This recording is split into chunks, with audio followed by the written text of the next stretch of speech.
Now you know I'm out.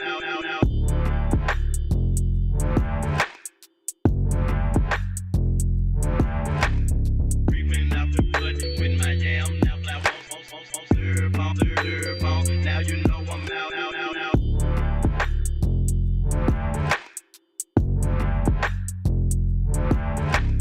Creeping out the foot with my jam. Now now you know I'm out.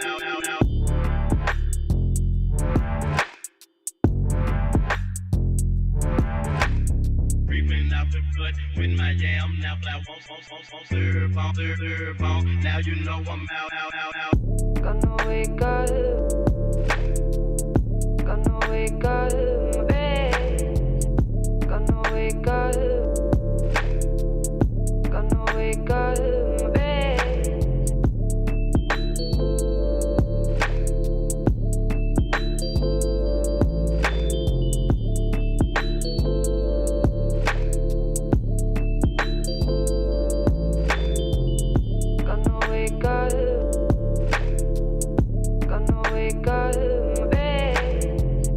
Gonna wake up.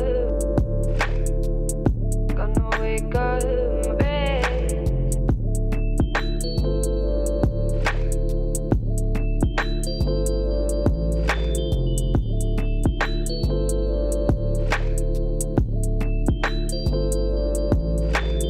Creeping out the foot with my jam. Now now you know I'm out.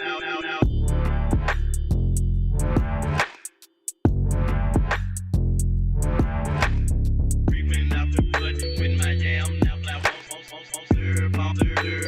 now you know I'm out.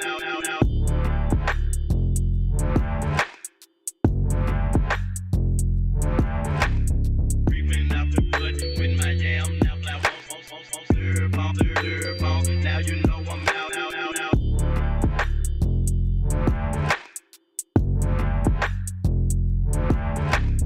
Creeping out the foot with my jam. Now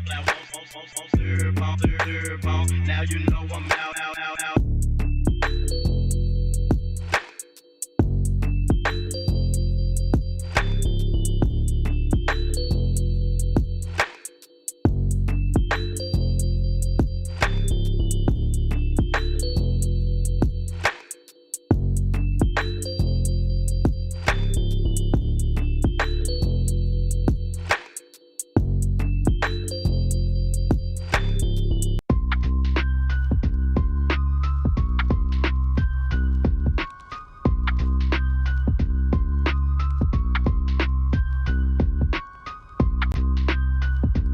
Now remember, you don't aim a gun at a man unless you intend to shoot him.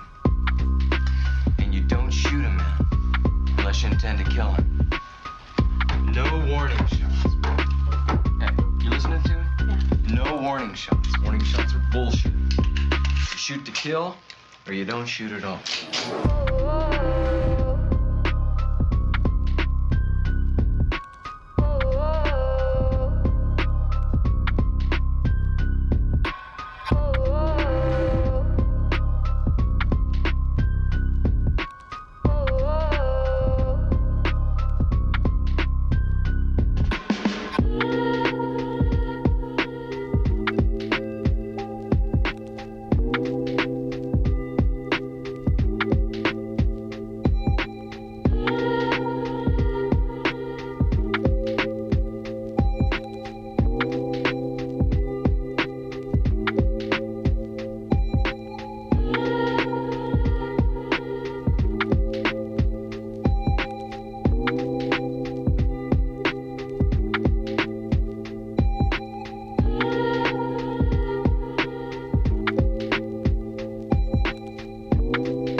Hey, bet.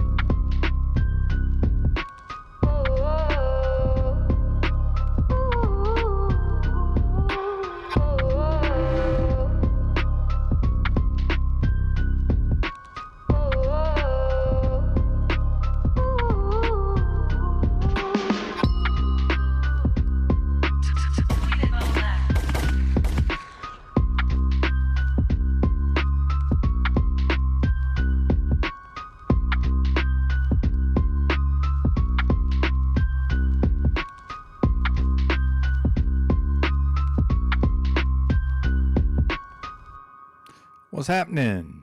Benton here. How is everybody today?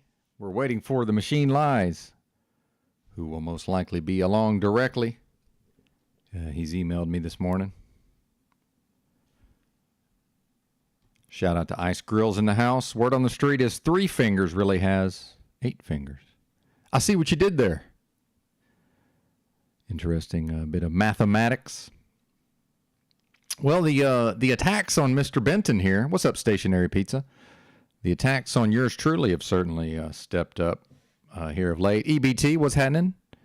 Good to see you, sir. If anybody's noticed. Coming under heavy attack from the likes of the OTW News broadcast. I saw even Mr. O'Shea got into the fray. Entered the fray yesterday. His live stream was supposedly about him breaking down his recent police encounter. But towards the end, it was a bash fest of me, Zetetic Warrior, and Tommy. Oh, and Machine Lies, of course. Yeah. Gotta love that, right? But yeah, I would, it seems like the content has stagnated to some extent. Although, lest we forget, last week was just completely fucking insane. At a certain point, I went back through the live streams and, it was such a whirlwind of activity. For a 7-day period, I made just like a journal of each episode. I just scrolled through and typed up what had actually happened. So maybe this is a good thing, right? Maybe that's a good thing that it appears to have slowed down. But while I wouldn't say I'm dismayed by the recent attacks, it's, last night I was thinking about this, actually yesterday afternoon. I'm not an insult comedian. It seems like increasingly, these folks want me to come on to like OTW's panel when Paul is there so we can engage in, like snapping or just insulting one another. And if folks have known me for any length of time, that's not into that. It's not what I'm good at. Hey, what's up, Realist McCoy? It's just not in my wheelhouse. I'm not really interested. Yeah, I'm mean and nasty, and I do like the verbal battles, but just to, snapping on people just to snap on them is certainly, not my jam. What's up, Freedom Grower? Freedom Grower in the house. So yeah, we emailed Machine Lies back, so he should be popping on. Unless I misread his email. Maybe I should go back and look at that again. I think I read it correctly.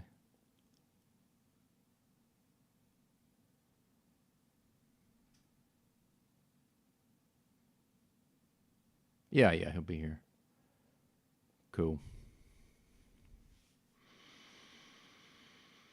And then I had an interesting interaction at the end of OTW's show yesterday. Paul was just going off. Tommy was live. I was mostly watching Tom. And I do like to keep an eye on the other broadcast. Tom was trying to call out Tarek. So I just noticed, as usual, just the way that Paul's icon was vibrating. Kind of got the feeling maybe something was going on. Popped in there. And just hearing what he was talking about, he's just so off base with some of these ideas that he espouses. These ideologies and it's hard to even classify or quantify. And at a certain point, do I need to just go and make transcriptions of what the man has said? How much time am I going to put into this?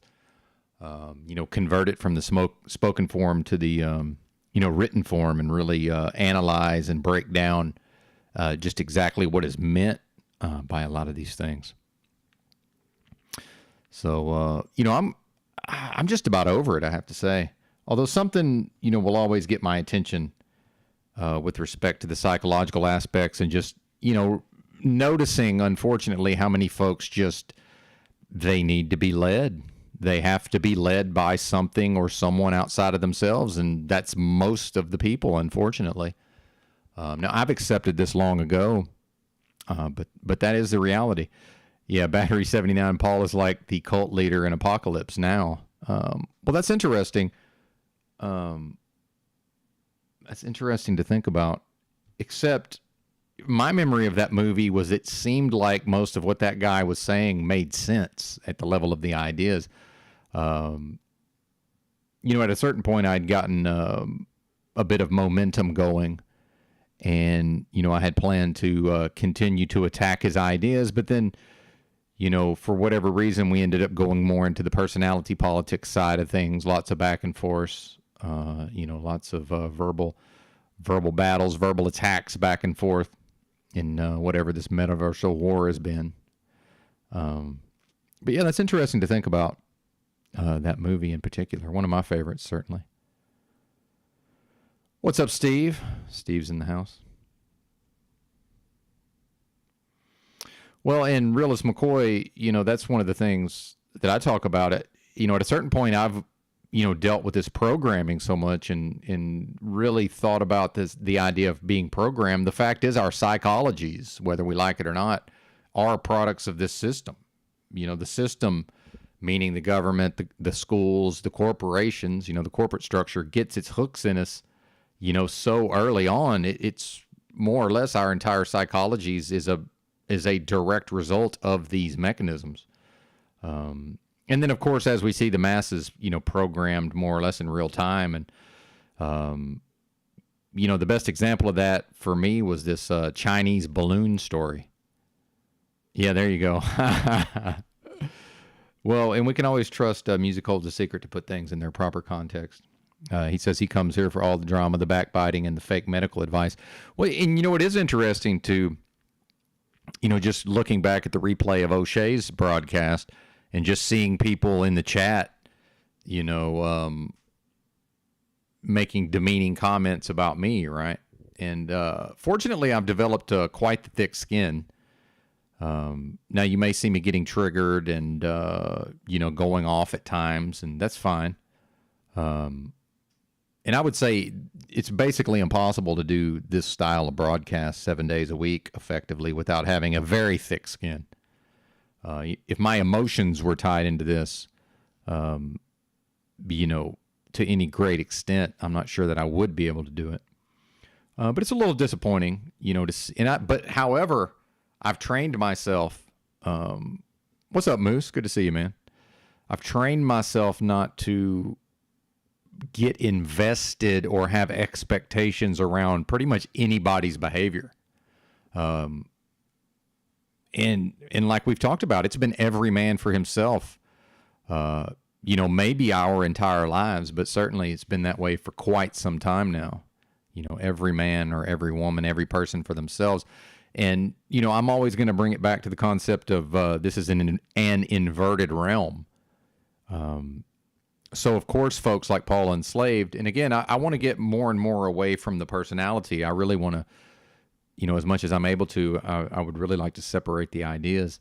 But to me, what his character represents, or the way he's portrays himself, in the metaverse, is as someone who stands up, right? Which is already coded language, standing up. And this is what, my title of the recent, one of my recent streams was about the insanity of standing up, spreading information. This presupposes that while, humans are losing their rights, Americans, we have supposedly this tradition and history of being free, and, that not only am I free, I'm in fact more free than anybody's been ever, solely based on when and where, I was born. Well, this is already a game and a trap. Yeah, even sewer rats have better ethics. Well, and this is what I'd like to say is, someone's ethics or lack thereof has nothing to do with me. I think that's, it just doesn't. I'm answerable to myself and, my creator as I can understand whatever the fuck that even means. What's up, Yolanda? Good to see you. The fact is, no man has any authority over me other than the authority I'm willing to grant them, which is where we get with these notions of accountability. Well, and I want to, and I actually did not even realize I would be talking about this as we wait for Machine Lies, who should be along shortly. If not, that's okay. I certainly have shown an ability to ramble on and on.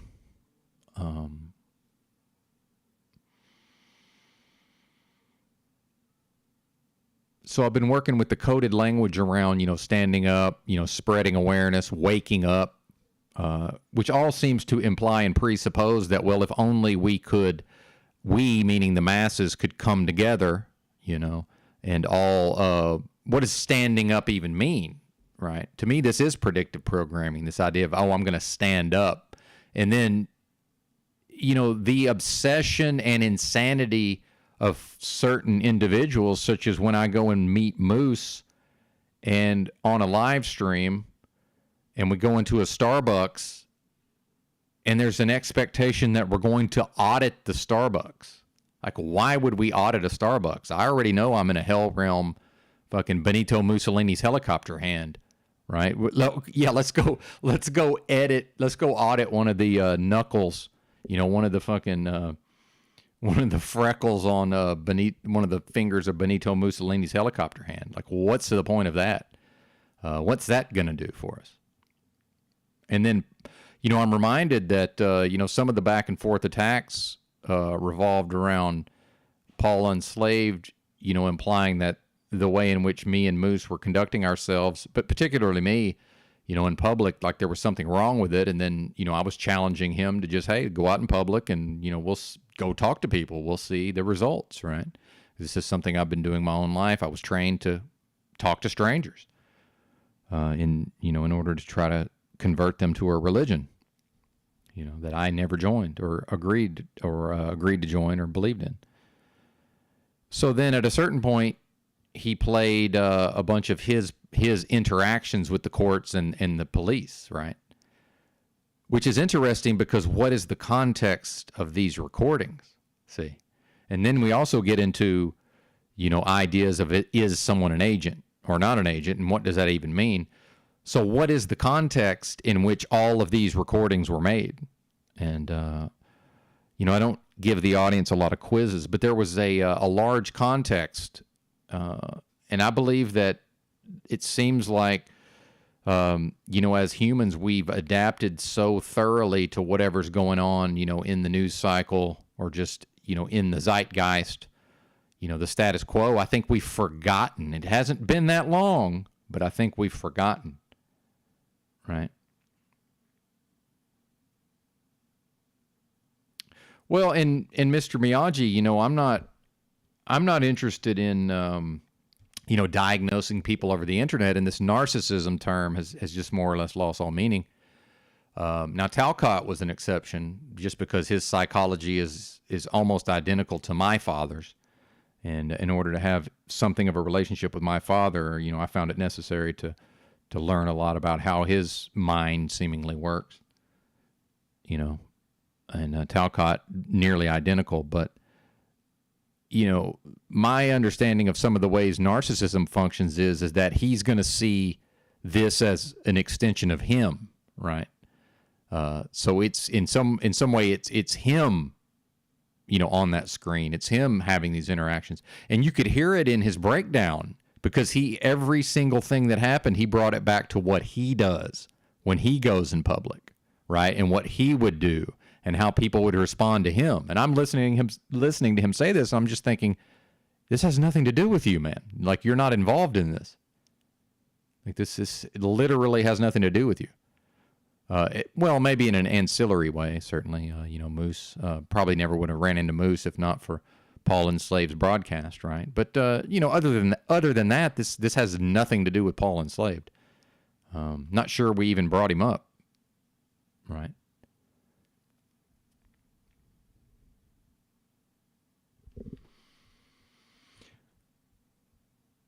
let's see. The goal of an agent is to keep you here recycling with false information. Agents will mix much truth with lies. Yeah, that's interesting. And, when I hear these philosophies and ideologies that Paul speaks on, they almost all involve an externalization. They almost all involve, standing up for rights and freedoms. They almost everything he says, these ideas of a community. Look, the society's been destroyed. I mean, can we just face the reality that, and then, in his attacks on me, a lot of this gets brought back to my own behavior. And then if you listen to him interact with me, he just straight up gives me direct orders much of the time, right? Well, I mean, I don't let people boss me around. However, I'm not going to put a whole lot of energy into having those fights necessarily. But, just look at the slavery, right? So the person in these communities, in whatever this is, this, whatever we want to call this ghetto, this internet ghetto, whatever we want to call that, it's interesting to me that the person who would have you think he embodies, so-called standing up for rights and freedoms and more or less either heavily implying or just directly stating that if we would all grow and change and follow Paul Unslaved's example, then society would be transformed and humans would be living in harmony, accord, peace, and just complete and total autonomy and freedom, right? When Paul enslaved himself doesn't believe in freedom. Not for other people. He may believe in it for him. He proves by his behavior that he's not willing to have me. He's not willing to accept me unless I behave in specific ways, right? Under freedom, aren't I free to have a driver's license if I choose? Aren't I free to register my vehicle? Aren't I free to do all of these things? Isn't it my choice? Now, I understand that there's a notion of, folks may not comprehend that there's an option, right? That they may not realize. They may be doing this out of ignorance. And in fact, most of us were signed up for things like Social Security and a lot of other, especially injections, right? Vaccinations as children. We're signed up for these things. Most of us probably went through government schools, I'm assuming. But what if the people, and I don't see, I think my quiz got forgotten. And apologies for, I know I'm a little all over the place here.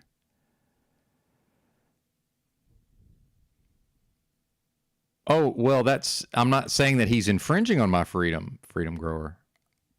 That wasn't what I said, that he was infringing on it. I said he's not willing to allow me to be free from his perspective. See, here's what I would say is the first time that I put any energy or effort into policing Dick's behavior, I'm affirming that I don't believe Dick should be free. Think about that, Dick. So when Paul Unslaved says the first thing to me, right, the first time he treats me as if I am somehow obligated to behave in a specific way, that's him affirming that he doesn't believe that I should be free. That's what I'm talking about. So if you watch how I interact with people, I almost never expect specific behavior. I almost never prescribe behaviors. I almost never give advice, right? Why is this? Why is this? Because I respect each being, or well, I shouldn't say that. It's for you to decide, but based on my code, that's what I want to uphold in this realm. That's what I want to honor, is that it's up to each individual to make their own choices, right? It's not for me to go out here and dictate to people. It's not even for me to go out here and lead, okay? Because I'm always going to bring it back to this is a holy individual experience, spiritually, and other ways, as we're seeing with the off-the-charts social isolation, right? Why are 50 people listening to me talk right now? Because there's basically no way for any of us individually to go out into the world and physically interact with beings that can have these type of conversations or deliver these kind of discourses. It's just not a thing that exists anymore. It's gone. Again, society is destroyed, right? So here's the thing is, let's just say I'm willing to have some of my behaviors prescribed, right? But I'm going to need something. See, here's what it is Paul is attempting to prescribe behaviors, but he's not offering any reward. The reward is you're just not cast out of the club. The reward is we just don't shun you, right? The reward is, and by the way, shout out to Musical's a Secret, who spent many years in the same cult that I grew up in. See, I'm very sensitive to these dynamics. Okay. See, that's not a reward. Just not shunning me is not a reward. See, I'm going to need something. So the fact is, when I see that society is destroyed, well, maybe I would want to join some sort of community, right? And maybe in exchange for being able to have in real life conversations and, hang out with people that do grow food, and maybe I could exchange some of my labor for some of their goods or some of their food, right?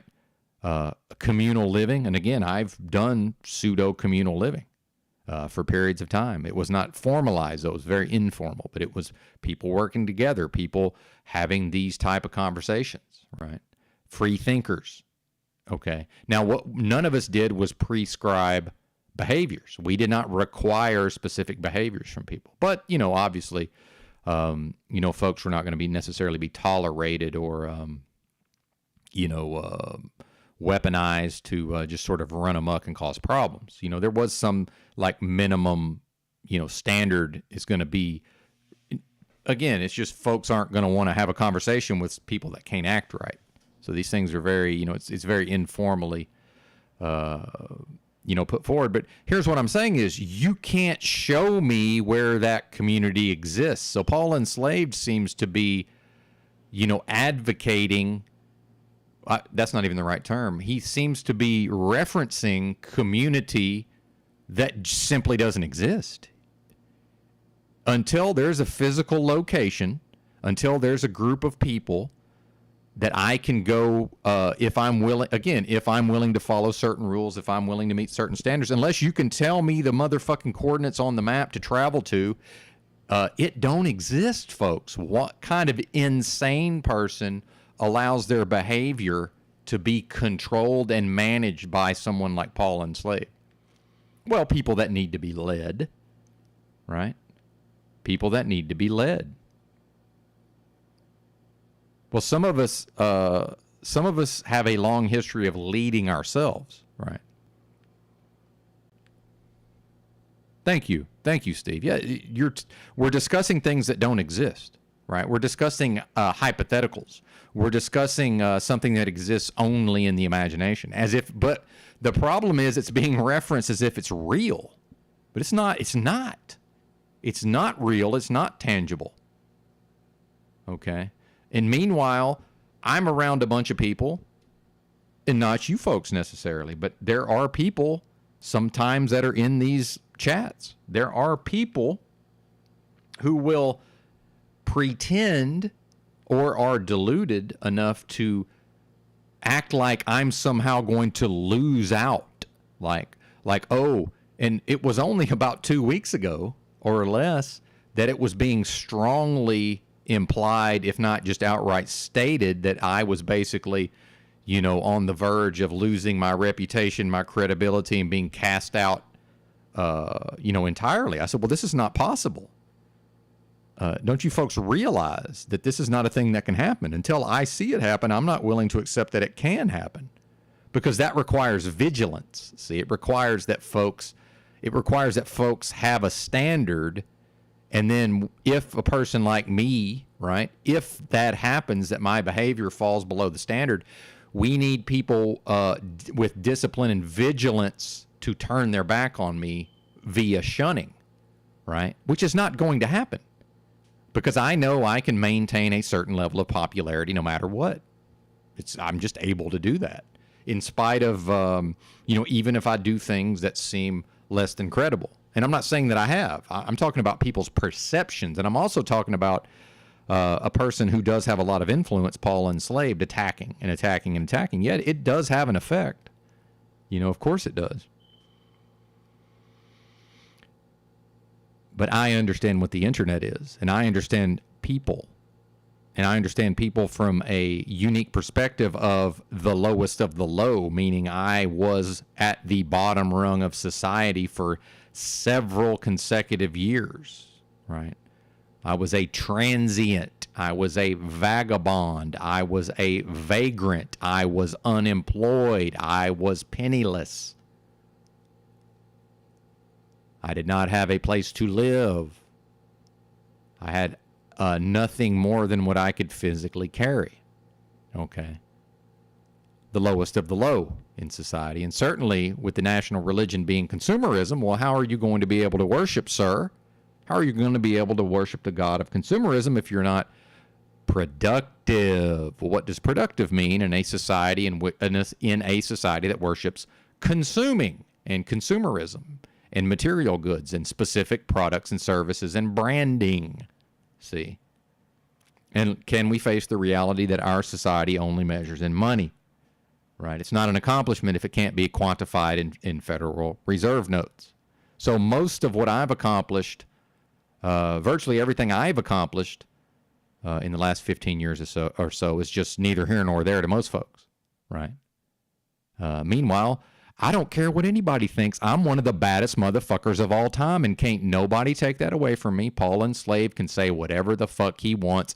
I went from underneath a tarp for 48 hours riding out a goddamn thunderstorm, took my happy ass to the Sally in Austin, Texas, went to work at the airport. Goodwill sent me to truck driving school, and I did what is supposedly one of the most important productive jobs in the country, long-haul truck driver. I did that. Nobody can take that away from me. And the strength that I gained from that experience don't wear off. The resilience and the strength that I gained from living the way I lived for many years, you can't wash that off of me. See? But I don't need to lead with that. And I damn sure don't need to put a lot of energy into convincing folks that happened. See? Because I'm just arrogant enough to assume, well, it's all of those experiences are now a part of me, and if people pull their heads out of their asses and pay attention for 5 minutes, they'll probably be able to tell, right? Why do I need to try to convince them? I don't feel like I do.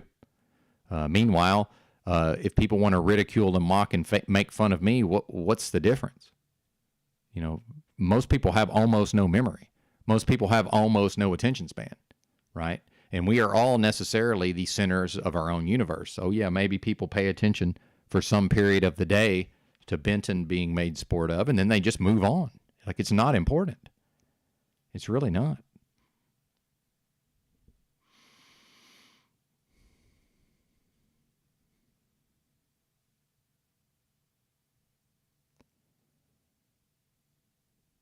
Yeah, and I get it. Musical's a secret. The drama has been excessive, and it's hard to go through.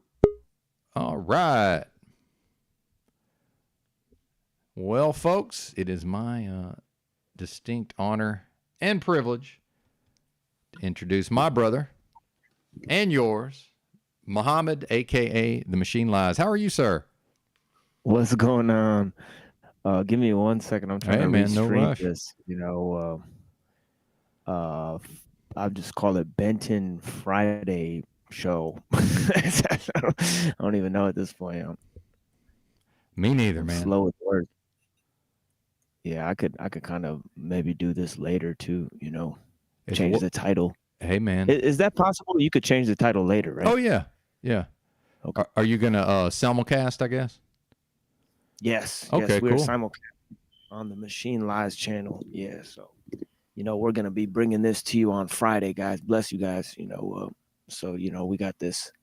I was actually planning on doing a Friday show because of my subscribers, to get them going on something new that we want to do, so. Nice.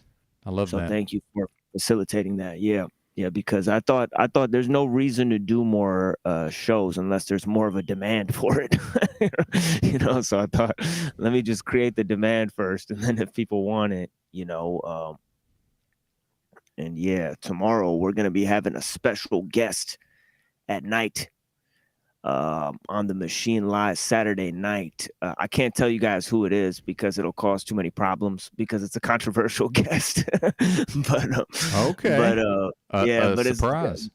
it's gonna be a surprise expert on the Kabbalah and Judaism and all of that stuff. So we're gonna be bringing that to you on Saturday, continuing our religious content.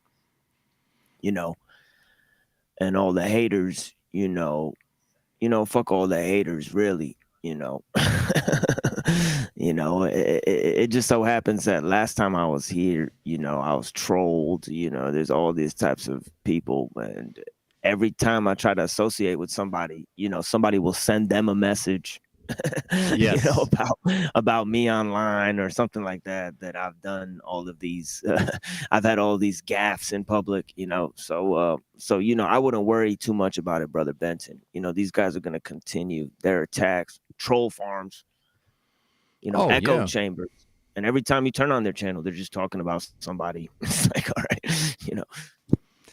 Well, yeah, absolutely. And those attacks just make me stronger in the long run. That's the way I look at it. Yeah, I love what you said, that in order to evaluate somebody else, then you would have to have standards. And in order to have that, you have to have vigilance. Yes. You have to have vigilance. Yeah, they can't even keep track of they can't even keep track of what they have a problem with because they don't have any standards. Well, and I want to say this, Muhammad, see, here's my narcissism is I'm so important that I want to put my vigilance, my discipline, and my energy into myself. Why would I want to spend my time holding these people accountable? Why am I going to dissipate my energies when they're just going to do whatever they want anyway? Like, it doesn't really, logically, it doesn't hold water in my world. So that's how I approach it. Yeah, that's what I also said last time. I said, how much sincerity can you have while wearing a mask?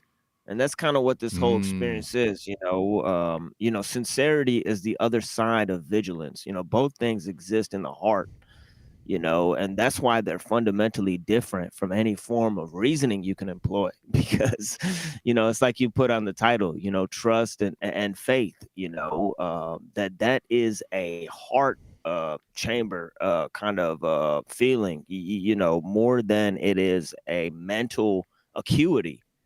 And there's many people who are smart that have their heart in the wrong place. There's many people with intelligence that don't have vision, in other words. Like they say, the eyes are the windows to the soul, and people don't guard their vision, they, Yeah, I agree. And, I heard Snafu on OTW trying to speak as if he has undergone some sort of process of internal transformation and personal growth, right? Which is just, it's ridiculous. It's just, now maybe it's true. I would love to see what he was like before then, if this is the improvement, because I've got like 3 earlier versions of me that are very distinct from this version, and it's based on what I've done internally within myself. Right. And I know when I talk this way, a lot of people are they will just naturally, almost like a jealousy where, if they haven't undergone that process, it's basically like, well, how dare he come out here and claim all this credit? And my thing is, I'm astonished when and I'm not saying other people haven't made progress. I'm just astonished when other people want to just stay like they are. Right. And then seek to, like the crabs in the bucket, want to just tear everybody down. Well, I'm so used to people trying to tear me down that I just expect it as normal now. Like even my friends at some times are trying to tear me down. Like I've just accepted this is how most people are, for better or for worse. It's sad, but again, I'm the head doomer in charge here. Right. So I don't expect much of anything out of anybody. Does that, what does that say about me? What does that say about humanity? Like, I have almost no expectations for people's behavior and how they're going to treat me. Yeah, and it's like when people try to look at their past and try to spin it into some sort of great, awakening or some change that happened to them. It's like, yeah, but it's like, it's a lot of false humility attached to that. Like, oh, like a lot of turning your failures into successes. And it's like, I'm not saying that you shouldn't have resilience. Resilience is a very important thing, Yes. to have, especially if you have a solid foundation in life.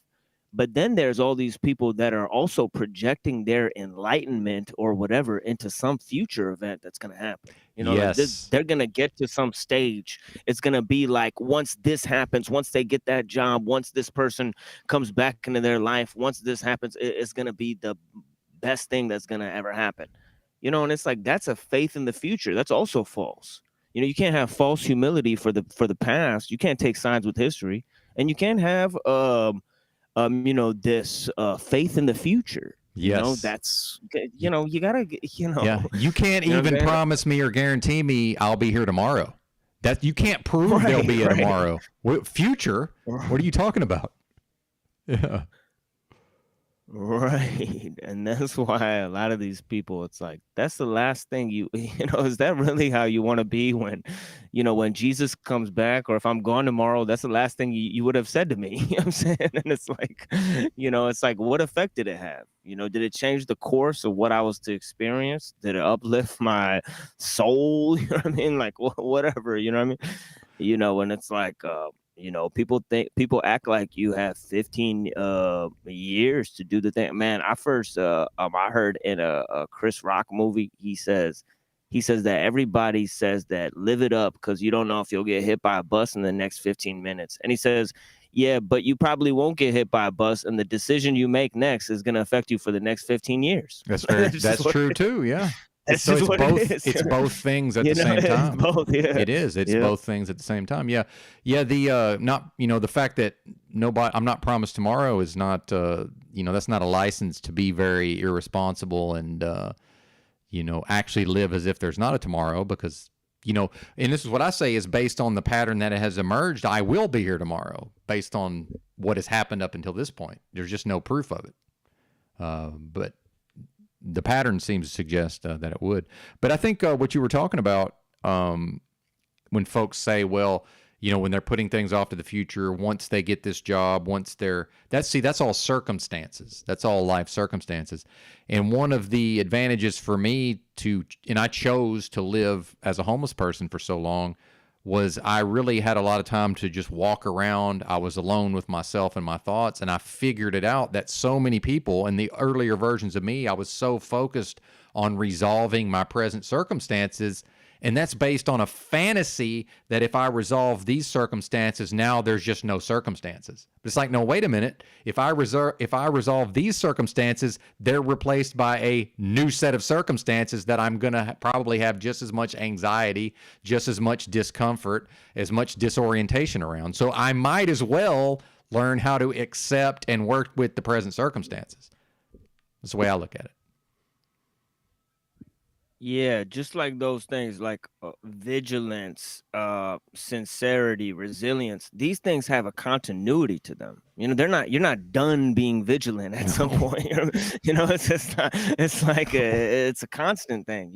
So it's like you don't get to the peak level. And that's the problem with enlightenment, singularity, collapse, anything. It's like you're reserving things for the future to have something happen when you should already have been prepared for it. Was the point? Yes. It's like the preparations had to be made beforehand. So it's like yeah, definitely. You know what I mean? Well, and for me personally, I always have many things I'm working on day to day. And it's more of an informal practices, all these informal practices. So one of the things I'm doing, I am mastering my emotions. But I have a long fucking way to go. But I'm so far ahead of where I used to be, right? So when you see me yelling at OTW or yelling at Paul Enslaved, that has nothing to do with them. That's something in me that I'm working with, and it's probably some sort of repressed, some bullshit from 30 years ago, right? And now I'm working it out. It's got nothing to do with them, right? But it feels so important in the moment. And, you know, and I'm aware of that, but, you know, and I will take credit. Oh, go ahead. I see you had something to say. No, I'm just saying that sometimes you just got to match people's energy, because that is one way to do it too. You know? Yeah, that's true. That's very true. And, you know, I didn't think it was possible that I could be seriously ill for an entire year. I've just undergone 365 days of fucking serious illness, and I'm basically healed as far as I can tell.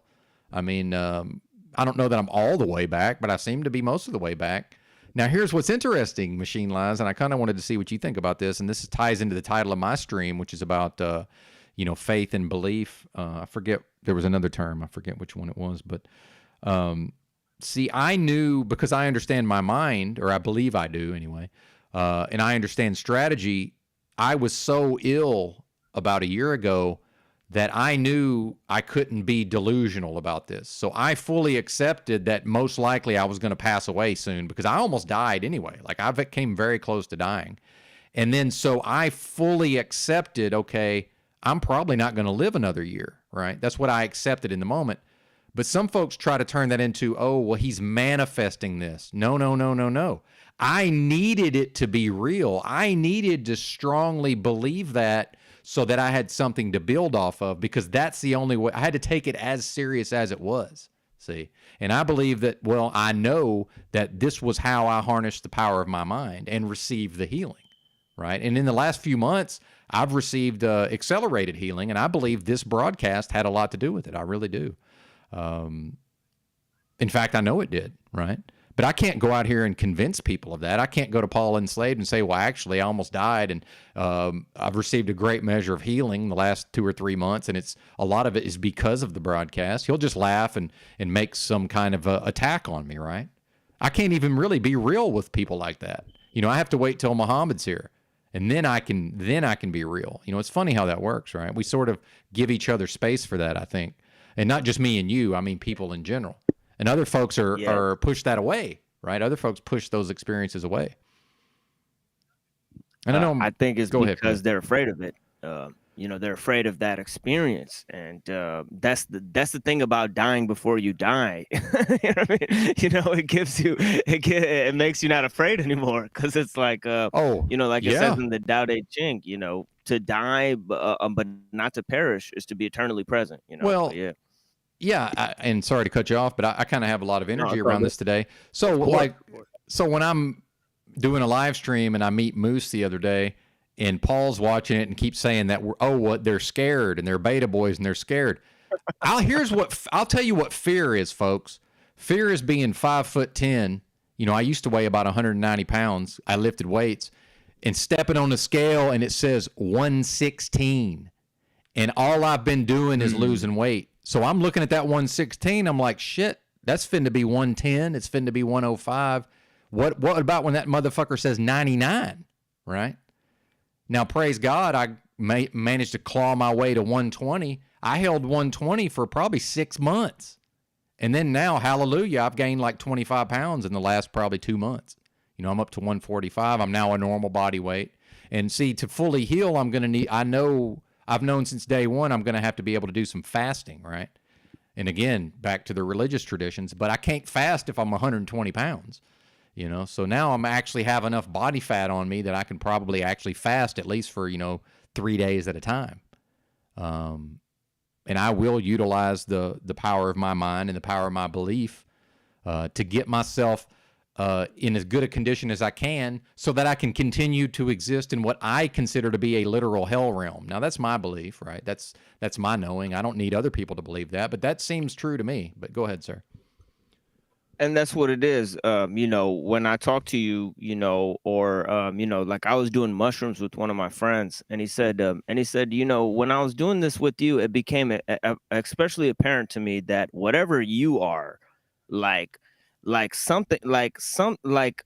here's you, like here's your body, and then it's like there's an alien in your head, and like whatever you are, like something else was shoved into this body, and now you're pretending to be like this. And he's like, and that's exactly how I feel when I talk to you. You know, that this isn't Benton. This is like somebody shoved you into this. You know what I mean? And now you're just dealing with the fact that, oh, here I am. I guess this is how I appear to people. Like this, you know what I mean? Like you have that level of self-awareness where you're just like, oh, look, this body is just dying. You know, it's 116 pounds now, like almost like you're above yourself, looking at yourself, you know, and that's just what it is. That's like, true, man. You know, and it's like you really don't know how much you know strength you really have until you die of this world. You know, until you really let it go. You say, okay, you know what? That wife's not coming back. There's things that, you know, whether she does or she doesn't, you know, I got to prepare that, you know, I will have nothing. I will have nobody. You know, I will not be taken seriously, you know, for all intents and purposes, you know, and that's why I got to take myself serious as hell. You know what I mean? And you know, yeah, like you said, you know, is, you know, sincerity comes from, you know, knowing where you're at, you know what I mean, and not caring what anybody else thinks of where you're at. You know what I mean? Well, not even not caring, that's their problem. I mean, if they can't utilize their logic and reason to see things about me clearly, that's their problem. It's got nothing to do with me, you know. I know I'm a ridiculous, comical person on some level. Like I get that, but you know, if they can't see through the ridiculous comic aspects and the accent and the presentment to see what's really going on, that's their price, not my problem. You know, it's probably just to my advantage, actually. You know, especially as I'm repeatedly underestimated.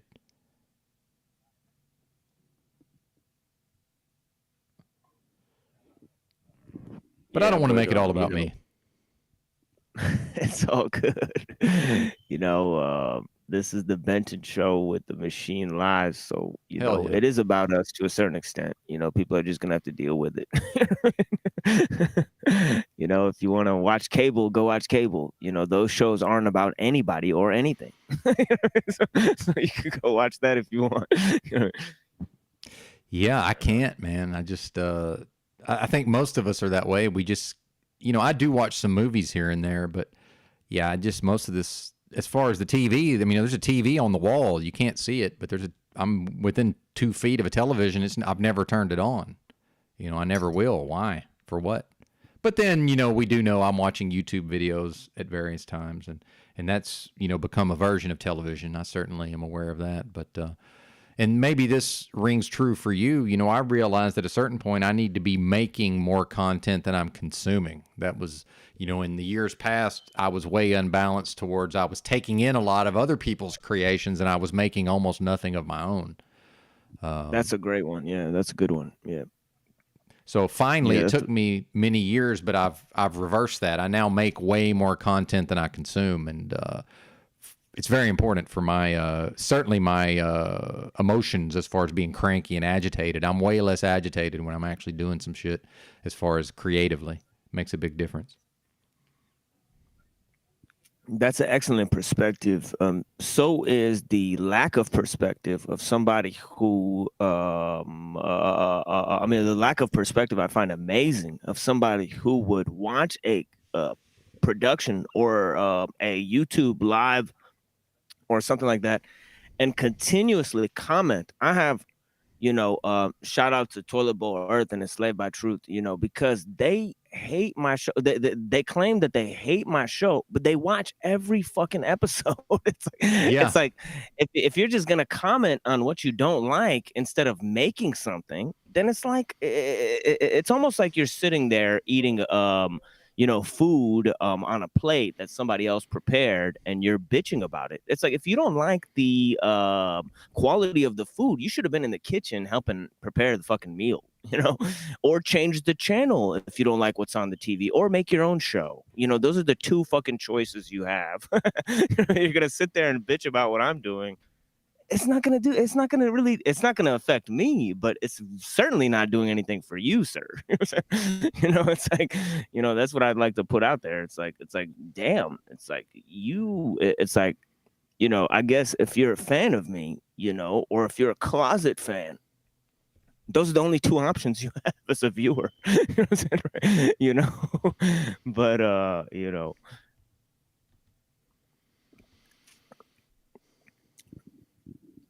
but yeah.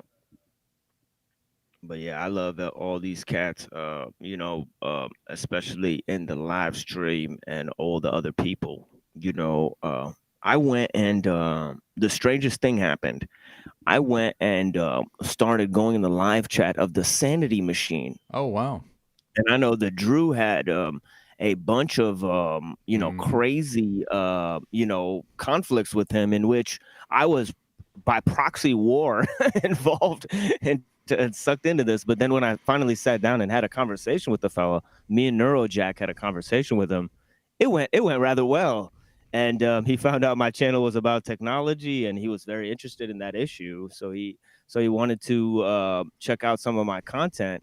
And of course, I received some backlash from Drew Berger and some of those institutions, because they were like, why are you talking to the Sanity Machine? But as soon as I go in the live chat to talk to the Sanity Machine, somebody comments on my video, and they say, I love your content. I have excellent content too. You should check it out.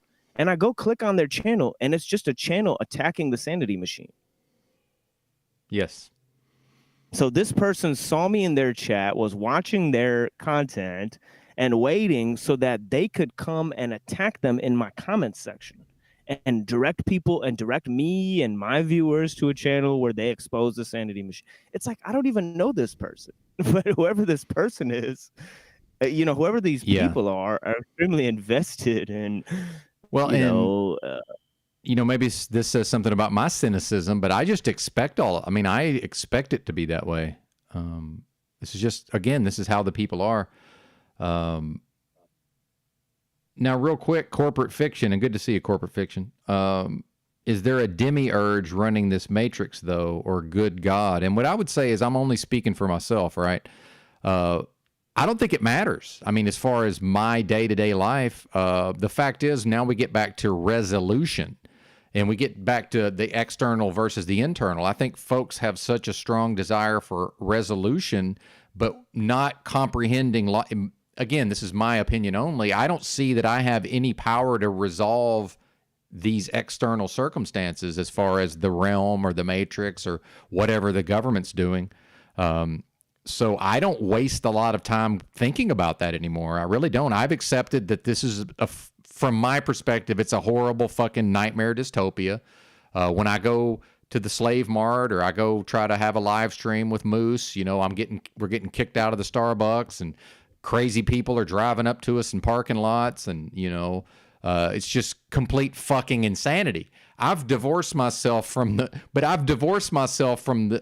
desire to live in sanity. The sanity's inside of me, right? I don't control the insanity outside. And again, now we're back to, will folks, pretty pleased with sugar on top, direct the efforts inside themselves, seek resolution within oneself, where you are the one who can use vigilance and discipline to resolve those things if you choose to. That's what I'm doing, but whether or not anybody else does it has nothing to do with me. Do it or don't do it. That's everybody has their individual choice. But yeah, go ahead, sir.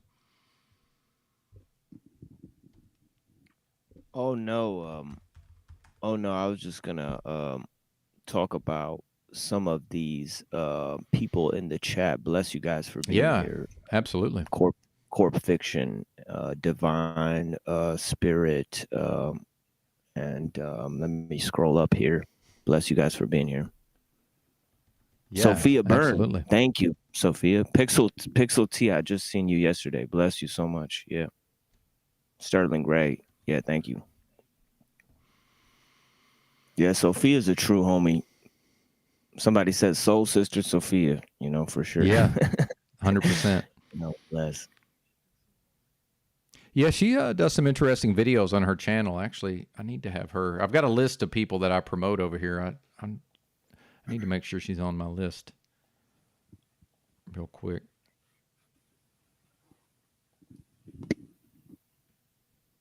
Yeah, but about the soul trap, because I know that that was a very fascinating question. I think and I do have excellent memory, so I will remember you guys' questions as we go on, so bless you guys, man. But yeah, this soul trap question is a real interesting one. And I was just talking to my brother Sanity Machine, and that's his thesis as well, that we are trapped here in this hell realm.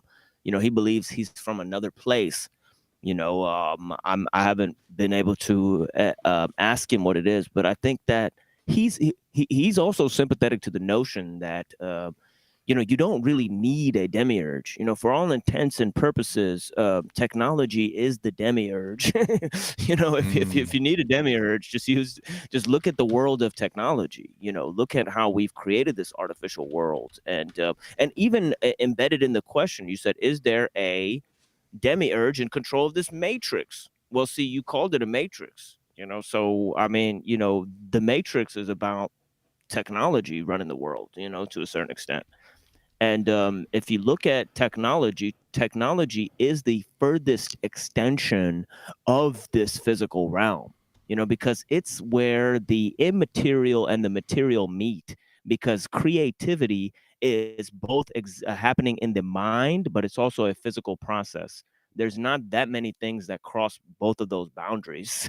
That's why they always look at magic, creation, technology as being mediators of spirits and stuff. And if you look at the dead matter that's involved in creating technology, look at the type of fibrous materials and the type of metals and the type of stuff. They have a sort of magnetism that is opposed to human magnetism. And there are also channel energies that are opposed to human energies.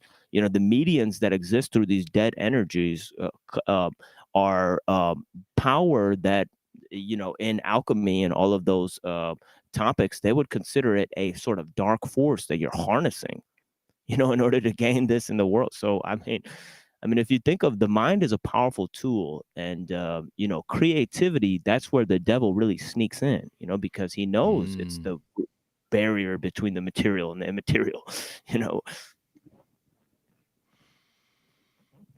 Yeah, I love that. And what I see from a lot of folks is just a sense of disempowerment, and again, I almost as if we're just sort of at the behest of whatever this beast system is.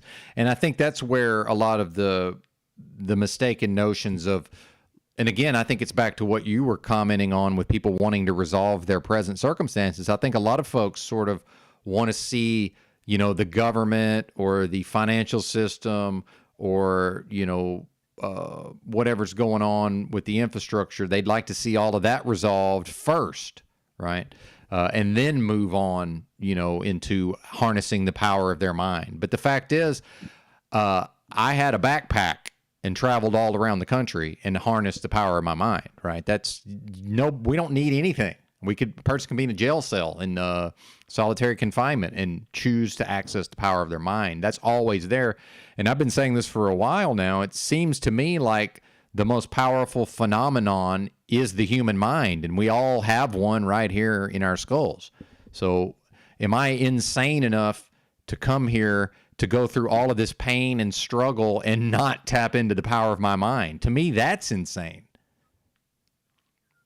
Yes, and that is the fundamental. And this is the thing that really drove me to find out that philosophy is a gigantic troll and a gigantic a gigantic waste of time.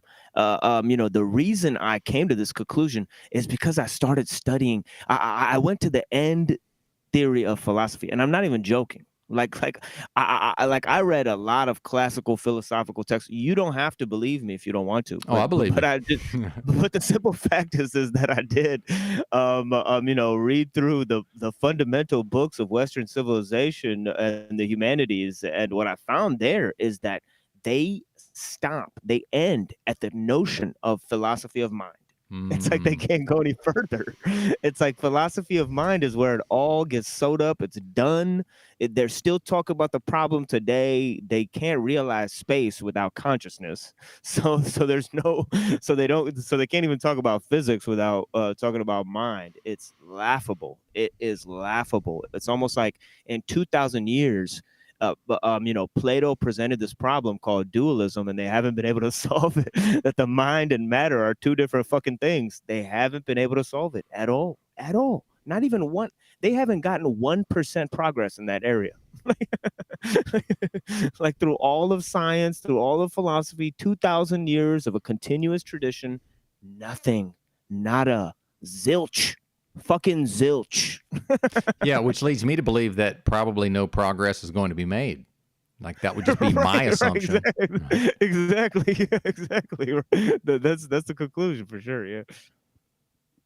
But we're free to waste our efforts, and that's something for me personally. I've always been set up for effectiveness, problem solving, strategy, effectiveness. Now, part of being highly effective when I do choose, to undertake a certain,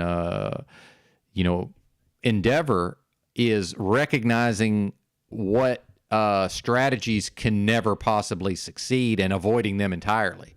Like that's half the battle, is just don't do a bunch of dumb shit that can't possibly bear fruit.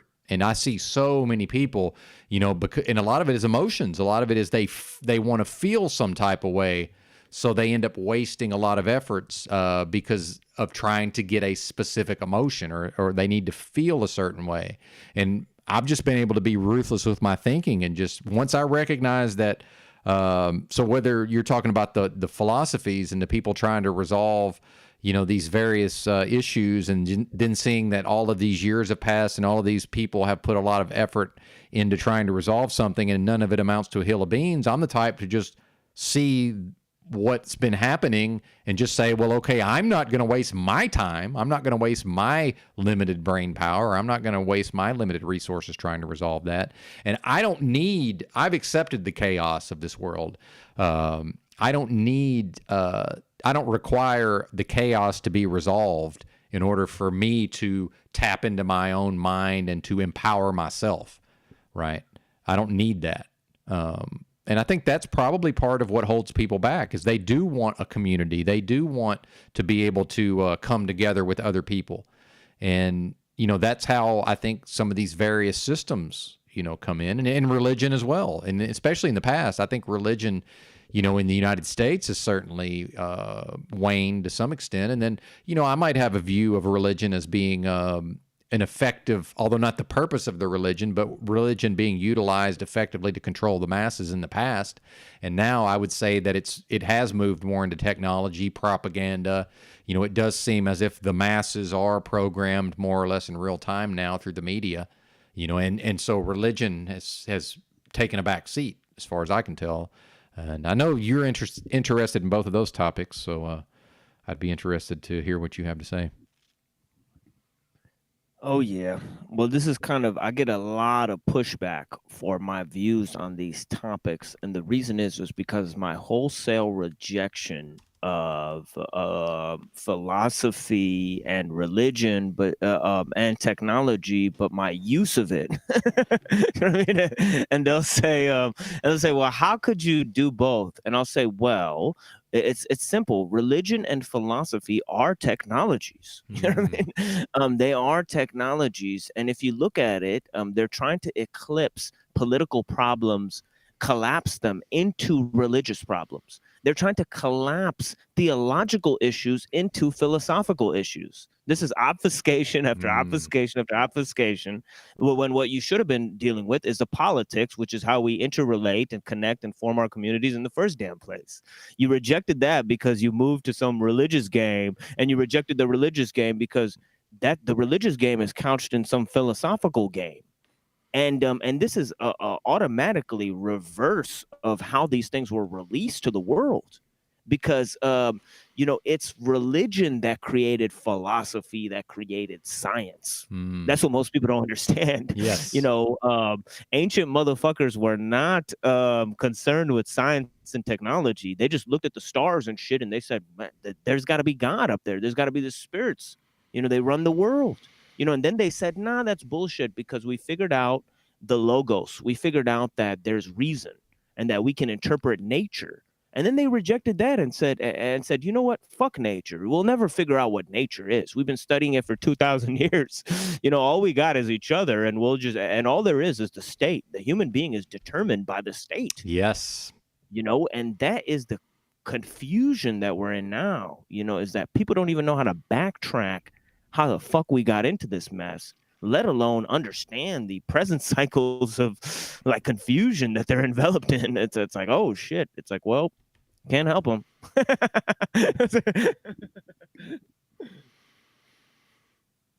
Well, it reminds me of something from The Godfather. They're animals anyway. Let them lose their souls. And that's how I look at the masses in a lot of ways. I mean, I know it sounds bad, but I really do approach it that way. The goyim, for real. Well, and in the movie, it was actually it was in a strictly racial context, but still, yeah, yes. That's how I see the masses. The Godfather is based on Meyer Lansky. A lot of people don't know that. Oh, and, and he definitely knew that these people are goys. We don't feed them. We don't close. He tried to seek asylum in Israel after they caught him, and they wouldn't even let him into Israel. They said, "You're too hot for us." Of a criminal." Yeah, exactly. It's too hot for them. So I mean, you can only imagine. And I think that Taj Mahal Hotel, that the Taj Mahal Hotel and Casino, Donald Trump bought that out. So if you don't think the mob is running the country for the last, in the last presidency and today, I mean, you have no idea what's going on. The elite have created two organizations. One is the mafia and the other is police. And they use them to protect you. You just don't understand what's happening. Well, and I think that brings us back to this, the trap and the false notion of standing up, so much so that folks think that when me and Moose meet at Starbucks, we need to audit the Starbucks to like make sure that the Starbucks is being operated, based on rights and freedoms. It's like, well, what are you talking about? This is a corporation here. This is the number 2 restaurant in the country, by total sales. That they don't give a flying fuck about any of this. Like, why would they?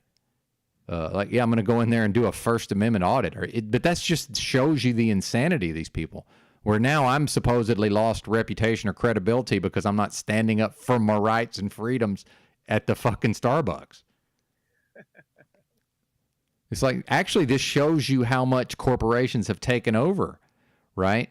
And I gave a little quiz earlier when I was soloing before you came on. I was talking about Paul Enslaved had played a bunch of his clips of interacting with the police and the courts. And I asked the audience a quiz. I said, okay, all of this was done in a particular context. What was the context? Well, the context is the fake pandemic. See?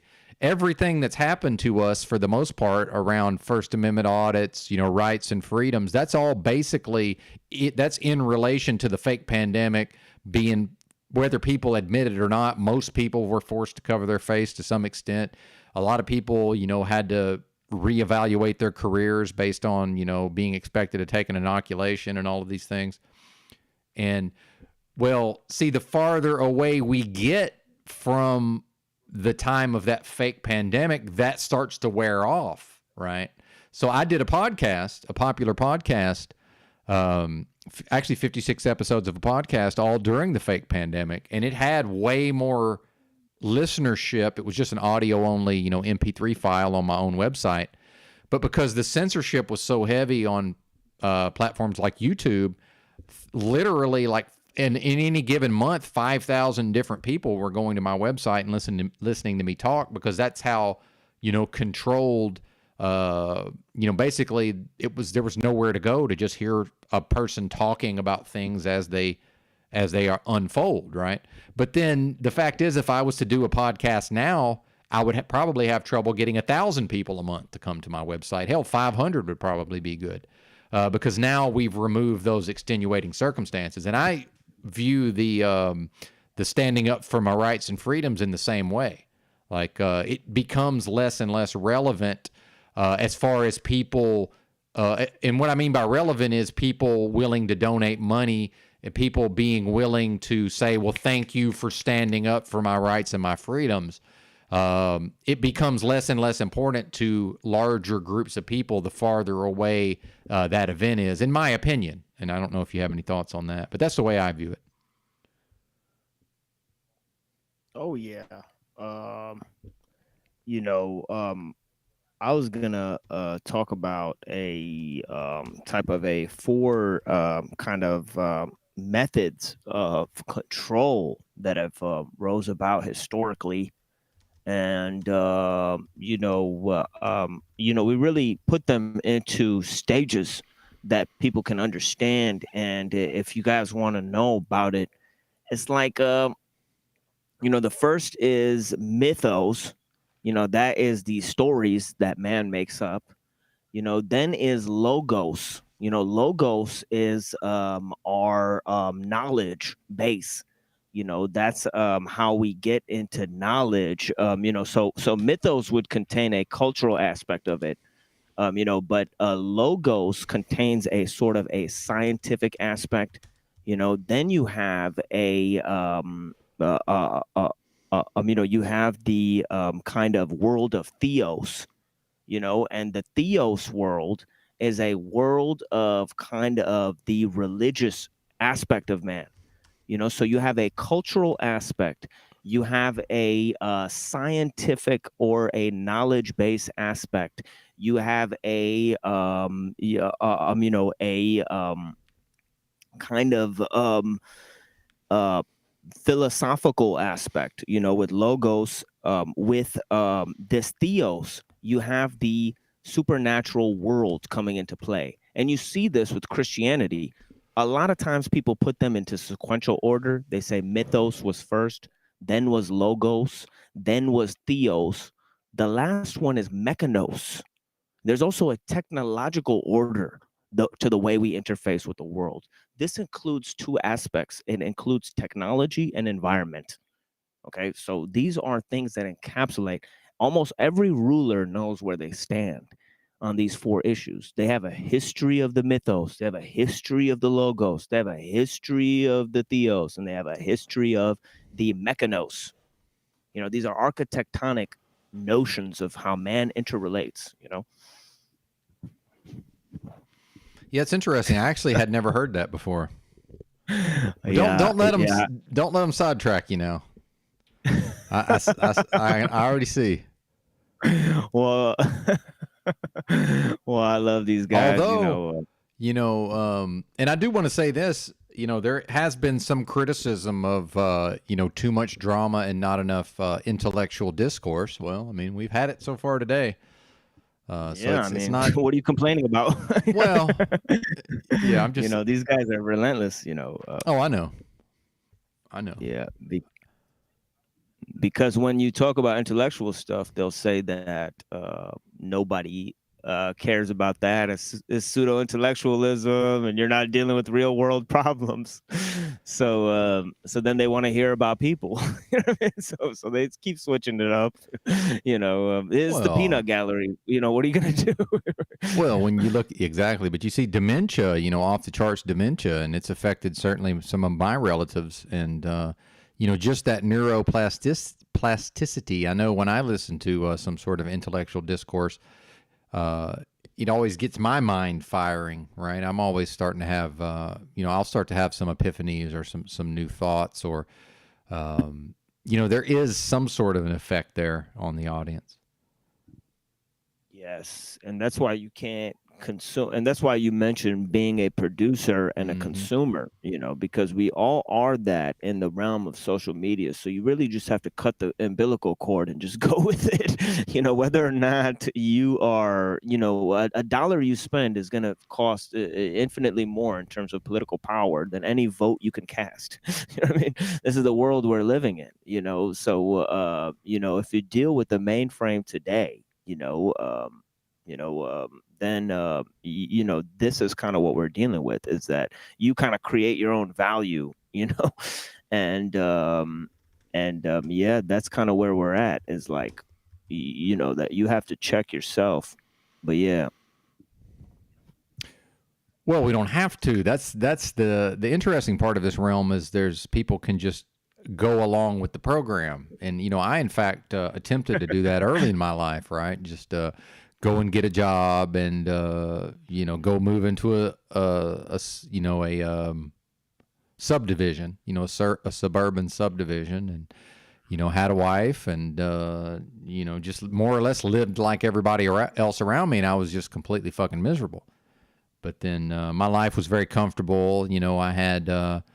I had my TV, I had my technology, I had my computers, I had my junk food, my hobbies. But it did not work for me, right? But, and that's one of the things about being an American, is as, the economy is seemingly in a perpetual state of a collapse, and, all of this dysfunction, all of these social problems, we still enjoy a very high standard of living, right? And most people's lives are quite comfortable on a day-to-day basis, especially I know Mohammed here is from a country in which, many folks' daily life is anything but comfortable, I'm going to assume. I've never been to that country, but I'm just assuming that, some folks are more or less getting up every morning and busting their ass, or, scrambling just to try to have the basic necessities of life, and then probably not even being able to achieve that much of the time. The opposite of a comfortable life. But, I don't see, me personally, I figured out fairly early on that, well, the comfort makes me weak. And then, I think that's a big thing about America. What you see is that the populace is in a state of weakness, as far as I'm concerned. So, people, there have been fear mongering around food shortages and the grid going down. But my thing is, like, what is one of the major things that keeps this country weak? It's the fast food. It's just go drive to the corporation, the McDonald's or the Arby's or whatever, get a bunch of calories that doesn't sustain your health, and, all of these. It's just so easy and convenient and fast, right? And everything is that way. And it's only gotten worse or better, depending on one's perspective, since the fake pandemic. Now just, work from home, stay in your house, have everything delivered, right? DoorDash, somebody will go do your shopping for you and just drop everything off at your door, right? Or worst case scenario, drive to the supermarket and the staff will come. They'll do your shopping for you, and they'll just put it in your trunk, Things have changed quite a bit in that regard, and just for whatever reason. Now, some of this is just I enjoy things that are difficult, right? I enjoy sort of self-flagellation on some level, but I recognize pretty quickly that the way society is structured over here, it's in my opinion, it's done intentionally to keep the people weak, right? So I don't see there being any food shortages, because the best thing that could happen for America, in my view, would be protracted, extended famine, right? Starve about 75% of these people out, and then we'll just start over with the strong people, right? Get rid of all the weak people. And supposedly that happened in China and Russia, right? Isn't that the official story, that both of those countries experienced, the populace being starved out to some extent? And then what has that resulted in? They're not fat and happy like we are. Not that I can tell. 2/3 of Americans now overweight or obese. But yeah, go ahead, sir.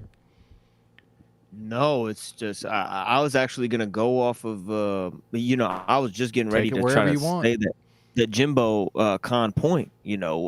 Basically, essentially, I was gonna go in on that. But yeah, he stole the word. He stole the words right out of my mouth. You know what I mean? We should love our servitude. Julius Huxley, and of course his brother, Aldous Huxley. Julian Huxley. I think he meant to say Julian, but yeah, Julian Huxley. Yes. Julian Huxley invented UNESCO. The UN Educational, Cultural, and Social Organization. I think that's what it stands for. But yeah, man. Definitely. And one of those things that they started was Planned Parenthood. And they're actually related to the Darwin family. They're descendants of the Darwin family, and they're also eugenicists, prominent eugenicists that believed in this movement. And if you look at the Brave New World, he has another book called The Island, where he talks about these kids who exist on this island. They live in harmony with nature, and they create this utopia, where they have this initiation rite where they achieve moksha, which is liberation, I think in Buddhism or something like that, by ingesting some sort of sacred plant. And it's like, he doesn't understand that the utopia he created is just as fascistic as his Brave New World. You know what I mean? That it's like some kind of, like he's got this plan for freedom. And like, these people have this Rousseauian vision, which is false, because Rousseau made a fundamental truth. He came up with a fundamental truth. And he said that civilizations collapse because of the educated class, because the educated class makes society soft. They create cities, they create trade, and that trade brings in foreign influences and cultures. And those cultures collapse your traditions, your society, your virtues, your sense of civic virtue, and all of the above, And the irony is that, these conservatives don't want these Muslims to come to the country. They don't want Muslims to come in. But none of the Muslims that are going to come in are going to support trans kids. So so they're caught in this bind because they're against liberalism, but they also want their traditions, but they want to keep the technology and the modern lifestyle, so then they give up the traditions, and that's the problem, and these and you'll notice the rich kids in Pakistan, are the worst kids. The kids in the village get the best education. How is that possible? It's because the kids in the village are breaking their ass so that their families are going to eat. And the rich kids know that they're just going to live on mommy and daddy's money, go to Europe, take another trip to Europe, take another trip to Dubai, you know what I mean? And have a lot of fun, and they get everything that's paid for them. They don't have to study to get out of the village. But the irony of it is that once you get out of the village and you become successful, there goes the people that are in the village that are studying hard. It's like, so it is just, like you said, it's by design, almost by like on schedule, really.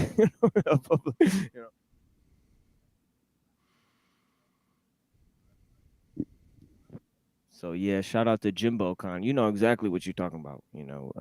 You seem like a smart brother for sure, man. Oh yeah, we've got a lot of very astute folks in the audience, certainly.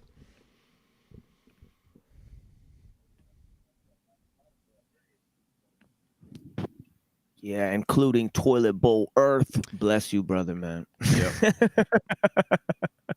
I hope you're doing okay, man. I sincerely do, man. And your wife, man. I hope your wife's doing all right, brother, man. All that stuff, man.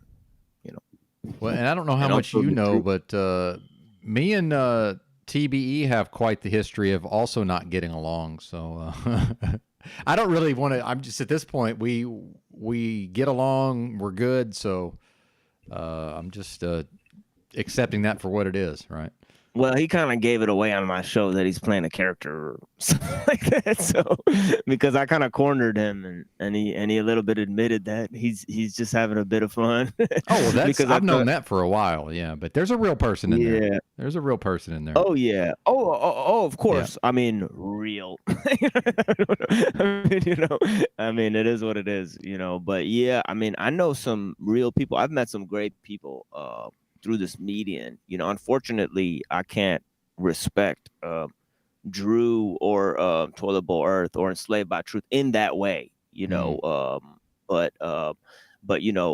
definitely I know that maybe they can maybe they are honored by certain people, or they do have real relationships with people that can vouch for them. I'm sure that's the case, but in my interactions with them, I find them to be dishonest. But yeah, I hear you. Again, I've managed to make my peace and get along. So I don't know. Maybe again we're back to I don't expect a whole lot out of people necessarily. So and I do need people to interact with, right? I need to have people I can talk to, and that's what it is. I know tomorrow, after I have my guest. I mean, if you think I'm being trolled right now, wait till tomorrow. Oh, I can't wait. You are a bit of a troublemaker in a good way. Because it's gonna be in a good way. It's gonna be bad, because there's some bigger communities that are attacking me than Drew's community. Wow. People I used to debate with. That's why I'm not really worried about these kind of peons, because it's like, the people that they support, that's who I go and debate and have interactions with. So I mean, I'm dealing with PhDs and different types of stuff. So these guys are just, they're just fascinating me to no end, because it's fun, because I see them as my peers, mm-hmm. and I see like a little bit of, shit talking. It adds to the fun of everything. I agree. Honestly, it adds to the fun. Yeah, because we are here, but it's gonna be a terrible idea to have this person on. So I'm very excited. Love it. Because it's like channel, it's like essentially I'm gonna be viciously attacked. But the thing is that when you have somebody on that's so controversial, it's like you just have to you have to be honest about what you're getting out of the interaction, what your audience is getting out of the interaction, and even the people that have problems with some of the material there. Of course they're going to want to spin it that I'm attacking Judaism, I'm attacking Christianity, I'm attacking Islam, just by associating with people. And it's like, look, I'm just trying to explore who's out here, message the people that want to talk. I don't know who anybody is, so I don't take control of anything. And that's the same, kind of thing that I give you, when we had that interaction, and we had a bad time, obviously I blamed you and you blamed me and all of this stuff, and I said, hey, you know what? The thing is that, we were just involved with all these communities. Yep. I mean, and they were controlling, like, it's like, oh, like this guy said this and this guy said that. It's like, look, everybody's just, it's like, I'm not trying to go and,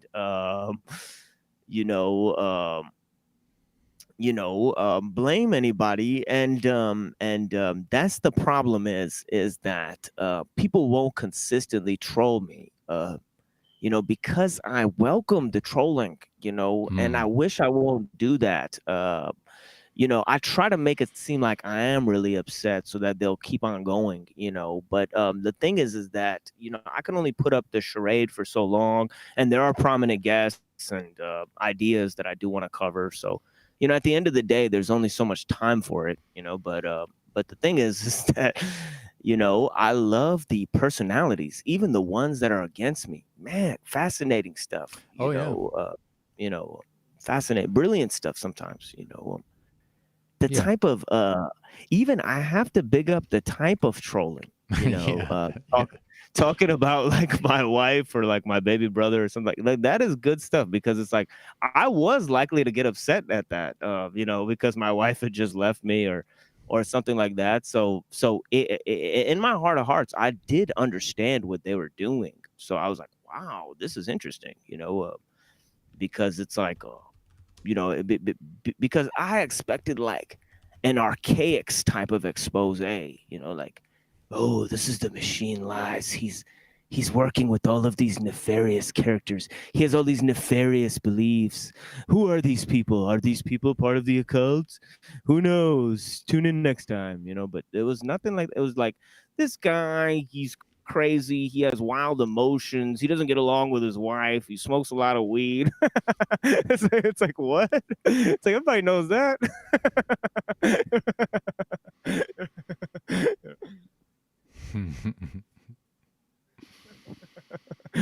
Do better, guys. Yeah, absolutely. And this right here, you know, this is a bald spot. This is just the way my dreads compartmentalize, you know. That's funny. And Drew said it looks like an Arabic letter, which is pretty funny.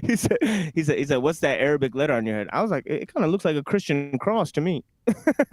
You know, you Yeah. see that cross? Yeah, that's Jesus wild. right there, Drew. I'm sorry, Drew. That's Jesus. You hating on Jesus That's funny. again?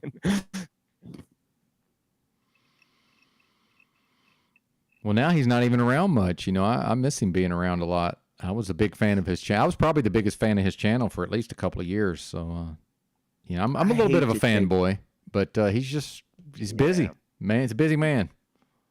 I never watched his channel. The only episodes that I watched, to be honest, were the ones that I was actually on. Oh, And, yeah. I wanted to collaborate with them on the technology issue because they had suspicions, in my view, you know, they had suspicions about Neuralink or something like that. But then I researched more into their work, and it seems like they're not really skeptics on the technology issue. You know, they kind of think it's you know, part of the truther, you know, an extension of the truther, you know, kind of dialogue. But I just don't think so. You know, Kaczynski is pre-truther. You know, he's almost proto-truther. you know. Yeah. So yeah. So I didn't get that angle of it. You know. But yeah. Well, I just you know, I've always been entertained by conspiracy theories, right? And not always, Right. but the 9/11 stuff that's really the so-called truthers that grew out of the 9/11 truth, and then at a certain point it just became truther. They dropped the 9/11 part for whatever reason. Probably as most folks have understood that, you know, obviously whatever the official story is couldn't possibly have happened. But, you know, I was on message boards in like 2005, like debating people about, you know, Building 7 or whatever, you know, and it was me versus everybody else, you know, because most folks were still believing the official story back then. And, you know, I've always been pretty strongly like anti-war, like what the fuck, you know, and I went and did my own research around, you know, the invasion of Afghanistan and the fact that the Taliban wiped out the opium crop one year, and the U.S. military just happened to arrive in time to make sure that the next crop got put in the ground. And like, that's all real shit, you know, and that those were the things at the time that you couldn't really find on the mainstream media. So a person, you know, was watching YouTube videos, but then also like doing my own research into all that stuff. And I think a lot of us started that way, just sort of having to look into things for ourselves. But now we've come to the point where, again, me and Moose meet in a parking lot on a live stream, and some random lady drives up and she thinks she's a truther, but probably just, you know, Trump and QAnon is probably what she would know, right?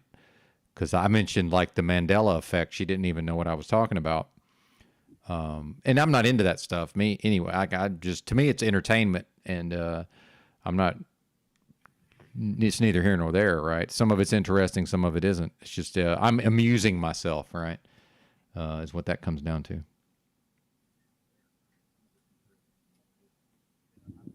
Yeah, and you know, when I first came into because I'm a OG conspiracy guy, you know, I definitely know about the bloodlines and all that. You know, I could tell you about how the secret society started, and like, you know, I'm one of those level guys, and how the church changed the Bible, and how you know, the Protestant Reformation was started by Jays and all that type of stuff. I could tell you about all the history behind all all that stuff. You know, and that is kind of the stuff that we cover on my show sometimes. You know, when I first encountered these guys, you know, it was because of Jim Bob, made by Jim Bob. You know, he was because Davy Crocco, who actually had reached out to me, and I was very surprised because I'm a fan of so many things that Davy Crocco was involved with.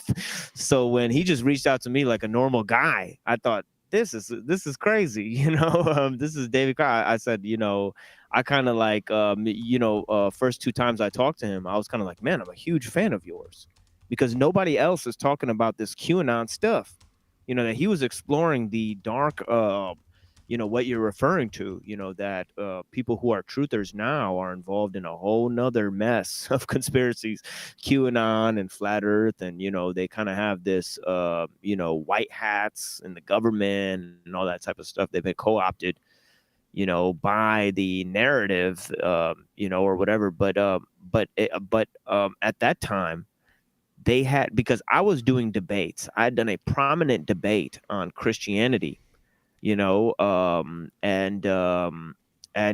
received lots of hate mail for it, because it was on a channel that was primarily ran by Orthodox Christians. Now, Toilet Bowl Earth is an Orthodox Christian, and Enslaved by Truth is a regular Christian. Well, well, Catholic. You know, because remember, I'm from Protestant country, but yeah. Right. Or but whatever, I know what you mean. Yeah, I know what you mean. Right. It could be argued that the Protestants and the evangelicals are normal Christians at this point. They've eclipsed the exactly. It's a matter of perspective. By many stages. Yes. Yeah, by many stages at this point, much to the behest of people like EBT. But the thing is that when I found myself talking to them, I noticed that they were critical of these communities. But the more and more I talked to them, I noticed that they were actually embedded in these communities. So I was like, oh shit! I thought you guys were like, people who are questioning these, Jim Bob and all these guys. But then I noticed that they were actually supporters of that. Not only that, they're kind of like their lackeys. And I was like, oh shit, because those people refer to them as the trolls in the community. And I was like, wait, not only do you guys support these guys, but it's strange, you know what I mean? You guys don't go against these guys anymore. Because the first time I ever met Toilet Bowl Earth and Drew, they were ripping into Jay Dyer and Jim Bob and all these people, and I thought, these guys are fucking awesome. And I thought, these guys are really fucking awesome. Like, these guys are like on some new level of shit. Like, they see through like the deception of these online communities, you know. And Crocco was there exposing QAnon as well, and he had gotten kicked out of the Crucible Discord, and he showed up on the on Drew's cast as the Crucible Killer. Oh, okay. He showed up as a Crucible Killer, and he said we're gonna shut down the Crucible, and that was before I did my second debate on the Crucible. You know, but the first time I went on there, I met Jim Bob, and I thought, what the fuck is going on here? I thought these guys are against Jim Bob, but here I am on their show. And here comes Jim Bob. Yeah, it's interesting, right? Yeah. I was like, that's fucking weird, you know. And then, I told EBT and Jim Bob about my belief about technology, and they agreed with it. You know, they followed everything I said, hook, line, and sinker. And the fucking video of it is there on my channel. It's the introduction to my channel, by the way. Me telling Jim Bob, refuting him about his views about technology, and this guy is afraid to debate me. He said 8 or 9 times on his show that he doesn't even know what the topic is, and he doesn't even remember my fucking name. That's what he said. It's like, it's amazing, you know, and people in his chat asking him again and again, are you going to debate the machine lies? Yeah. Well, and is this what Jim Bob does for a living? Because I know almost nothing about Jim Bob. Is this he makes his living doing this, or? It seems like that's what he does. He's a cartoonist, Oh, a prominent okay. cartoonist, a prominent media producer. He's more prominent as a media producer than the entire Crucible channel. Okay. You know, it would seem like he's very proficient at producing entertainment media, and that is his one gift that he offers the world. But obviously he's a second-rate philosopher, and that's the problem, is that he smuggles in all this philosophy in his like jokes. And it's like, well, what is that other than a psyop? Right? Oh yeah, Yeah. we're just we're entertaining people with philosophy. So what is it? Is it bumper sticker philosophy? Is it memes? Like, what is this? It's like, I don't know, man. It's either this or try to talk to these bozos that live, in the local area or watch TV. Right. What else am I Right. going to do? Right, and that's why I said, Jim Bob, I love you, brother. Toilet Bowl Earth, I love you, dude. Like, come and have a conversation with me. I'm just a normal guy from Detroit. Everybody knows my name. Everybody knows who I am. Me and Dr. David Skrbina. I mean, everybody knows where we live. We're not an organization. It's literally like one guy, and I have a philosophy professor who's like literally controversial. It's like a two-man whatever. It's not even a group. It's like two people. One of them doesn't even believe what the other guy believes. Because he's for all intents and purposes atheistic, in his views, So it's just it's literally like, and when I talked to Dr. Skrbina, he said he can literally count on his hands how many people are talking about these issues on technology. I mean, even in scholarly research journals, there's like almost nobody. Thunder Chicken, bless you, man. Yeah, man. Yeah, man. Thunder Chicken, hell yeah, man. Yeah, shout out to the people, man. Yeah, I may end up in Detroit at some point. I'll be back in a truck pretty soon, probably, which is fine. But the one thing about truck driving, I'm never really there long enough to do too much, But yeah, we do another IRL stream, Hell yeah. Machine Lives, hell yeah, you're welcome, brother. That'd be dope. But appreciate that. I definitely want to come check it out more in the summertime. Than I like to be able to walk around and do shit. That winter ain't no joke.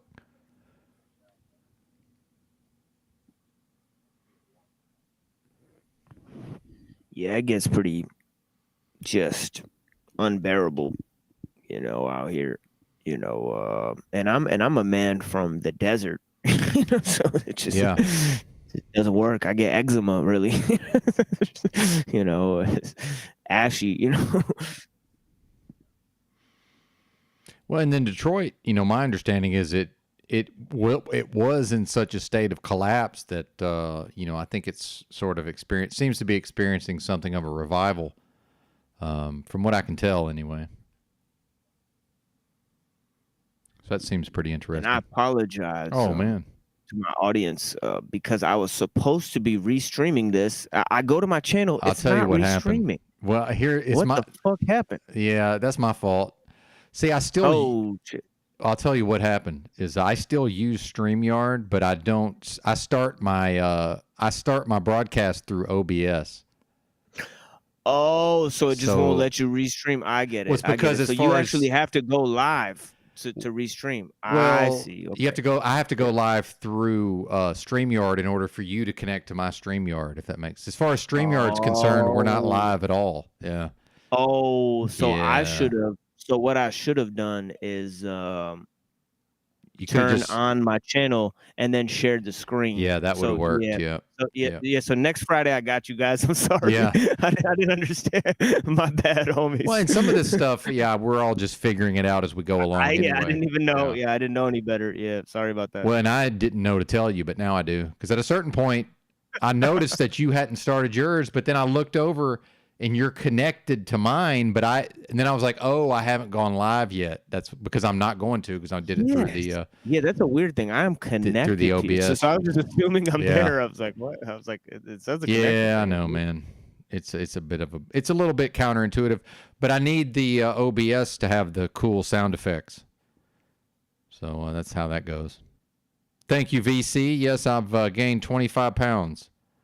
Actually, I'm up to 145. I'm no longer medically underweight. So yeah, at a certain point, my color came back into my face. Man, some of these live streams from like 6 months ago, I'm white as a sheet.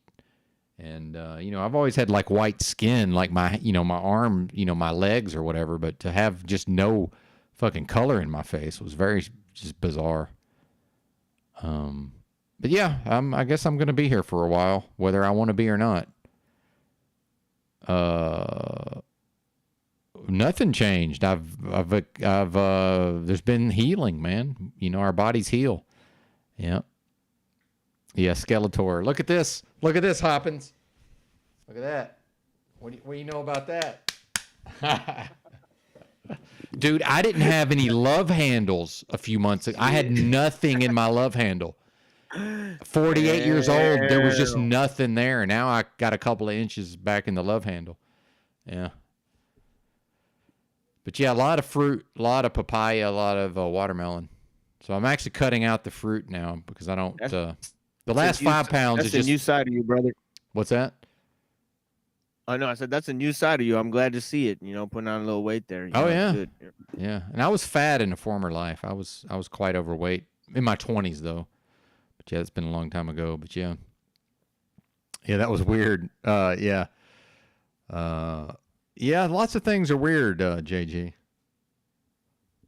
I need to play this for JG since he's here though. Give me a minute. I don't know if you heard the song I played yesterday with the sound clips. You won't be the bad part is you won't be able to hear this TML.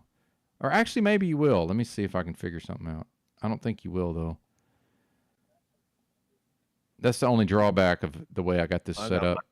I got my TV on. So. Oh, okay, you will then. Hang on. This is for you, Hoppins. If I can find it. Yeah, here we go.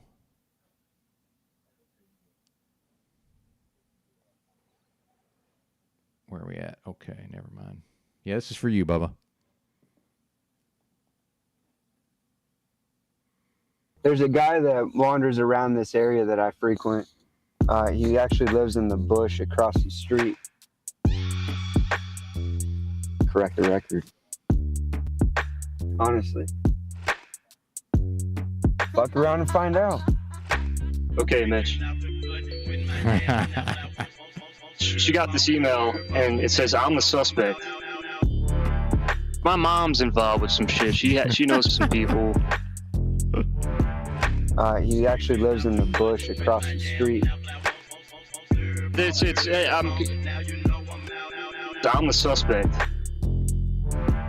I'm the suspect. Correct the record.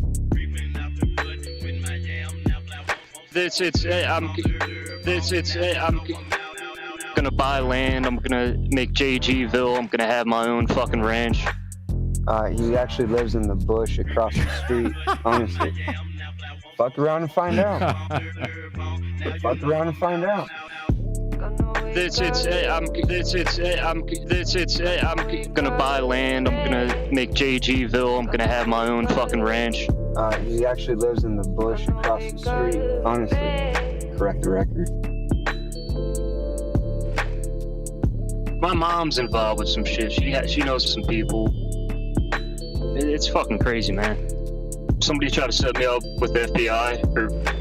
It's fucking crazy, man. I'm gonna buy land. I'm gonna make JGville. I'm gonna have my own fucking ranch. He actually lives in the bush across the street. Correct the record. Correct the record. He actually lives in the bush across the street. I'm gonna buy land. I'm gonna make JGville. I'm gonna have my own fucking ranch. It's fucking crazy, man. She got this email and it says, I'm the suspect. My mom's involved with some shit. She knows some people.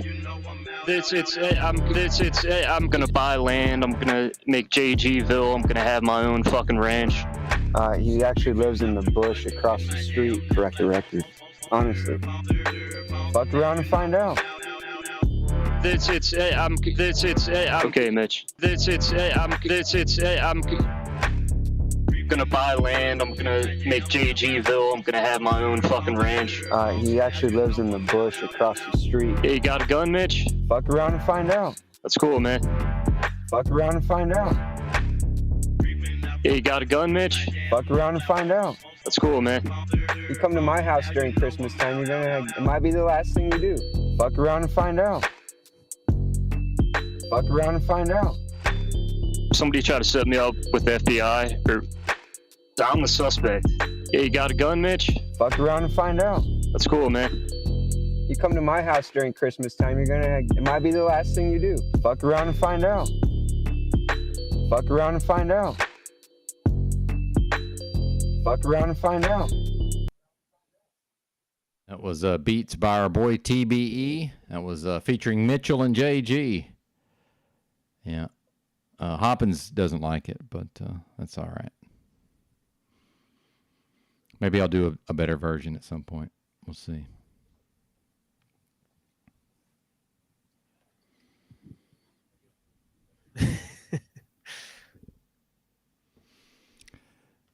TML smoking blunts over here. Yeah, peace to JG, man. You know, hope you're doing all right, man. Sorry to hear about all that shit that's going on with you, man. Oh, I think he's doing fine. Yeah. I hear he's been trading shit online. Yeah, that's what's up, you know. Oh, yeah? Yeah. You know, nowadays you could do some shit like that. You could just go off, hop on a train, trade some fucking Bitcoin, get a farm. You know, yeah, man. Hopefully it all works out for him. That's honestly a homie of mine, you know, for real, you know. Well, and just for the record, he used to be on my channel quite a bit in the early days. Yeah, so. Yeah, I got no ill will. Oh yeah. Yeah, I still let Enslaved by Truth and Drew Chalk Body Outline. He was on my last live stream as well. You know, he JG was? No, Drew. Oh, okay. Yeah, Drew still comes up. Oh shit, you know, everybody's welcome. Yeah, everybody's welcome to come up if they want. You know, Toilet Bowl Earth came up. You know, everybody comes up, you know. You know, my problem is I'm asleep when you go live. Now, I'm excited about your stream tonight. Are you starting at the normal time? Oh no, that's tomorrow. Yeah, it's always Saturday. Oh, Saturday night. Oh, thank God. Yeah. Saturday. Yeah. Okay, see, yeah, Saturday night. Great. Yeah, not tonight, tomorrow night, because tonight I'm gonna. I don't know if I'll be on the show or not, but Provo Kid's going live tonight around. I think he said 8 p.m. Mountain Time, so I'm probably gonna just take a nap and wake up for that. Because I like Provo Planet. Actually, I like his. I like what he does. Yeah, he's great. Yeah, I've watched both of his last two live streams. Oh, hell yeah. Excellent stuff, yeah. Yeah, he said he's going every other Friday now, so this is... but then he said he's planning on staying live all the way until I start my stream. So, I don't know, yeah, man. I'm one of the mods over there at Provo King. You know, shit. Yeah, man. Bless you guys, man. Yeah, man. You know, I promote his stuff all the time. But essentially, he was one of these guys, too. When I started popping up on the live streams, he was there. So, you know, he's always, just like JG, you know. So JG and Provo King, they've always been out there supporting my streams, man. Well, you must not be corny then. See, my problem is I'm corny, according to JG. I think that's probably why I've been called out for being corny a couple times. Okay. Yeah, I've been called out for being corny. Yeah, I get corny a couple times, you know. When I'm like bigging people up and stuff like that, you know, I get a little corny and stuff like that. So people get that, they're like, oh shit. Or if I'm talking about like love or some shit, you know. A perverted Muslim, shit. I don't know. You know, you'd have to tell me what a real Muslim is first, wouldn't you? That's right. Shit. It definitely. I don't know if it says don't smoke weed. I mean, from my research, it doesn't say shit about that. But yeah, if that's what you're referring to. You know. Yeah, the only reason I'm not smoking is my job, man. But I'll probably only work through the winter. Because it doesn't really get that cold in Arkansas, but the cold is like January and like half of February. It's cold. So like November, December, it really is not even cold. It hasn't been cold at all yet. There's a couple mornings it was below freezing, like 20 degrees, but it's hell, it'll probably be in the 70s today.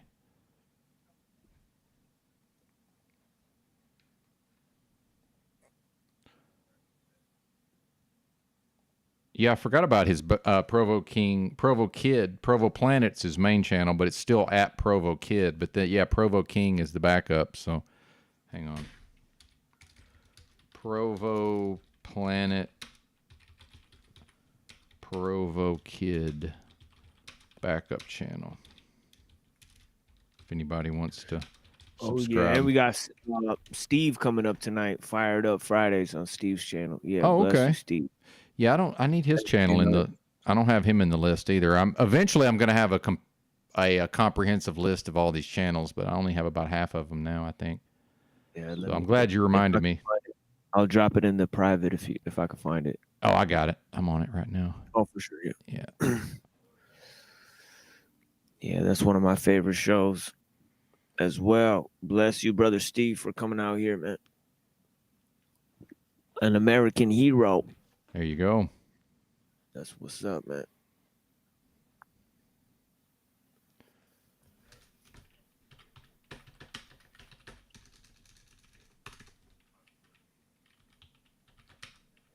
Yeah, he was telling me the type of stuff he makes his kid do, like run like 6 miles and shit. Shit is crazy. He be putting his kid through military training and shit. That's what's up, man. That's a good dad right there, man. Yeah. Well, especially if the kid's going in the military. I've been reading articles about how most of the youth are not fit for military service anymore. I think he might be out of that type of stuff, you know. Steve's, you know. But yeah, I don't know what Steve's actual opinion on the military is, but yeah, you know. Yeah. You want to come talk about Jehovah, JG? I could use a bathroom break if you want to hop on there, Hoppins. Hell yeah, let's talk about Jehovah. Be and then it was. That's right. That's what Jehovah be meaning. Be and then it was. But of course, there's no such thing as becoming. There's only being. Indeed. You know what I'm saying?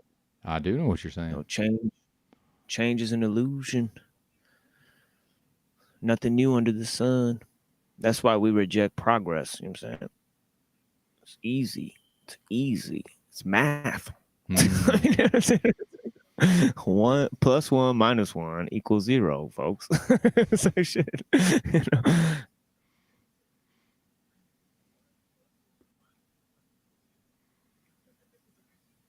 Good intentions, not controllable results. Yeah.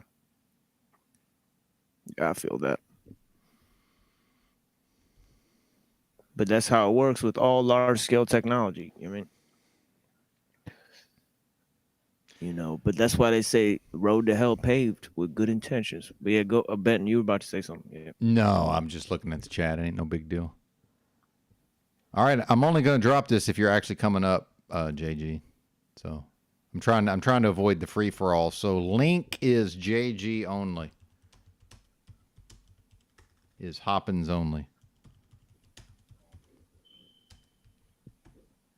Sometimes the miscreants like to try to flood in. I was a little more disciplined about only emailing the link, but I'm pretty sure I do not have JG's email.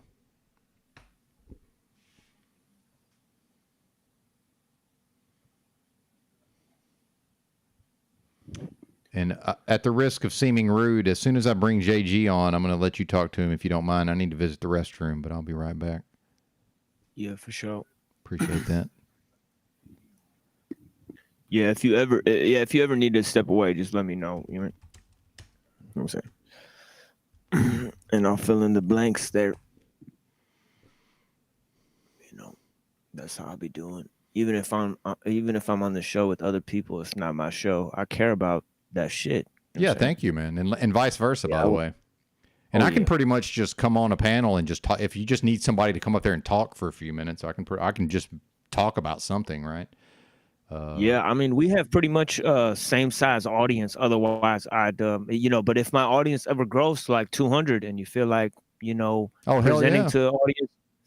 to audience of 200 or some shit, come through on my channel. You're welcome to do it. You know what I mean? You think of a topic, get a 30-minute presentation going. I'm thinking about doing that on my channel when I get my audience up. Having people come through and present on my channel and try to help them out. I want to do more of that here too.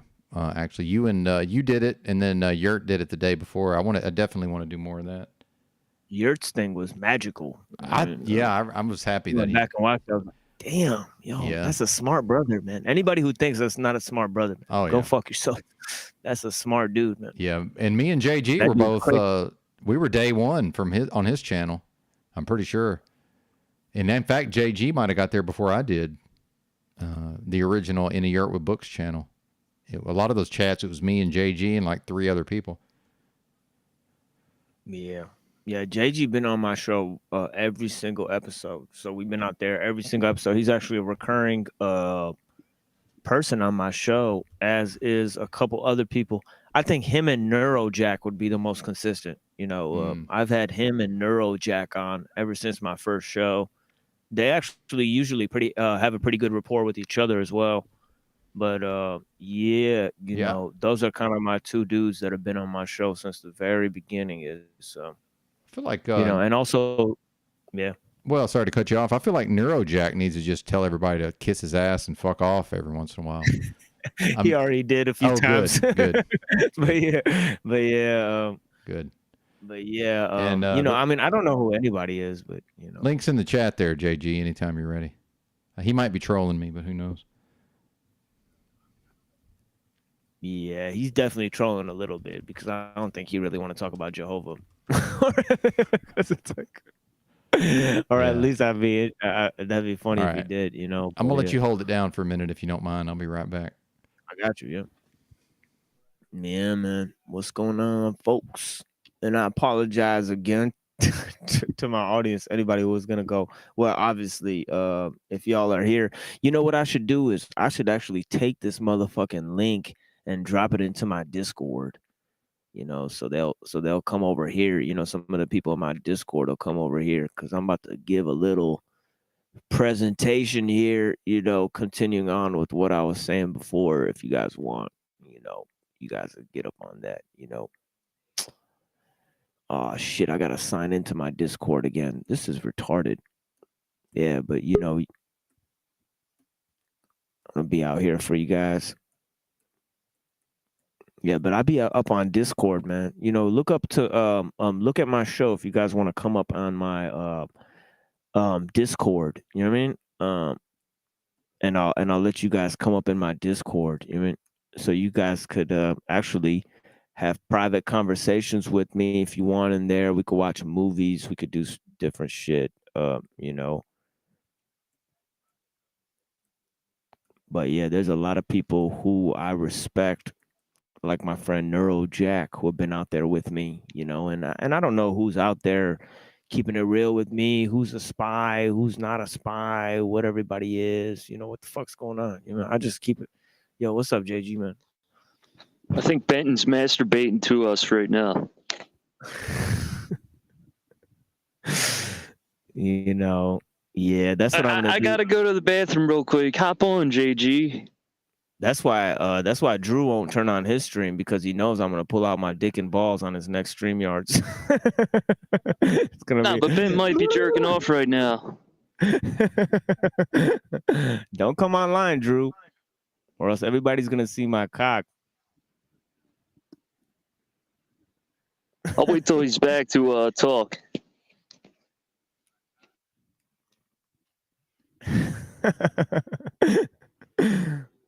Yeah, man. Blessed. But yeah, you want to spit some shit about Jehovah, man. You know what I mean? You know what it is.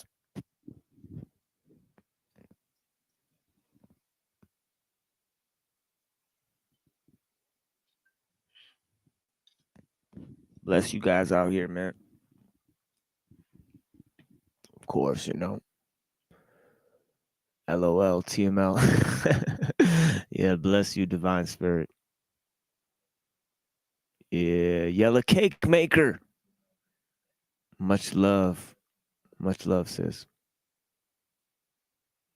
You lost the Discord. Shit. Okay, shit. Okay, don't worry. I'll find another way to contact you. Cause I put a little thing in there, for you. Bless you. But yeah, And I do have another way to contact you, by the way,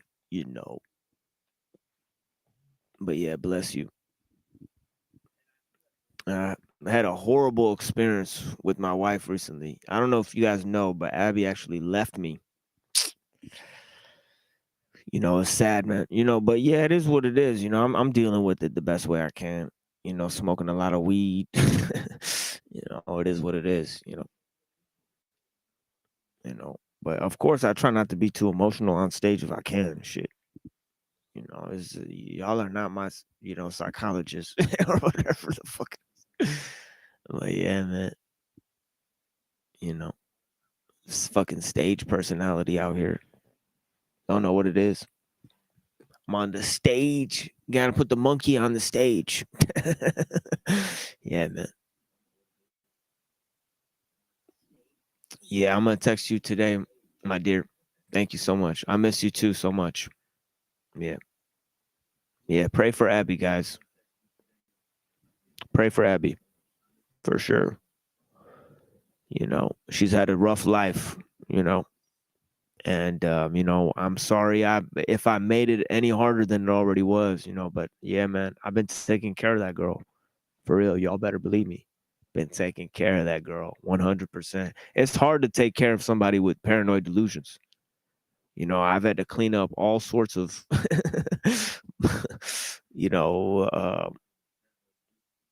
all sorts of messes, what I mean? For sure, man. Broken bottles, shit, etc. You know what I mean? Why'd you get involved in? Well, sorry, let me take that back. 'Cause you said from the beginning it wasn't like that. Yeah. Real talk. Yeah, real talk. Yeah. Well, in the beginning it wasn't like that. Yeah.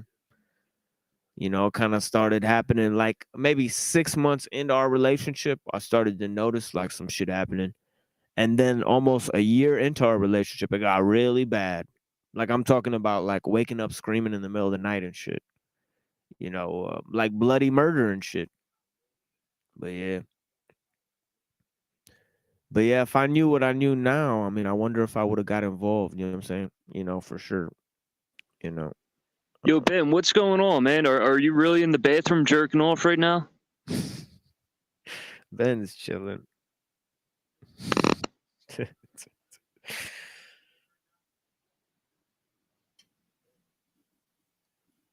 Yeah. But yes, like I was telling you guys before, mythos, logos, theos, mechanos, 4 stages, 4 aspects of history, 4 aspects of man. I was telling Rousseau, oh shit, that's a great idea, brother. Shit, that's a great fucking idea, bro. Make some coffee. Oh, I need coffee in my veins, motherfuckers.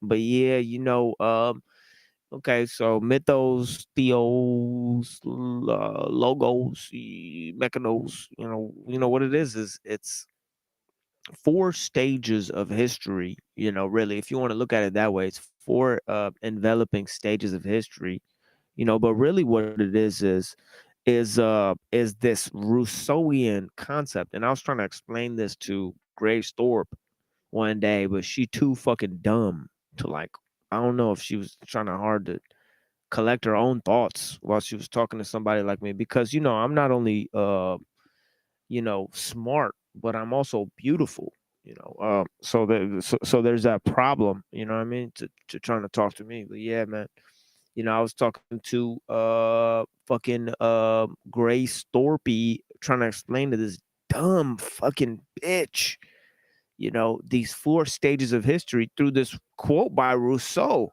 You know, Rousseau is a G, man, you know, because why is Rousseau a G? I don't like Rousseau's ideas. I think his ideas were pretty gay, you know, but I think that Rousseau, he got stoned at his own house, man. He had to leave, you know, he had to leave Geneva. You know, he couldn't go back because of his writings. And I think that's some bold shit. When you write some shit down, everybody attacks you and you don't even give a fuck. You're just like, fuck you guys. You know, that's some bold shit, man. You know, the philosopher Rousseau, he had a terrible life, man. Terrible life. Go read about the life of Rousseau and go look at his accomplishments. You know what I mean? It's incredible, man. But yeah, man. One of the things he said, that man first saw nature peopled with divinities. You know, he saw God in nature. He said, then he took God out of nature and put him into the temple, you know, and the temple became the only place to house the gods. And he put the idols in the temple. Then he said that man kicked God out of the temple and became God himself. You know, and that represents the modern age, man being the measure of all things, man thinking he's God, you know, and the spirit went through a similar metamorphoses, man. I mean, you know, the spirit. Hey, Muhammad. Yeah. What's up? My fault. You down to hop a train? I think it's time for you to hop a train, man. Hell yeah, yo! I was thinking the same exact thing, yo, man. Yo, next time you come on, I gave you my number and shit, but yeah, next time you come on the private chat, if you didn't save it up, I'll give it to you again. You know, come through to Detroit, we'll hop a train together, man. I'm down. I'm fucking down. Well, dude, come out west. I'll show you like the coolest spots to hop trains. We'll catch a train somewhere. Hell yeah, dude. Sounds like real game. You know, yeah, man. You know, fuck Detroit, man. I'll be on. I mean, exactly. Fuck Detroit. Not fuck Detroit, but the best rides are like in the West Coast. I know which rides are safe, which are cool. Like no cops are gonna be on you. We might have the feds on us, but you never know. That's how it always is, man. You know, they be on me all day. I mean, you see my fucking man. If you seen my Discord and shit, you seen all these fucking people. There's no way there's not these motherfuckers are out here, man. They be looking at the machine lies. There's way more. You see how many people watch my videos, JG? Like, like it's so fucked up. Like, I have way more viewers than motherfucking subscribers consistently. It's fucked up. Like, who's watching this shit? Motherfucking people who hate that shit are watching the fuck out of that shit. You know what I mean? Yeah, I mean, you're getting popular, man. Mr. Popular over here. Well, shit, man. You gonna see me, my popular ass on the train, son. Hop in that train. Dude, I'm down, man. If you want to do it like this spring, like we'll set a date. I'm fucking down. I'm down, bro. Yeah, for sure, dude. Yeah, I'm down with that, man. Yeah, let's set a date. All right, dope. We'll go train. It's happening. We could film that shit too, you know, for the Machine Lives. It'd be some dope shit. Yeah, man, I'll film shit. I'll film you on the train, fucking reading a book. We'll make a fucking. We'll get a shitload of weed. You smoke weed, JG? Nah, not really. I get too in my head, too hypervigilant. Oh shit, man. This is gonna be American adventure. You know what I mean? For real, man. But I mean, you can smoke all the weed you want. I'll be smoking cigarettes, just fucking, you know, enjoying the ride. That's all it is. It's just a ride, man. I mean, I'll probably just be like smoking weed the whole time. That's just how I am. You know. Yeah, it scares the shit out of people. I've talked to so many people, and they're like, "Oh, yeah, it's so scary." I'm like, dude, it's just like a fucking amusement park, man. It's just a ride, you know. You're not on there fucking fighting for your life. Like it's not that intense. It's not that crazy.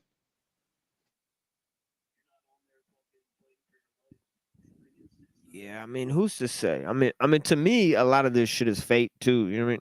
You know what I mean? It's like shit. What? Just like life in general. You know what I mean? Like yeah, I mean, shit. It's always been, you know, it's always been bullshit. That's why you got to find your outlets. Like you got to find your craft. Yeah. Like you got your podcast or you got your channel. That's your craft, you know. Yeah, somewhat,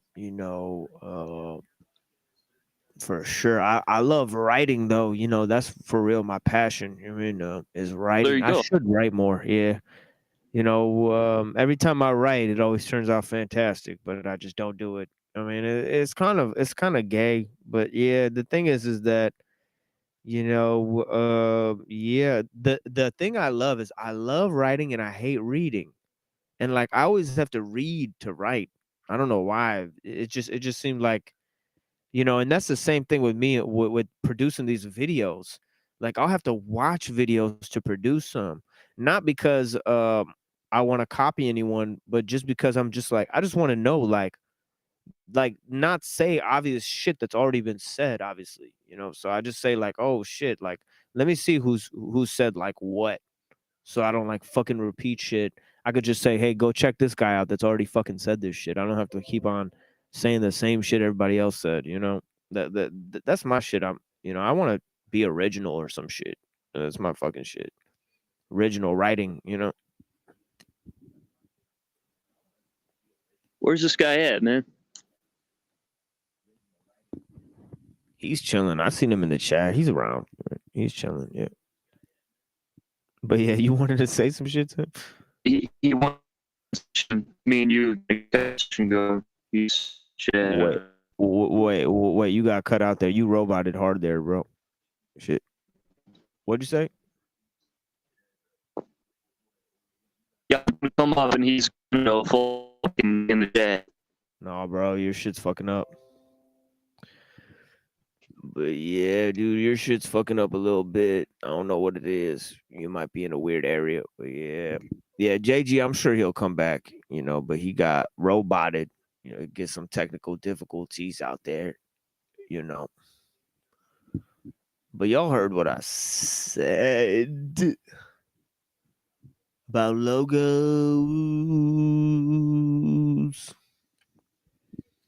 Mythos, logos, theos, mechanos. Mythos, logos, theos, mechanos. So yeah, you got the spirit. Oh shit, JG got tired of waiting on me, huh?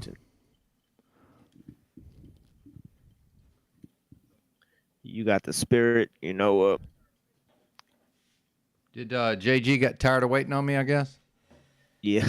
Oh shit. Yeah, I was making this coffee, man, and the butane canister, it's ran out. I didn't notice, so it took way longer to boil the water. So my apologies for being gone so long. It's all good. No, I think JG had technical difficulties. Oh, okay. So yeah, Maybe it he'll was come actually back.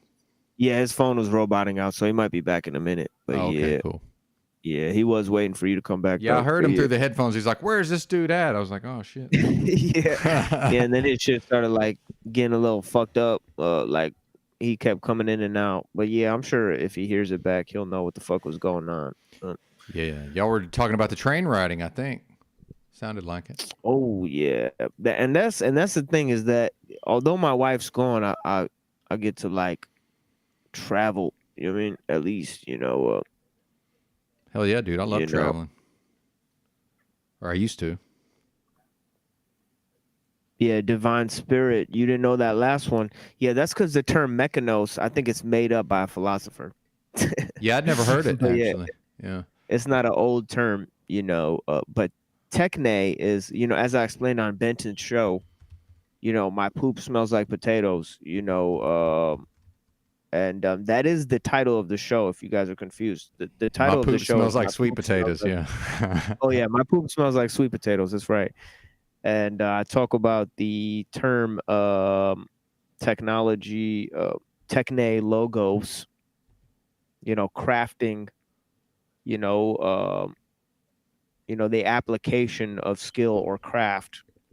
Through the medium, which is called logos, which is also refers to reason, not symbols or mind. Aha. Those are distinct things.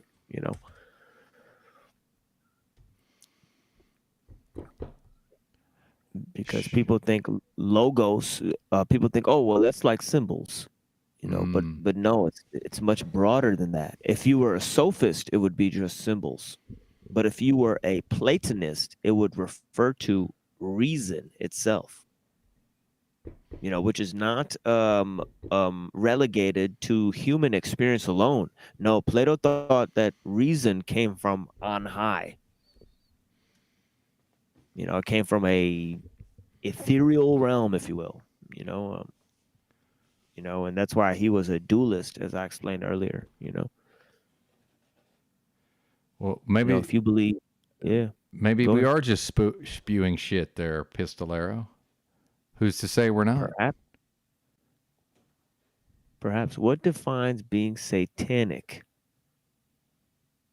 Well, I don't know what he's actually referring El to. Pistolero 666, by the way, his channel. He's not really a channel though, but his username for that, because since it's my channel, you know, I can click on each user. At El Pistolero -666. Interesting. Who was saying satanic? I never even. I don't know. I don't remember that either. But I was. Yeah, I don't remember that either. Yeah, so satanic. Yeah, I actually don't know what defines being satanic. He might be at a different part in the video. Yeah, and maybe. Watching it in the comment. Yeah, that's possible. He might be. Might be I actually behind. don't know. I'm not talking. Oh to no, he's you talking or to Tarek. Okay. Yeah, Tarek. Enslaved. You know what's Tarek? That's Tarek. Yeah, I know. Tarek comes up in the chat and he runs that chat, man. I don't know if I'm willing to go that far, but something happens because that's what happened on my show last time, because everybody was talking about Tarek in the chat. So whatever he does in the chat is effective. He's an effective dude. I took on chatter. I took on like 3 people in your chat that one night. I don't know if you remember that. Yeah, that didn't rip the chat apart. People don't realize, man. I used to do a lot of writing and a lot of like my debating was in type form, man. I can just go at some motherfuckers. No problem. You even said that to me in the chat one day. You said TML, stop hogging up the chat. Well, I remember you saying that one day. That's true. I did feel kind of bad because I realized I was sort of taking over the whole thing. So yeah, I felt a little bad. And if you ever wonder why I don't say hi to you in a chat, I don't want to take over somebody else's chat. Sometimes I go in a chat and it's like, you're welcome. You're welcome to take it over. I don't like to though. It's like it's a whole page of me saying hi to people. It's like, man, I don't want to do that. No, that's cool. And I apologize again to you that one of my mods, you know. Oh, I don't care. It's fine. I don't even know who these people are. The reason why I put most of these people as mods is because I got into mod wars on my channel after Chalk Body Outline, you know. So I actually don't know who anybody is anymore, you know. Oh, I get it. Well, I had a time when there was a ton of mods too. So I actually demodded everybody, and then I think I have like 3 now. So yeah, I couldn't go that far logistically because some of the people in my shit that are mods I actually know personally. So they'd be like, "Why did you know, they're gonna hit me up?" Oh, I did it anyway. I just did it anyway. Why did you unmod me on YouTube? And it's like, this is real life. Like, who gives a fuck? Dude? You know, like, what the fuck are you talking about? Man, sometimes I go to live streams and I don't even know I'm a moderator. I don't even remember I'm a moderator, and then I go type a comment and I'm like, "Oh yeah, I have a wrench here." I don't ever use it for anything. I don't even know what channels I'm a mod on. I have no idea. Yeah. I'm not trying to brag about my humility. It's just not important to me. But by the way, Pistolero, man, I don't know why you won't come and check out my show. I unbanned you from the thing a long time ago. So Pistolero, man, you're welcome to come and check it out, man. You know, bless you, man. And yeah, I mean, it'd be an honor to have. I mean, the devil himself, man, that'd be cool, man. You know, I need your input. I mean, we talk about religious issues, so if you're the devil, for sure, man, you know, you could probably weigh in. I'm not sure about it, but you know, you could definitely debate. You know, if you're the devil, you know, try debating me if you're the devil.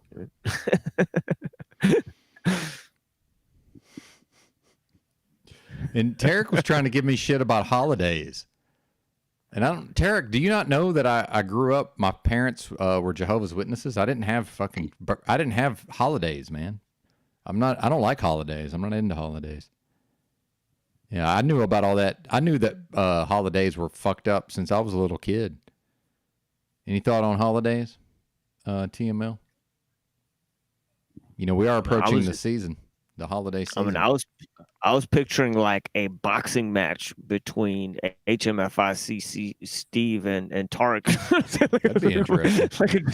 like two like big burly motherfuckers just going at it. You mean? You know what I mean? I couldn't play that game. I would have to you know, you'd have to piss me off, and then I'd have to come back later with a weapon or something, you know, like 3 or 4 days when you don't expect it. But yeah, I couldn't do like, you know, the street fighting thing. But yeah, man. I ain't fighting nobody. I'll defend myself. I don't have fights. That's fucking stupid.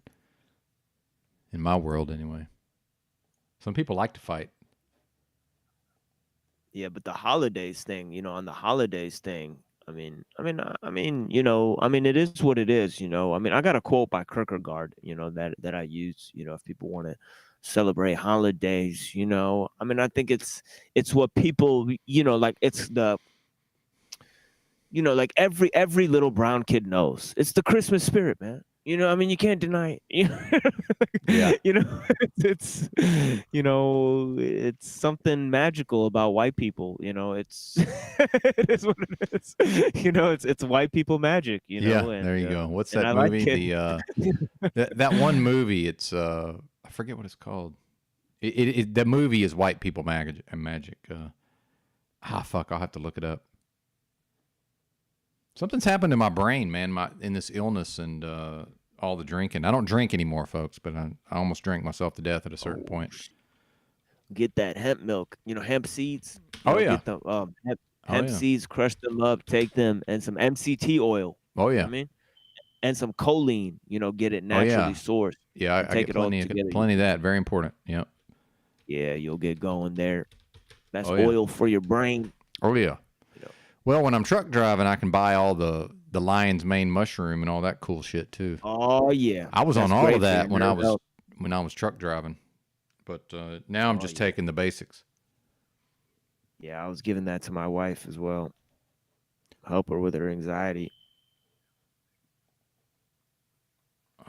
Why can't I think of the name of this movie? It's just bizarre. Oh, It's a Wonderful Life. Yeah. Or is that it? I think that's it. Yeah, It's a Wonderful Life.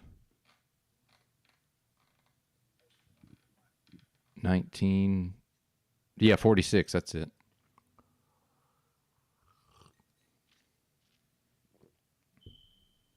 Now, I've heard a lot about that movie for real.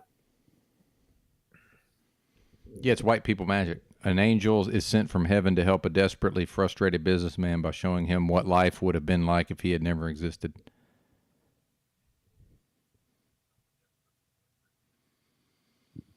Yeah, lion's mane's good stuff. I like all the mushrooms, man. All of them.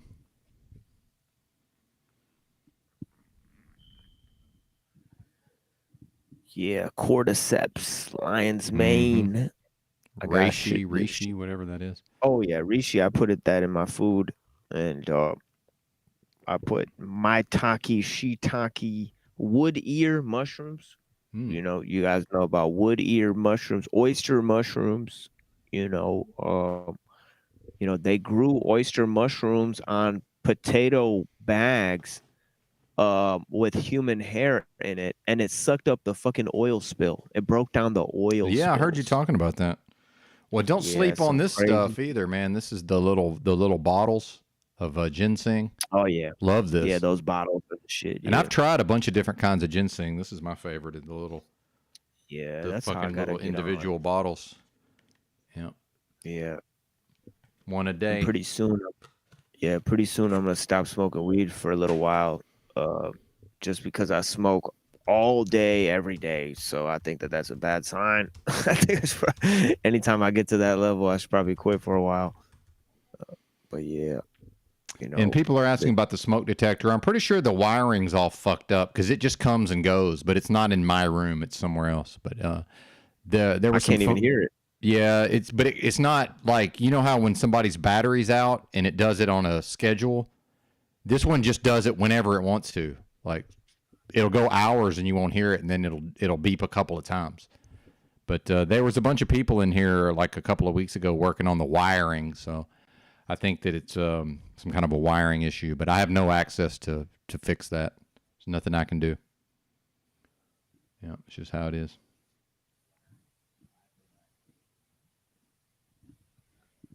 Yeah, and JG never came back, man. We need another panelist, guys. Thought I was trolling him. What's up with you guys? You know. Well, I do want Bless to you thank guys. Machine Lies for coming today, and you know, Of course. Yeah.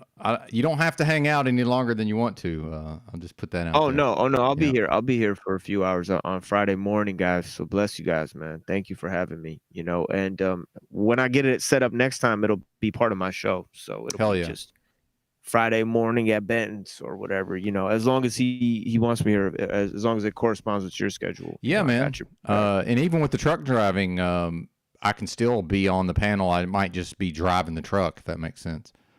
So it might just be me coming on your show, maybe. But we'll work something out. Oh yeah. Yeah, you know, that'll be dope. You know, Friday morning at Machine Lives with Benton driving a truck. Yeah, Trucking, motherfuckers.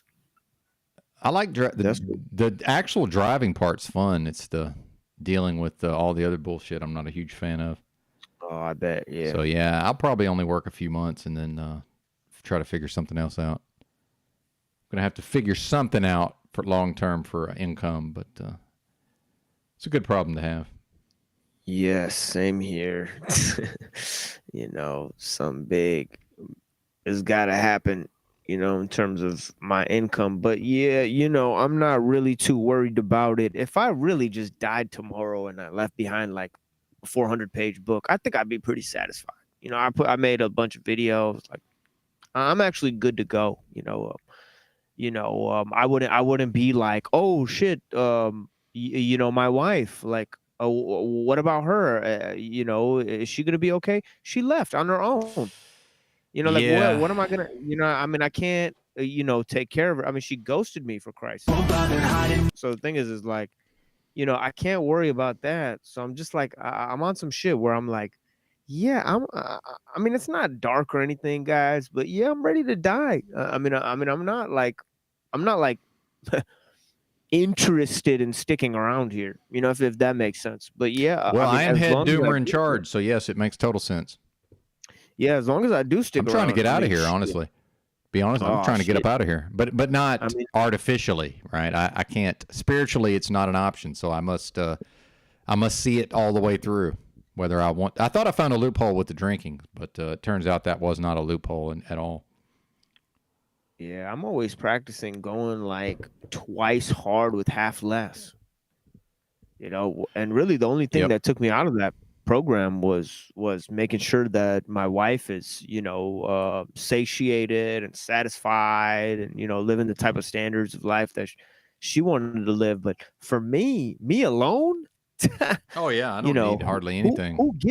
Who gives a fuck? Yeah, I just make the same bowl of lentils, eat a fucking tub of gruel, and go the fuck to sleep. Like, it really doesn't matter. You know, you know, I don't have to buy a single book. I have such a library of books I've amassed, you know, that I spend literally the rest of my life reading these books and producing material on these books and just dying alone. I mean, Well, we all die alone. I do want to point that out. oh yeah, We all die Yeah, alone. you know, but yeah, man. Well, Yellow Cake Yeah. Maker said she would miss us if we passed. Oh, well, that's why I'm here. That's why I'm here. You know, I'm literally only here for people who say shit like that. Yeah. I'm really. That's really like I'll just think, oh well, I do have like 2 or 3 like fans and shit. It's like yeah. Well, man. and Bless you guys. yeah, that's true. And you know, the reality of the internet is, regardless of how good the broadcaster is or the person that makes the videos, everybody's getting hated on out here. No matter what, everybody takes some abuse. So, you know, the fact is, we have to be, you know, thick-skinned. So yeah, I mean, that's who, you know, I do it for myself first and foremost, but certainly for the folks who do appreciate it, right? But again, I've known since day one people are gonna be shitty and hate on me, you know, to some extent, or just make a comment here and there, which, I do. Sometimes I'll go into somebody's live chat. I'll make a comment here and there. It's like kind of a shitty comment. That's just how it is, I mean, that's just what it is. Yeah, and it's like you said earlier, maybe we do draw that out of people because it's like, oh shit, like, like you go out on the internet looking for something and oh look, you found it. it's like oh shit. It's like sometimes it's like, yeah, you have problems with yourself. And it's like these people are a reflection of that shit. Like they show you like, look, there's that fucker, like there's that type of motherfucker that I actually can't stand. And it's like, oh shit, and it's like yeah, that's even healthy because at least you realize that about yourself. You go, oh shit, whether or not anything gets resolved with them, it's like you realize like, man, you couldn't, you just, yeah, you don't go that way, huh? Well, the fact is most people couldn't do a live stream like this. I would say well over half the audience is not capable of doing what you and I do. I mean, like, wouldn't be able to do it, period. Wouldn't even attempt it, in fact. Real Yeah, I don't think that makes me anything special. Like, I'm foolish enough to, turn a mic and a camera on and go on the internet and just start talking, right? It's a fairly foolish thing. But thank you, Sterling Ray. I actually did. I saw it that way. Thank you, Sterling Ray. And in fact, I've been hated on extra hard since then. I don't know if you've noted. Even O'Shea went live and had Paul on, and they went in on me and Tommy and Zetetic Warrior. Destroyed that cat. Yeah. The thing is that I don't even. I love everyone, man. I'm really, a guy. I mean, I love even the people that got a problem with me. I really love these guys, Drew and Toilet Bowl Earth and Jim Bob and Rusty Smackleforth way more than they know. Man, do I love you guys. But first time I met you guys, it wasn't like that for sure. But yeah, the thing is that I really think like, a lot of these cats, they can't, like the thing is that I don't think a lot of people, well, like you just said, people can't just turn on this shit and just talk. They really literally would have nothing to say. And at the end of the day, that is what I respect, or how I know that somebody like you or Talcott is somebody who, to a certain extent, just doesn't play around, because you guys can just turn on, because whether or not you guys have a panel or not, you guys are turning the shit on and just talk, and yeah,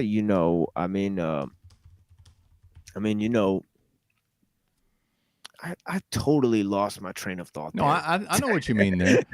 I was like, what the fuck? No, but I was going in like some other fucking direction. I have no idea where that went. Man, I had a brilliant thought to share with you guys. I got flushed down the fucking toilet. It is what it is. You know what I mean? But yeah, maybe it'll come back. If it's important, it'll come back.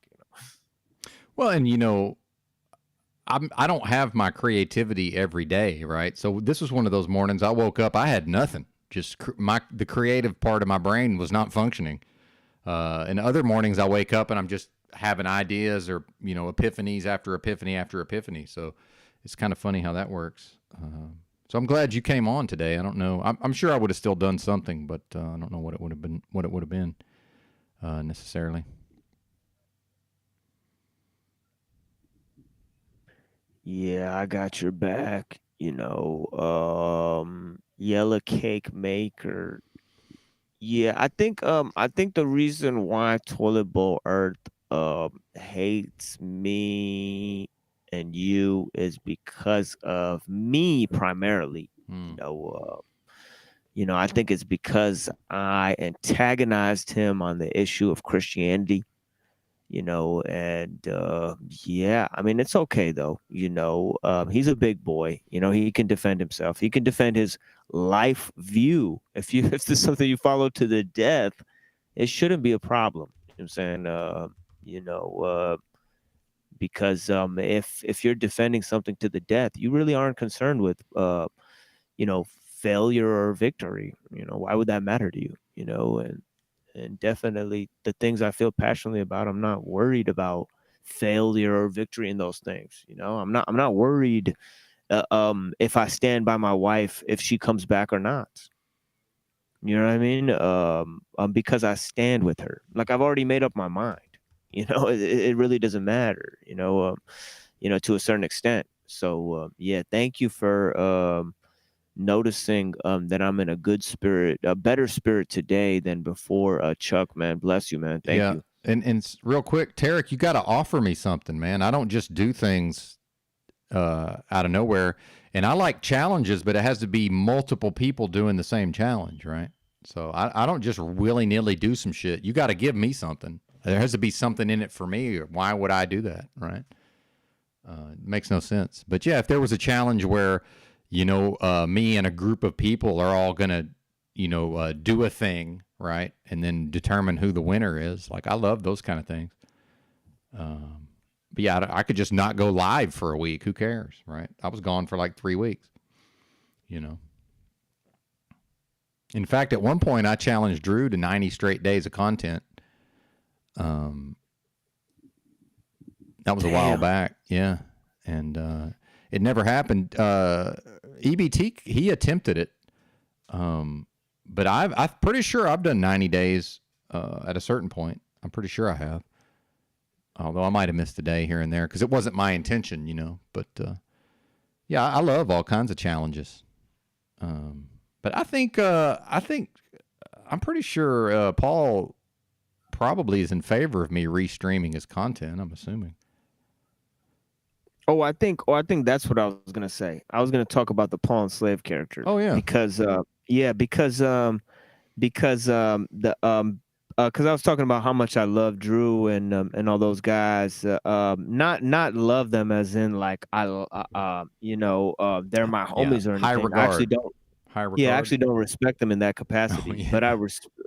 But I like them and love them in terms of just being people on the internet, just being people that are making work of something that is an original concept or something that is a quasi-original concept, whatever it may be. And I know they borrowed some of their work from Quantum of Conscience and all of that Sure, stuff. yeah. But with Paul Enslaved, I got a very bad rating one day when he shouted me out on your show, and said that he was cool with me. But the thing is that, it's like I just said, everybody's welcome on my panel. I don't turn people away on my panel simply because, I'm not afraid of talking to anyone online. I really don't understand what the big deal is, So I mean, if people come on the panel, if Paul Enslaved comes on my panel, he's welcome to be rude to the guests or to treat people however he wants to, but if two people are going to talk over one another, then I'm just not going to allow that shit. Yeah. So, so it's just like, because nobody can hear fucking anybody. I know, it's terrible. And like, it's just a bunch of like noises and, I like a little bit of noise, it's good to show that too, when everybody gets heated on a topic. Oh, look, everybody's, up and at 'em on this one issue. But then I got to go one at a time with motherfuckers. I got to go, you talk, now you talk. Now you talk, now you talk. Mm-hmm. Because it's visual like engagement with the audience. If they can't understand or hear what the fuck you're saying, what the fuck are they going to chat about? This is retarded. So yeah, that type of thing with EBT, TBE, Paul Enslaved, and sometimes like that. Obviously everyone's welcome on my show, but motherfuckers who are just gonna just fucking play music, talk over each other, and do all this shit, and shout out to Paul Enslaved for not doing that. Last time, just engaging in the conversations, and yeah, and if people want to engage in the conversations, I really don't care what they say. I don't care if they're silly. I don't care if it doesn't make sense. I don't care if they tell somebody fuck you. You know what I mean? I don't care if they do. I don't care if anything happens. You know what I mean? So yeah, man. Bless the Paul Enslaved, man. It is what it is, man. And thank you for coming up on my panel, and but I mean, and I'm not afraid to go anywhere and do anything. But the thing is like, I'm spread so thin. You know what I mean? Oh, I I'm get spread that. so thin out here. Yep. I'm spread thin out here. I mean, I still got 4 or 5 people like wanting me to appear on their show. I mean, it is what it is, but I mean, Well, thank you for being here once again. of course, Yeah. and that shows like for real, because like certain people, and it's because of the Kaczynski, you know what I mean? Certain people, I'd be like, all right, I'm gonna go this way, because it's like, they're already into that shit. I mean, they already queued up on that same shit. Mm-hmm. When you got a motherfucker named when you got the the motherfucker named Ted driving the truck up there, Yeah. you already know you're gonna see Yeah. the machine lines underneath that shit. Like, it is what it is. Well, It and is what it is. I need to go. I need to go brush up, because I was a little more studied up on that material than I am now. I actually, I need to go back to the drawing board in some ways. I got the the basic concepts. I certainly understand, but as you know, there's a lot there, man. There's a lot there to go through. Oh shit, we could go step by step. Even next Friday, we could just open it up, just do like the first 3 paragraphs or some shit. I mean, yeah, and then move on. We have 3 paragraphs of Ted, at a time. We could do it like, just do it 3 paragraphs at a time. I mean, Oh, I'd love it, shit would be man. dope. Yeah, Shit would be people dope, enjoy man. it. Certainly. Break it down. You know what I mean? Talk about the issues there, because one of those motherfucking paragraphs are so action packed that this shit just gets like a lot of shit involved in it. You know what I mean? Machine Lives, you are a man of God. Why are you on Tommy podcast? Kind of aligning with his concept or ideas, and you can see Tommy is pushing P. Okay, now that is another thing. Nobody on here is pushing harm against children. That's that's snafu being insane. There's nobody in these communities that's promoting those things. Snafu's a crazy person. He's literally insane. That's what that is. Yeah. I'm 48 years old. Hang on, I want to say this. I'm 48. Oh, no, of course. I don't have, just because I feel strongly about this, I'm 48. I don't have children. I have no involvement with children whatsoever. And I mean none. But here's the thing is, some folks legally can't be around children, right? You can figure out who I am, and you can punch my name in a fucking background check anytime you want if you want to know something about me. Because I don't know Snafu's legal fucking government name. For all I know, he's not allowed around children, right? I know this, a lot of the people who run around talking about these things, and Snafu's preoccupied with images of violence against children. Like, that's a bad sign that that's on his mind. I wake up in the morning, at no point am I thinking about bad things happening to children, right? I go all day long, and it never even occurs to me. But then at a certain point, I see Snafu accusing me of things that have nothing to do with me. That has nothing to do with me whatsoever. Just not interested. Go ahead. No, I was going to say, rest in peace to the brother Davy Crocker, who's going to cover the child, CPS to child trafficking pipeline. Man, Mm-hmm. hopefully somebody gets to cover that. The truth will come to the light, guys. It's only a matter of time before these sick motherfuckers find out what's going on. Yeah, and how they're surrounded.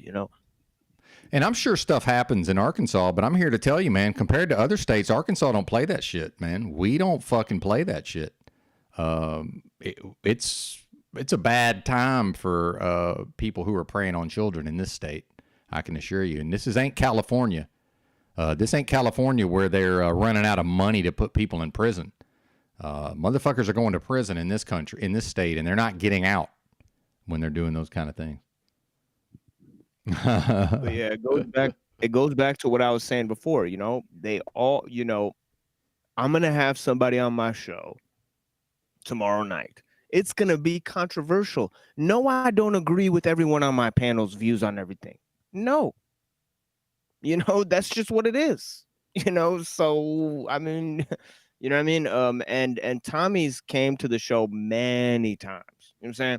Tarek, if you start a show, I'll come to your show. The reason is because you've been on my panel and you've been like talking, and that's the thing is, Tommy was very, very, very loud, very raucous, very disrespectful, talking over people on my panel, you know, but the thing is that Tommy doesn't do that every fucking time. That's true. You know, so it's like, what am I supposed to do? It's like when Tommy's chill, Tommy's chill. You know what I mean? When Tommy's got something on his mind, he's got something on his motherfucking mind.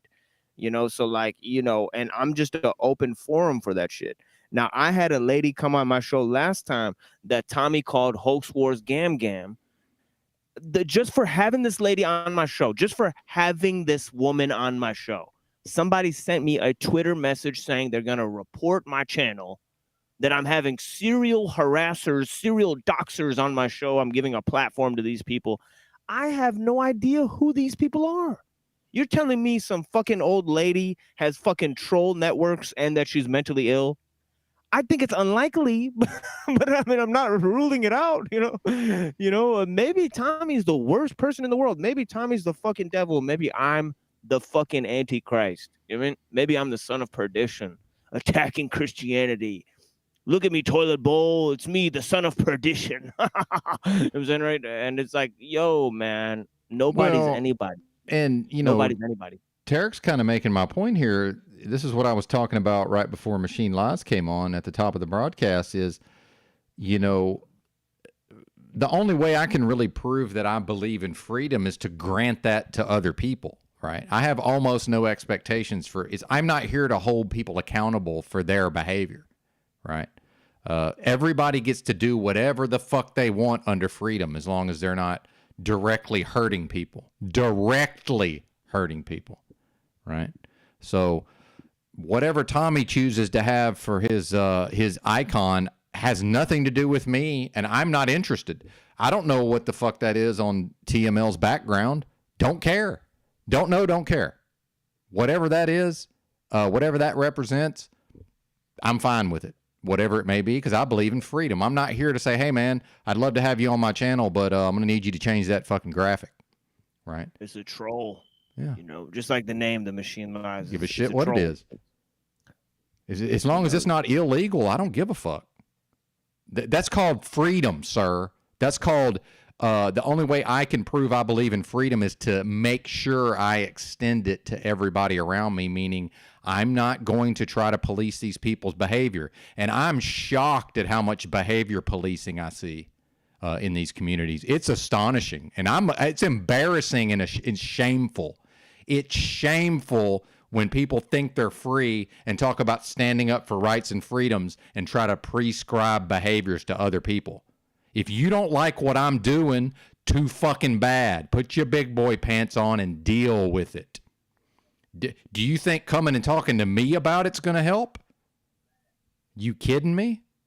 Meanwhile, I would never tell you people what to do. I would never tell you people how to live. That's because I'm practicing freedom, actual real freedom where you get to decide for yourself what's right and wrong, right? It's not for me to dictate to y'all. And you can say whatever you want. Y'all are all up under a dictator called Paul Enslaved. That's what he is. Every time I talk to him on a panel, he tells me what to do. I go back and find me telling people what to do. I'm sure every once in a while I probably slip up and tell people to do something. I don't give advice, and I don't boss motherfuckers around and tell them what to do. It's bullshit. Bullshit.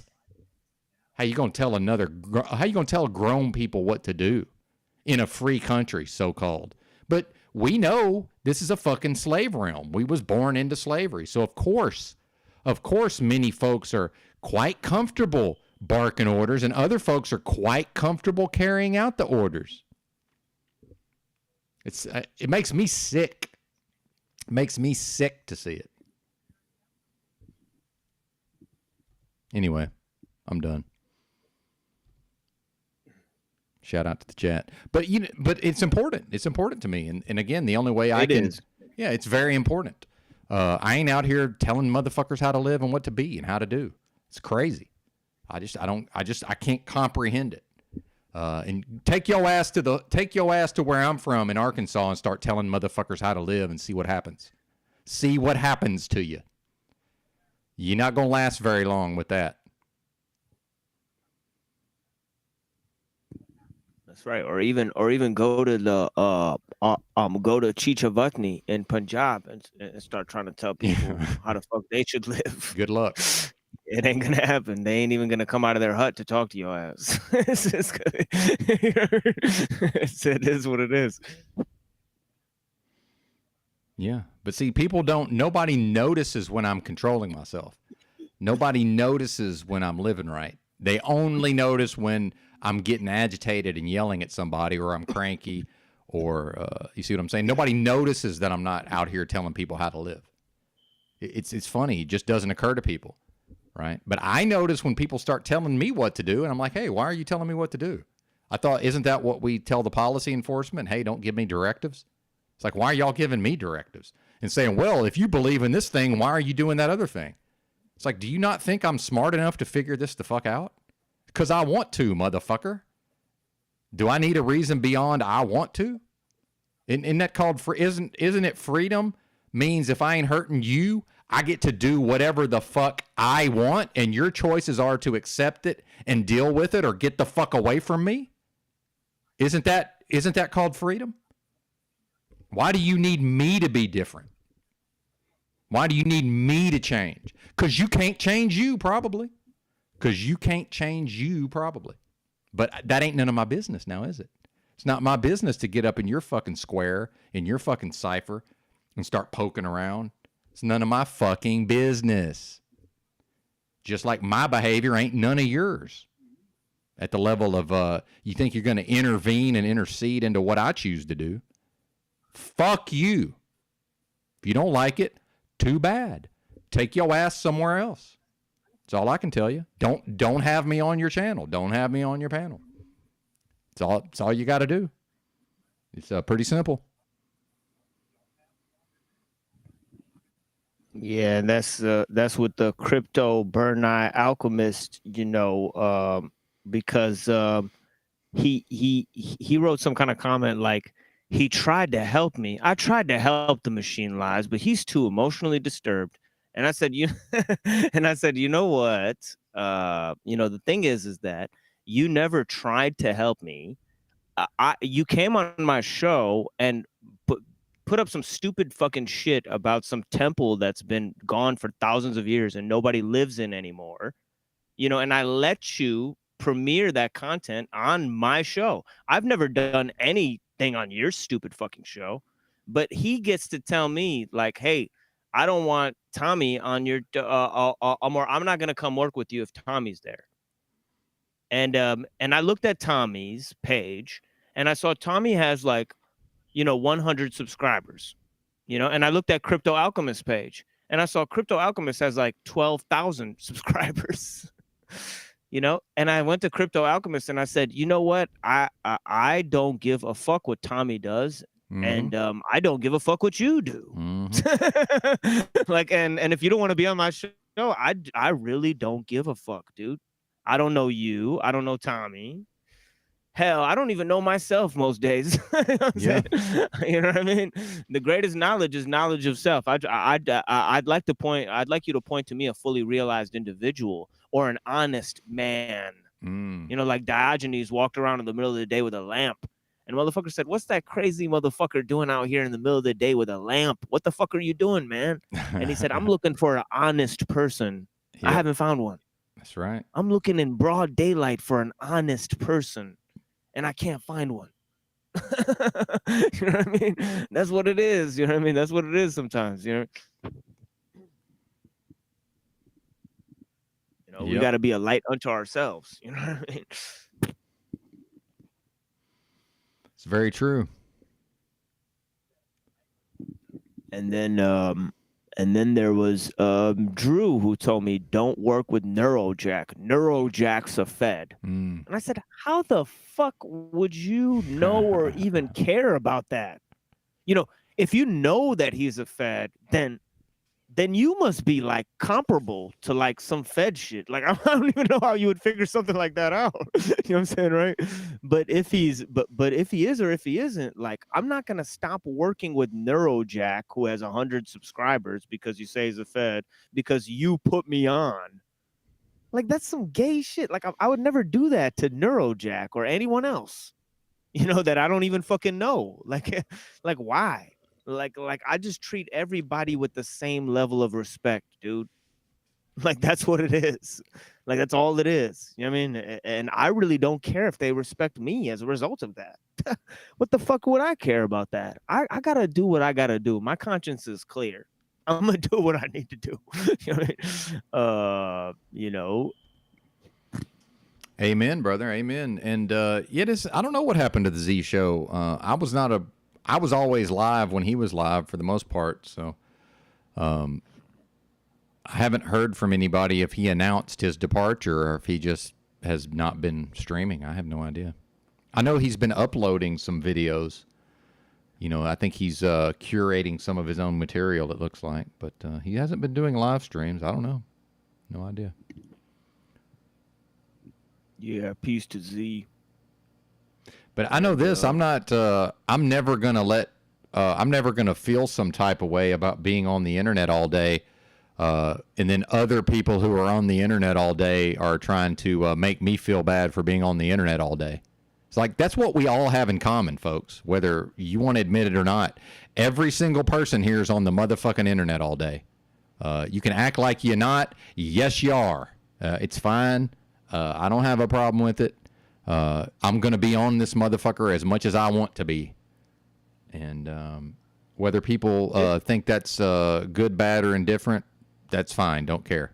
But I'm not. Yeah, it's one of those things where, insane. like, yeah, it's one of those things where they really mean something else. And what they really mean is that I'm up to more important shit than you. Yes, there you go. And it's like, what does that even mean? It's like more important shit. Come on. Now, let's be serious here. You know, whether you have kids or you're feeding your kids or you're fucking learning some shit or you're trying to make a family or you're just fucking jacking off at the bathroom at Wendy's, you know, I mean, what's more important shit? You know, I mean, you know, what scale of shit are we on here? You know, I mean, this is fucking crazy, you know, more important shit. I mean, you know, you know, surely, you know, I mean, you know how to manage time. It seems like you're a person who seems to be claiming that you know how to manage time, or you understand what's relevant. So either you're withholding that information from me, you know, or you're just criticizing me. You know, I mean, in other words, like, what's your fucking point?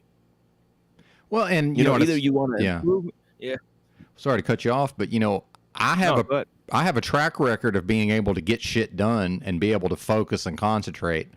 So at a certain point, I told Paul, look, let's just give everybody homework. Let's just give everybody some tasks, and we will quickly see who can actually get some shit done and who can't. I would love that. I've already proven I can do live streams 7 motherfucking days a week for months on end. You think I can't do some other shit, right? The fact is, a lot of the folks who come in here and type things, if they were given a task to complete and a deadline, the fucking shit wouldn't be done, and there would be excuses. Whatever you give me to do is gonna get done by the deadline. Promise you. Why? Because I made myself into someone who's undeniable. It's like it's the same reason when I go to work for a new truck driving company. After a few months, one of the dispatchers lets it slip that I'm pretty much the #1 driver in the whole motherfucking company, right? Which may only be 100 drivers. It may only be 150 drivers. Now, I don't know what those metrics are based on. I'm sure the fact that I tend to drive 7 days a week probably helps, right? But that's just natural. I go into an organization. And if there's actual verifiable metrics, I outdo damn near everybody. So let's just go ahead and give everybody an assignment, and I will probably outdo damn near everybody because that's what I do. And a lot of the people who like to talk shit and type things, we will see very quickly, are ineffectual and can't get shit done on a schedule in the real world, which don't say nothing about me, that don't reflect on me, and they can type whatever they want. Right, the loads the loads either get picked up on time and delivered on time, or they don't. That's my favorite thing about truck driving. You can't politic, you can't kiss up to the boss, and you can't make excuses. The motherfucking load gets picked up on time and delivered on time, or it don't. And guess who does that? I got a load. Go ahead. I got a load that can be delivered on time for just Frank. Come get this load, but boy, at the bathroom at Wendy's. Oh shit. Oh shit. Little bitch. What's up, Just Frank? But see, that's the thing. People don't like to hear that. People don't like to hear that they're ineffective. They don't like to hear that they're lazy. They don't like to hear that they're unfocused. But most people are lazy. Most people are unfocused, and most people are ineffective. That's called life. That's called, I go out here and I look around and I watch everybody, and most of them don't know what the fuck's going on. Most of them can't concentrate. Most of them's lives is in complete and fucking shambles, but what they can do is go to the internet and pretend like everything's perfect. Oh, they're just typing at me and acting like their lives are fucking perfect. Yeah, sure they're not. See, you think I don't know that from day one? You think I don't know that from day one, that most of your lives are in a fucking state of shambles? It's just a fact. That's just called life, right? So why would I be embarrassed to let y'all see how I live? It's like, yeah, let's show the world how y'all live, right? I'm not going to look down on nobody because of that. It's just people, man. It's just people. But yeah, thank you, Stationary Pizza. Yeah.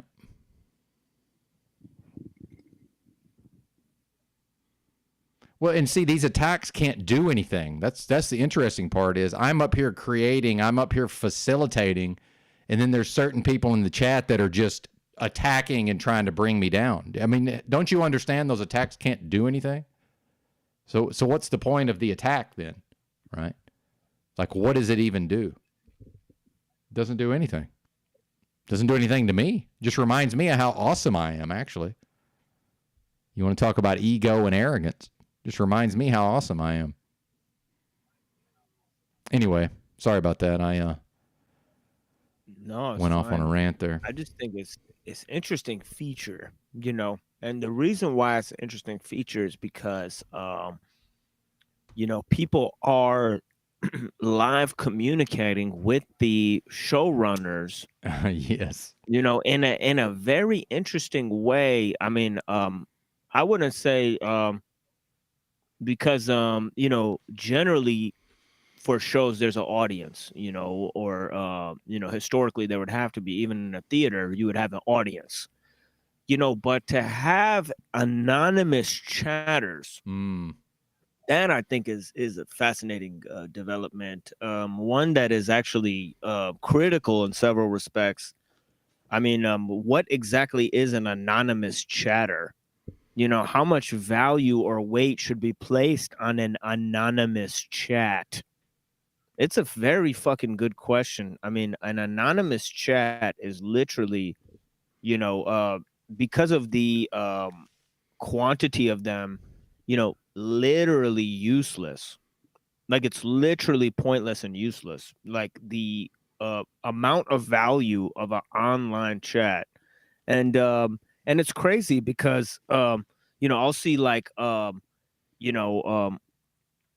wife in an online chat and my whole day will change, so that's a good example to how, like, it fucks with you. It fucks with your mind. It makes you put value and attention on things that are not valuable or attentive to that matter. You know what I mean? So like, and also it's embroiled within your personal affairs because you are personally reading it to, of course, but the way you're receiving it, it could be anyone. It could be anyone saying anything for any reason. And it doesn't even matter what their name is or who's saying it for that to be true.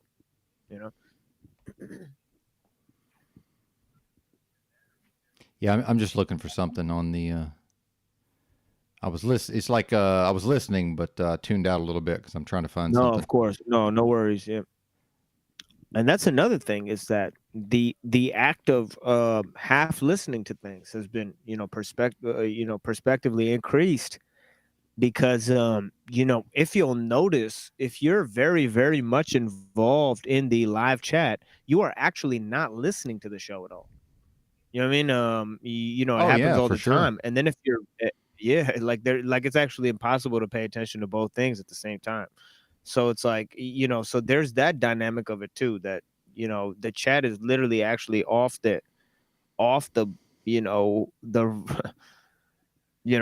mark of the show and what's actually going on the stage in several respects.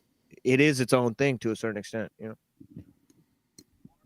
Well, and it's funny, and I already know that it won't mean anything to the people who are talking about this in the chat, but there's people in the chat talking about certain satanic symbols as if I have some sort of obligation to not allow certain symbols to be shown. But when Paul Unslaved uses satanic imagery as a joke, that's completely fine, right? But because he's got a thumbnail with his face on the Baphomet. I don't know if y'all know about that.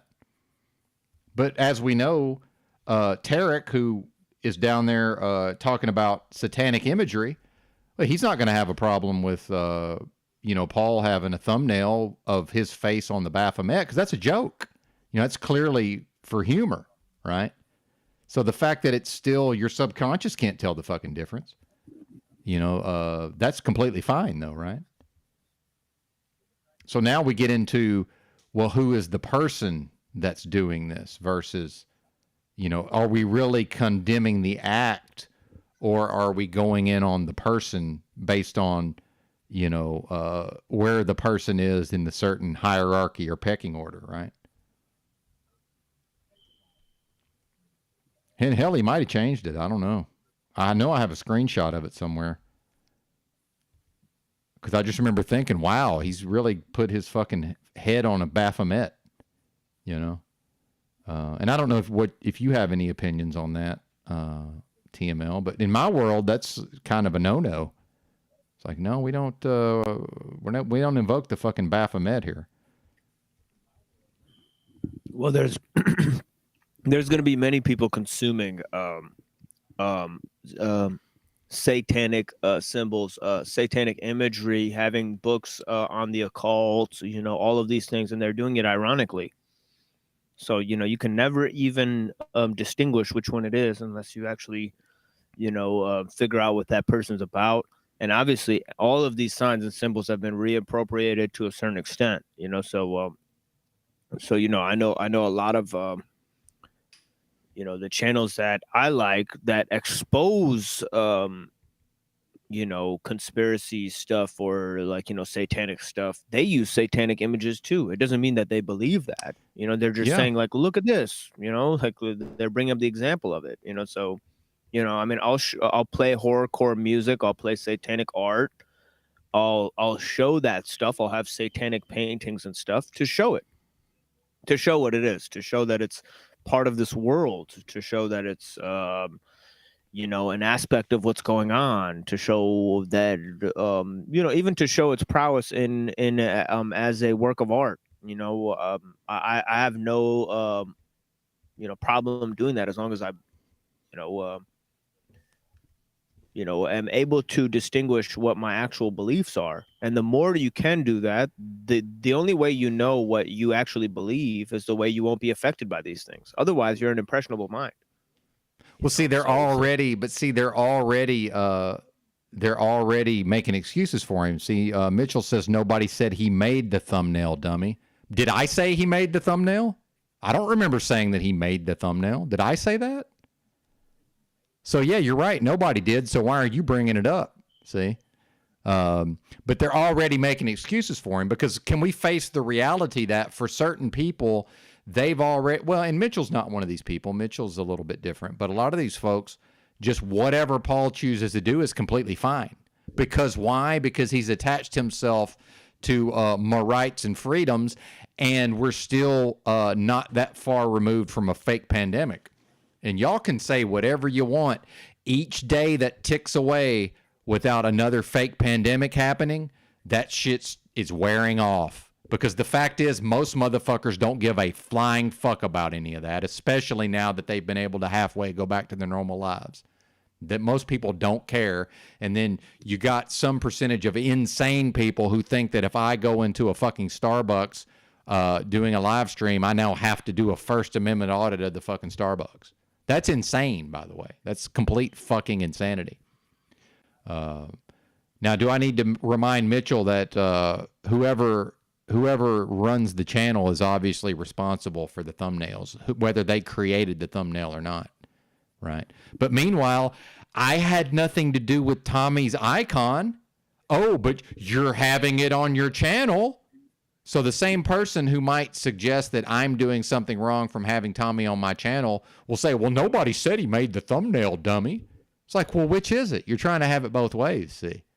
You think I don't know that? Meanwhile, I'm not going to be told I have to behave a certain type of way based on a symbol. No, I don't. You're out of your fucking minds if you think I'm going to let y'all dictate to me what I have to do or not do. Fuck you. I'm here, as far as I can tell, if there's a judgment, right?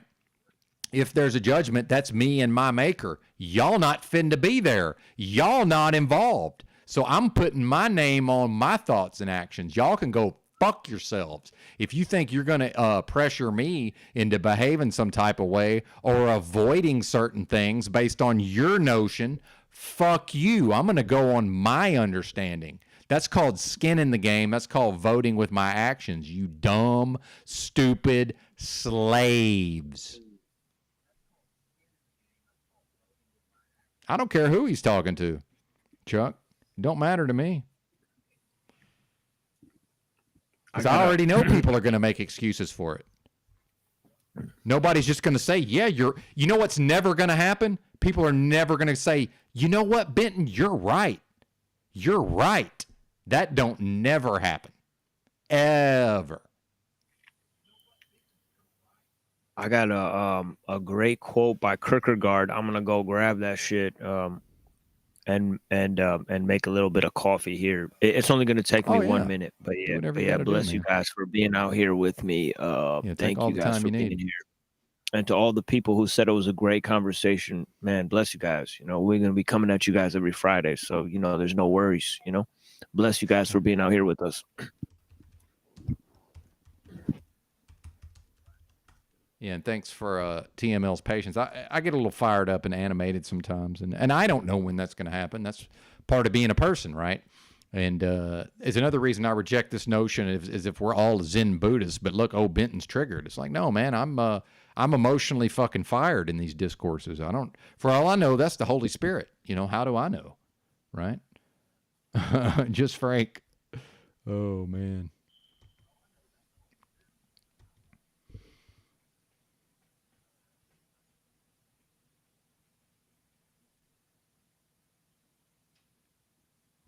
No, you're good, Rob. I don't even know what happened.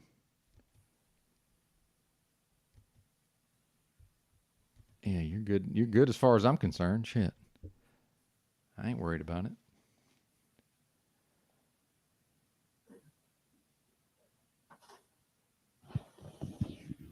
Yo, just Frank, you know I was joking, bro. It ain't shit, bro. It's cool, man. It's like I'm not mad. It's cool, man. Shit. That's right. Well, and then another thing is all this yoke talk. It's like, have y'all looked up the definition of the word yoke? Y-O-K-E? That involves beasts of burden, right? I ain't trying to yoke to nobody or nothing. Are you kidding me? When have I? What have I ever done to suggest I'm trying to yoke with people? That's just, to me, that's fucking creepy weirdo talk. Like, yoked, huh? Oh yeah, I'm wrong sometimes, just a gal. I'm certainly wrong sometimes. Yeah. Thank you, Missing Link. Oh, that's Jesse. What's up, man? Good to see you. Yeah, yoke. Y-O-K. That's right.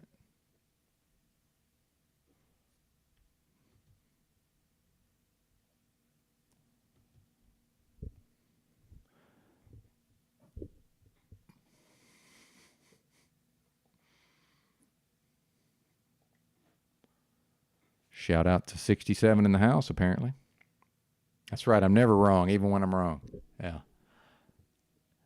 No, I'm actually one of the best people at admitting when they're wrong. And I do occasionally go on apology tours, although I haven't had one in a while. Maybe I'm overdue for an apology tour.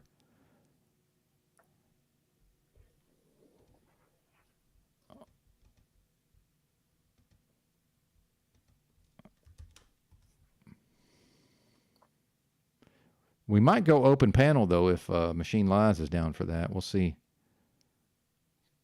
I dropped the link just to kind of see what'll happen. Oh yeah, I'm down. No, yeah, and I got you just a cow. I got you. 83 yokes. That's right. 93 fucking cases. Yeah. That's right.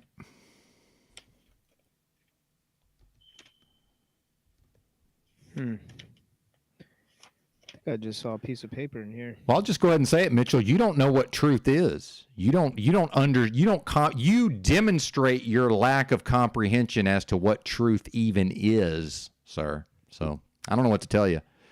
You can use a word all you want. You don't know what the fuck you're talking about. And most folks don't, by the way. Most folks that talk about truth on here. You know who almost never talks about the concept of truth as far as in the way that most of y'all do? Me. I almost never bring that shit up. Okay, I got that shit if when you're ready for it. Oh yeah, man, anytime. Because you were just saying about the Holy Spirit, and we were talking about people using symbols and all that stuff. So it really comes in on that level of the discussion. This is one of my favorite Kierkegaard quotes. He says, it's pretty short.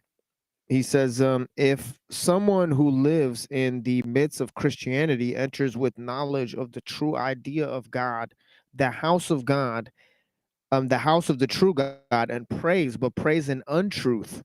And if someone lives in an idolatrous land, but prays with all the passion of infinity, although his eyes are resting upon the image of an idol, where then is there more truth? The one prays in truth to God, although he is worshiping an idol. The other prays in untruth to the true God, and is therefore in truth worshiping an idol. Yeah. So you can't put your faith in symbols. Love that. You can't. That's idolatry. You know what I mean? You just say, well, there's a symbol. Oh, it must be evil. That's idolatry. That is a symptom of idolatry. you know that you're not looking at the heart. No. But yeah, I sent that to my my Christian friend who passed away. He passed away on Christmas Eve. Oh shit. Bless my friend Mark Sumter. He was my favorite Christian in this world. Community leader in his own community. He was getting ready to go to med school, and paying for his own way through college. When he got struck down in this world because of texting and driving. Ah, fuck. This is the great thing, man. We're all being deceived on so many levels. We got so many responsibilities. Life is a precious thing. No, I'm not afraid to die, but I understand the beauty and the significance of life, and that we piss it away on these meaningless quarrels, about these idols, killing each other over chicken feed, really. You know what I mean? That's what most people are doing. They're busy with evil. You know what I mean?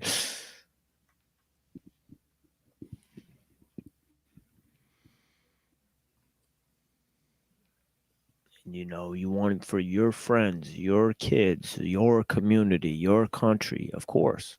Love of one's own is a fundamental aspect of spiritedness. Thank you, Divine Spirit. I feel like Mark's here with us. One day, Mark sent me a quote. I sent Mark that quote. I read him that quote out of the book, and he said, "Man, can you send me that Kierkegaard quote?" He texted me and asked me for it. So yeah, man, he really liked that quote. And before he died, he sent me a text showing me a book he got me for Christmas called Kierkegaard, Philosopher of the Heart. And he said, "Hey, I got two. I got an extra copy off Amazon. One for me, one for you. We're gonna study this book together." And then a week later, he died. Shit. That's what it is. That's what it is, guys. That's why I'm here talking to you guys. I don't know how much time I'll have to tell you guys these things, man. That's why I'm like just going, logos, theos, because they're trying to control you folks. You know what I'm saying? So I'm just, I don't get any money for it. I'm just trying to tell you the patterns of control. You know what I mean? But yeah, you know what I mean? Bless you guys.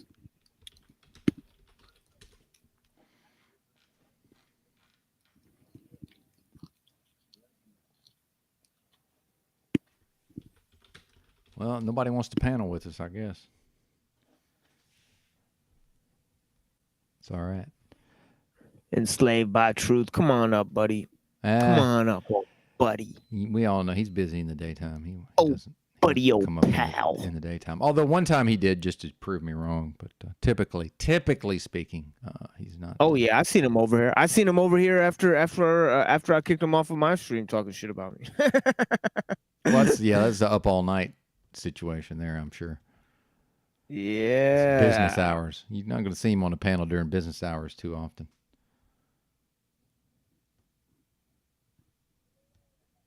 Yeah,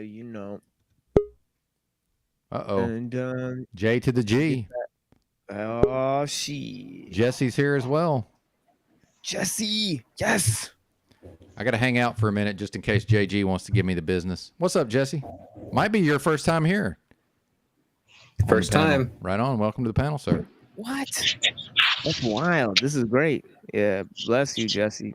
Yeah, this is my Friday show now. Yeah, Hell yeah, I love that. Bless you guys. And did you say your friend was texting and driving?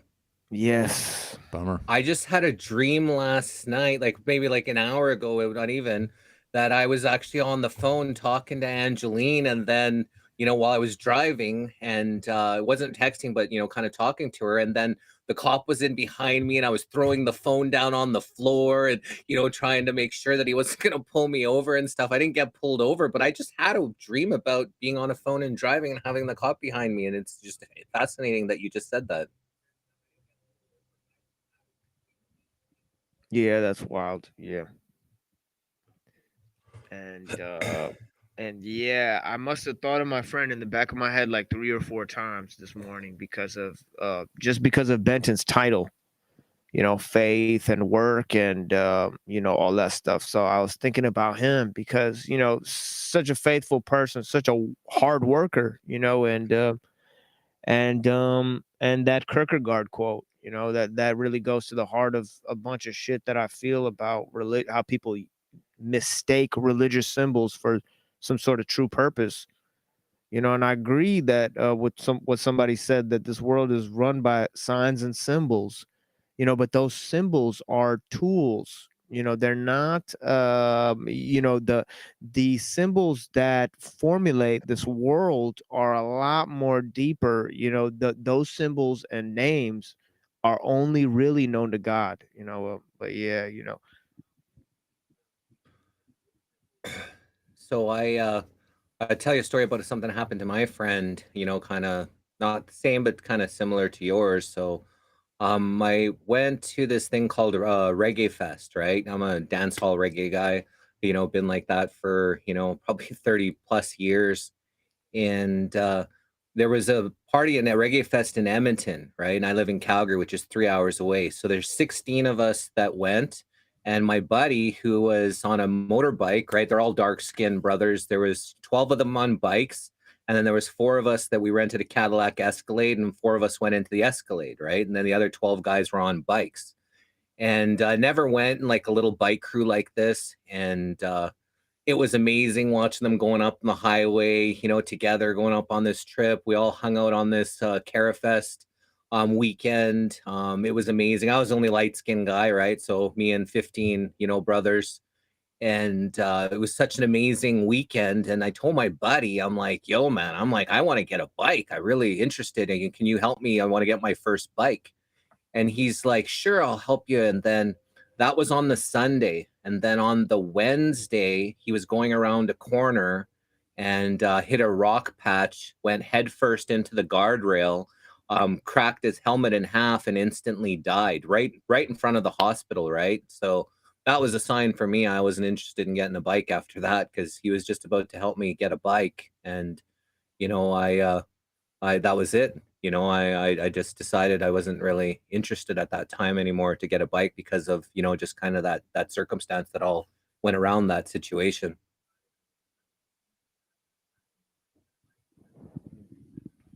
Yeah, well, God rest his soul. From God we came, and to him we shall return. You know what I'm saying? So I definitely think, like, that I definitely feel like in a certain sense, whenever I talk about Christianity or I'm debating with Christian people, I start thinking about Mark. It gives me like a little bit of respect. You know what I'm saying? I'm like, oh, hold on. Let me not attack the religion as a lifestyle, because it's like, I know that people who follow this religion can live a beautiful lifestyle, even though it's not what I believe. So that's the thing that it brought me to. I started to learn, and actually I dedicated my book to Mark Sumter for that reason. Because I was like, yo, I had a beautiful Christian friend. You guys don't even know, this cat was my best friend. And yeah, it was for real. A beautiful relationship in terms of intellectual. Like, I had nobody else. Just theology debates. We would just watch theology debates. He would come over, for 8 hours, we'd watch theology debates. And he'd just like, go to sleep, and yeah, bless you, just a gal. So another friend, well, a friend of mine, he had another brother friend of mine. He linked me up with this guy who did oil changes out of his garage. And so his name was QJ, and he was a Muslim guy. And he, every time I went over there for oil changes, he would always be talking about his faith, telling me about the Muslim, and, just telling me all good, just proud, and just, really wanted to share his faith and his teachings, right? So every time he'd had to get always a good lesson about different things. And the last time I went there, got the oil change, he was just telling me, he said they should come and, go to him to a mosque and stuff. And, it was a good thing. And I left. And then my buddy that linked me up with him, he says, you know what happened to QJ? I was like, no. He's like, he died yesterday. I'm like, what? I was just with him yesterday. I guess there was a gas leak in his garage. And just after I left, after he was talking about his faith and everything, the garage blew up. So I was within an hour of being there, of me being inside of that garage, when it actually blew up.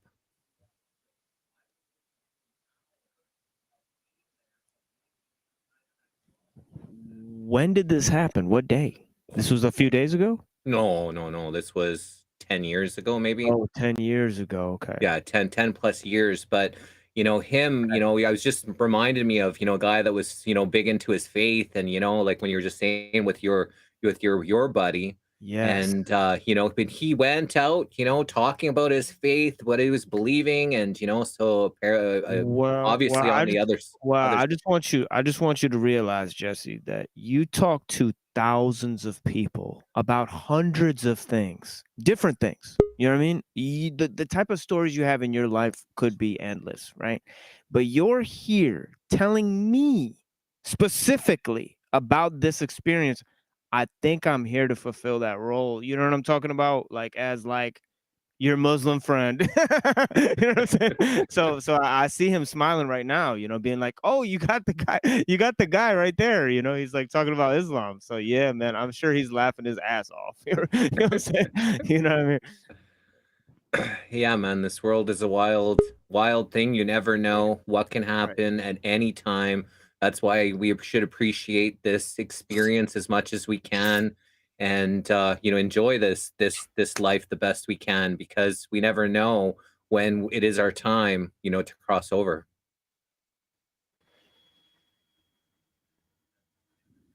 Yeah, thank you. Welcome, Mitchell and Void. Thank you for joining this conversation here, man. Yo, man. Thanks for having me. Hey, Mitchell.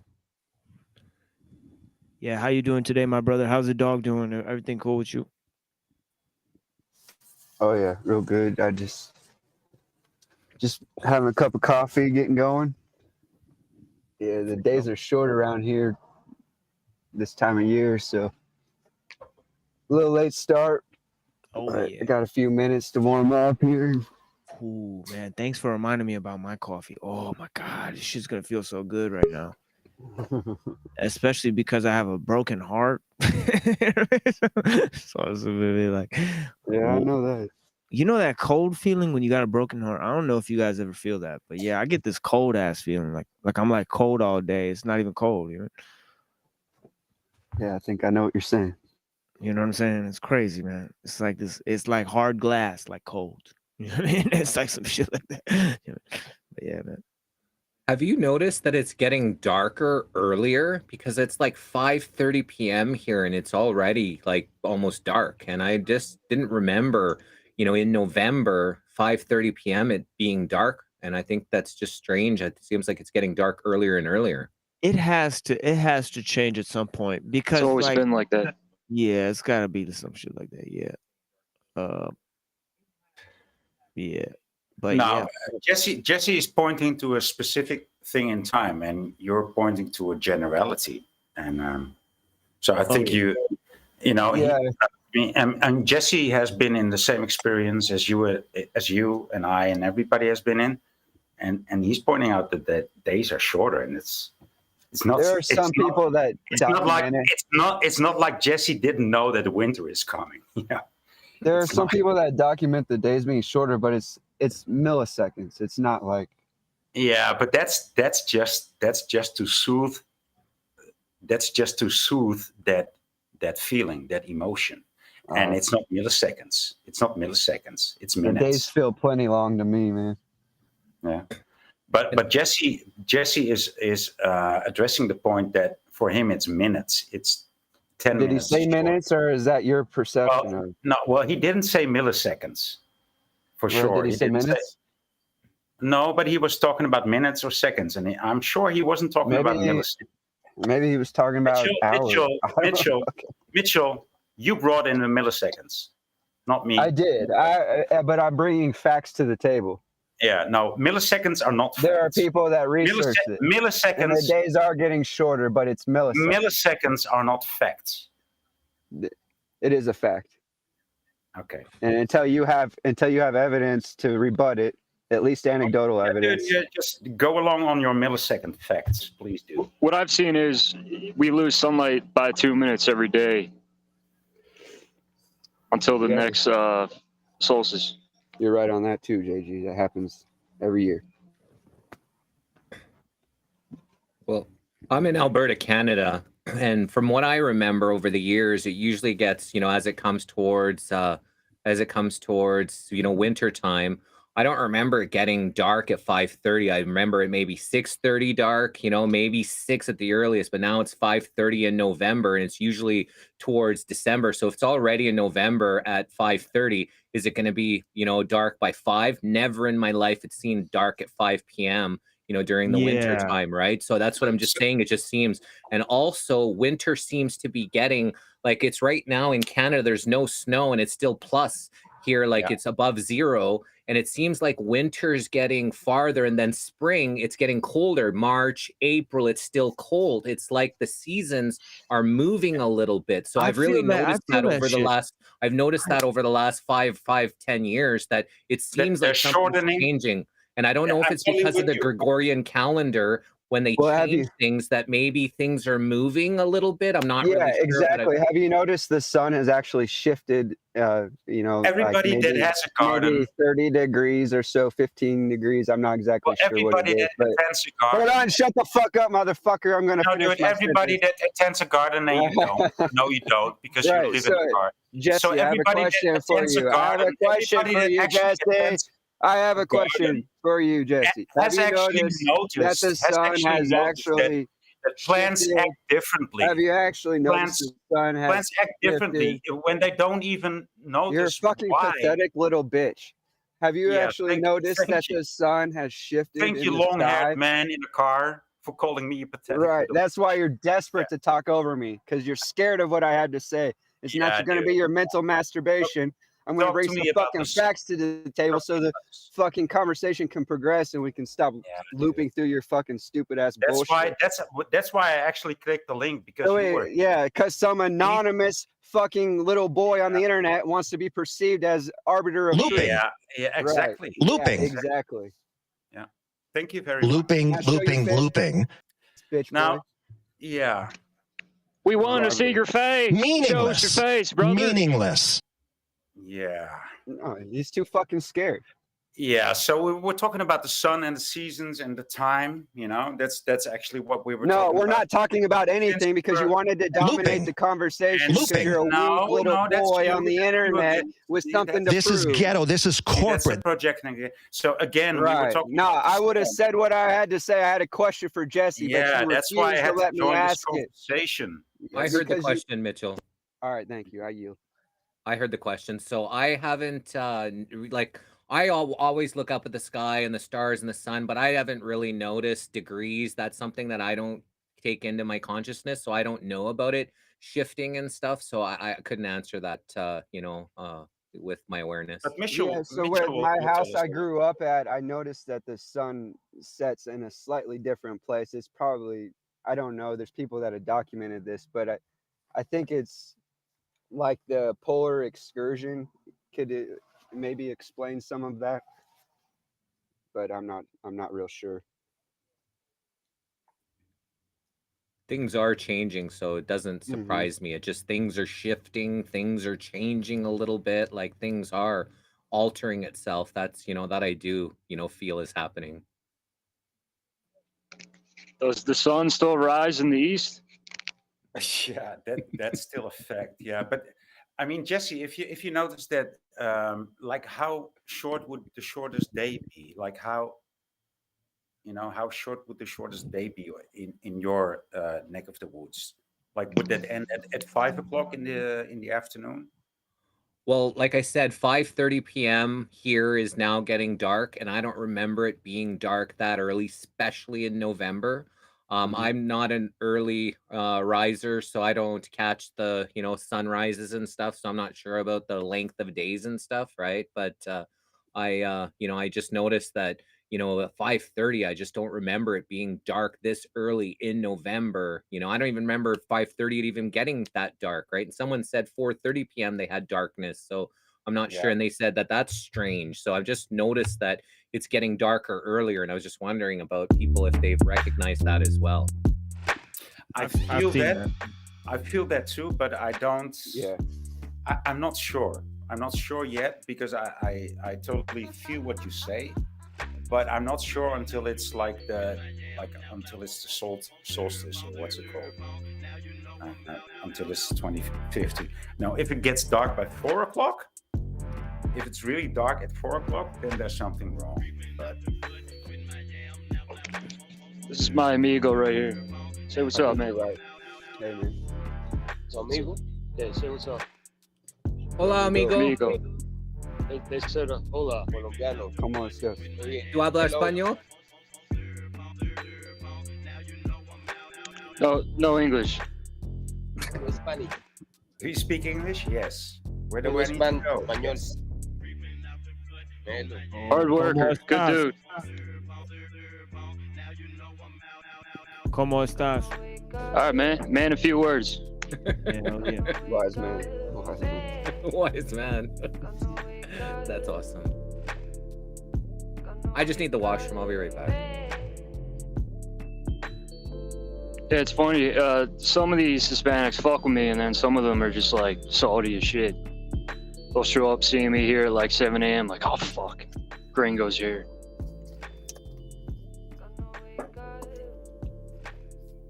Yeah. Yeah, I had a good TML, friend. I wanted to ask you, like this What's up? AI generated background of yours with the jihad. I mean, it doesn't say jihad, but it does say jihad. It does say jihad, yeah. What the fuck, dude? It says cyber jihad. It's not a real What the jihad. fuck's up with that, dude? It's not a real jihad. Extrapolate on that. It's not a Jihad real, unit? it's a cyber jihad. Jihad unit. Oh, so that's less scary. Okay, so I was just a cyber jihad. Okay.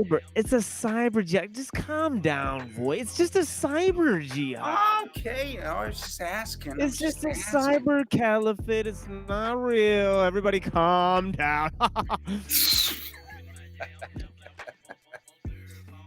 Some serious shit, dude. Fucking cyber jihad. Where are you from, boy? Yeah. Wow. Yeah, where are you from? Well, he's Dutch, you know. Dude, what the fuck is that pole on your head, JG? I mean, Hey, man, I asked you a question. Where are you from? He is right underneath the camera right now. Or is that a cam? Or shit, yeah. Yeah, I'm from Holland, dude. I'm Dutch. Okay, all right. I met a couple Dutch skaters. Cool people. Yeah. So what's up with the pole on your head, dude? Well, why do you care, man? Like, what's the big deal? You see the Well, fucking because clouds, too? You got a nobody problem with clouds?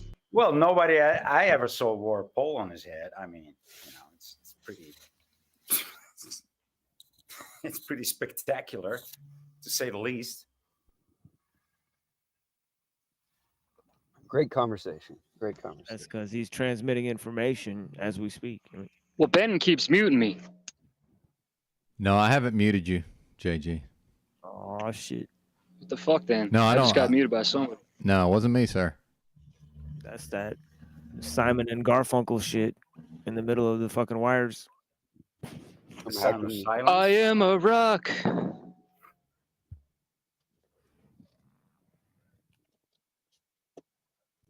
Yeah, I don't do Yeah, much. boy, I'm at a Home Depot parking lot. Is what it is, man. There's a pole behind me.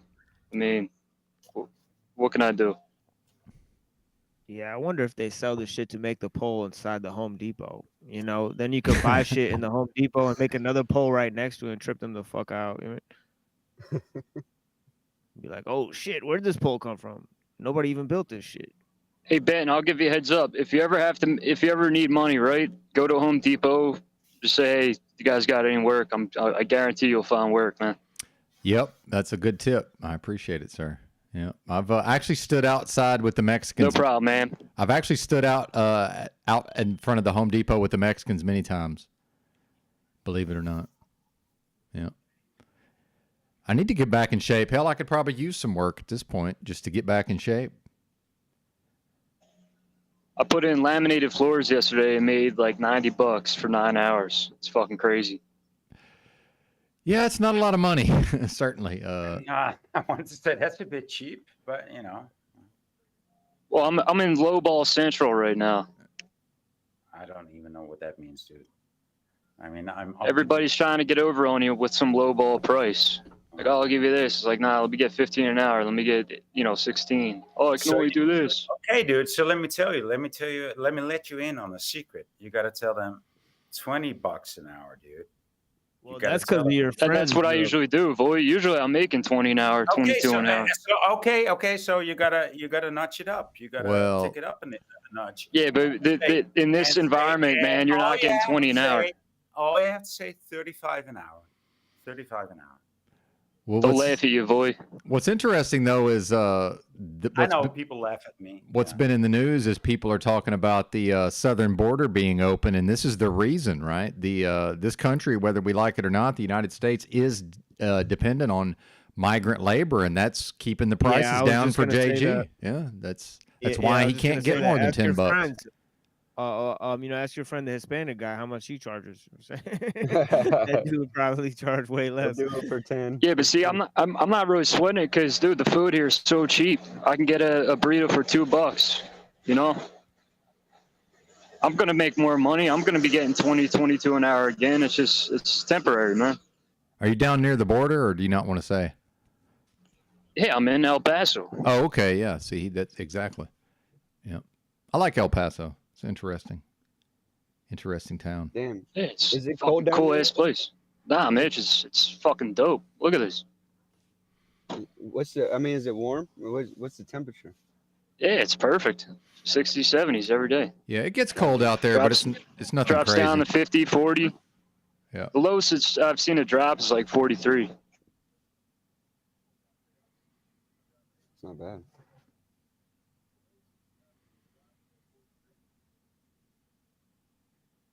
Got anything to say, Thought Police? Boy? He's here to bake. Jesse, how much do you make painting? What do you tell people? I usually do like 22, 25. Per hour? Yeah, but you go by the day, right? You're doing day prices? No, I like just quote on jobs, so I make anywhere from 50 to 100 an hour. Nice. I got you.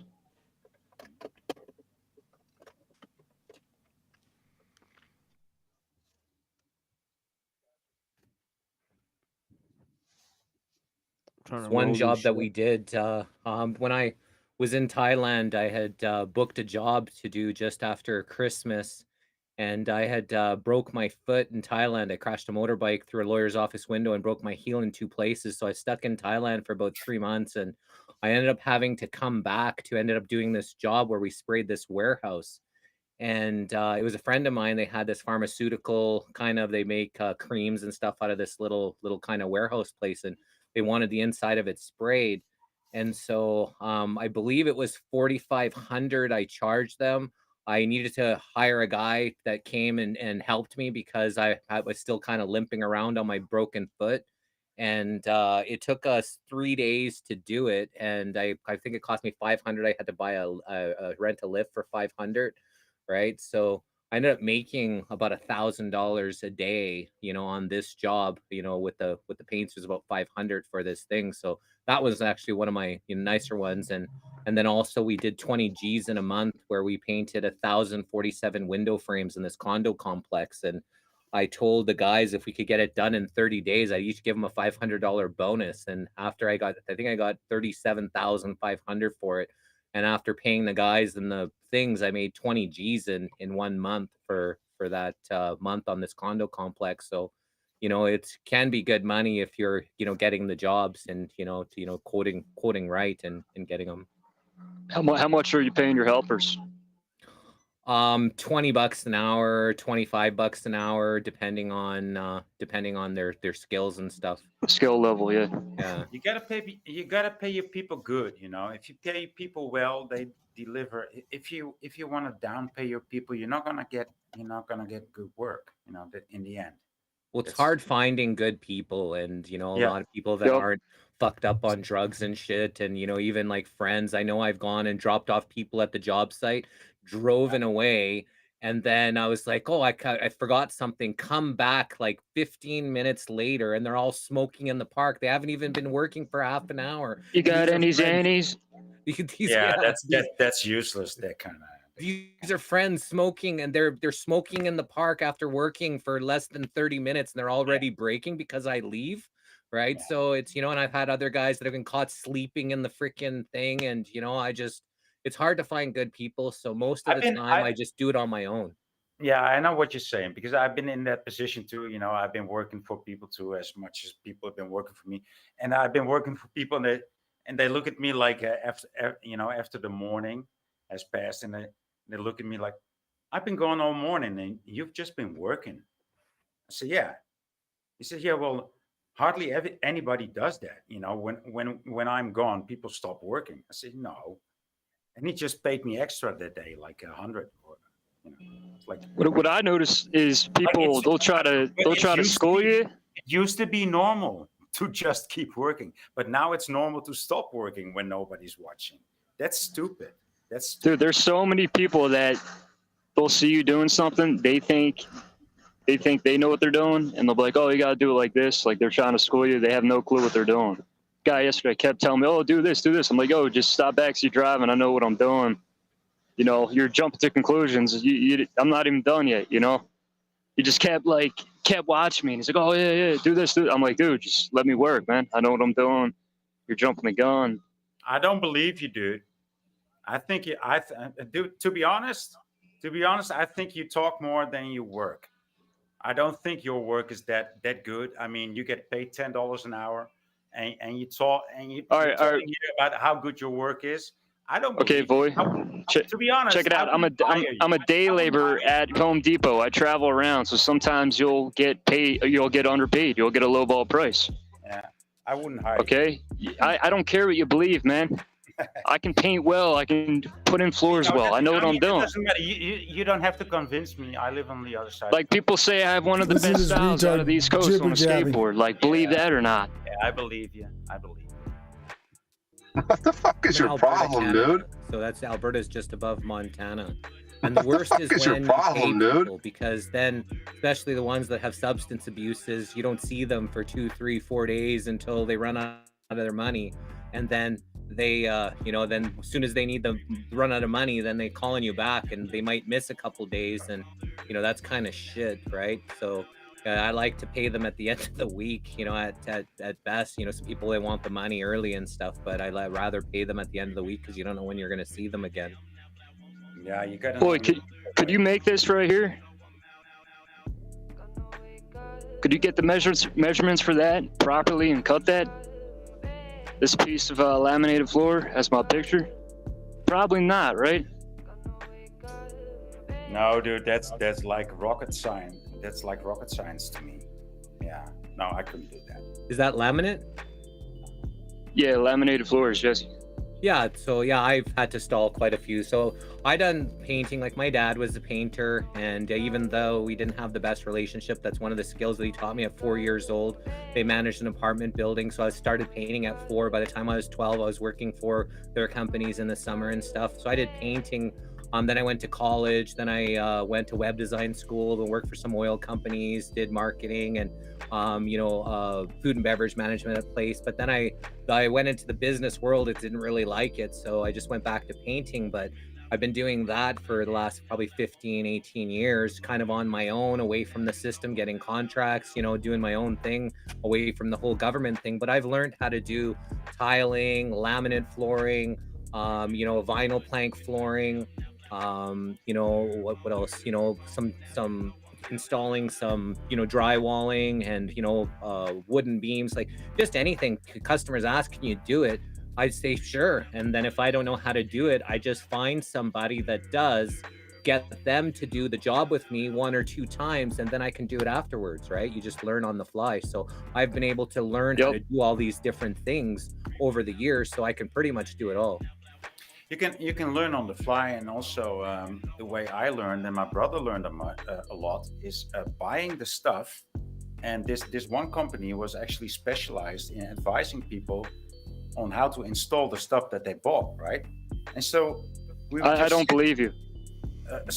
So we would just sit there for 1 or 2 or 3 hours, and the guy selling us the stuff would explain to us how it should be installed and what you would run into, what would be the the lines to take. So even if you don't know, if you've never done it before, and people explain it to you, and you're well endowed in the whole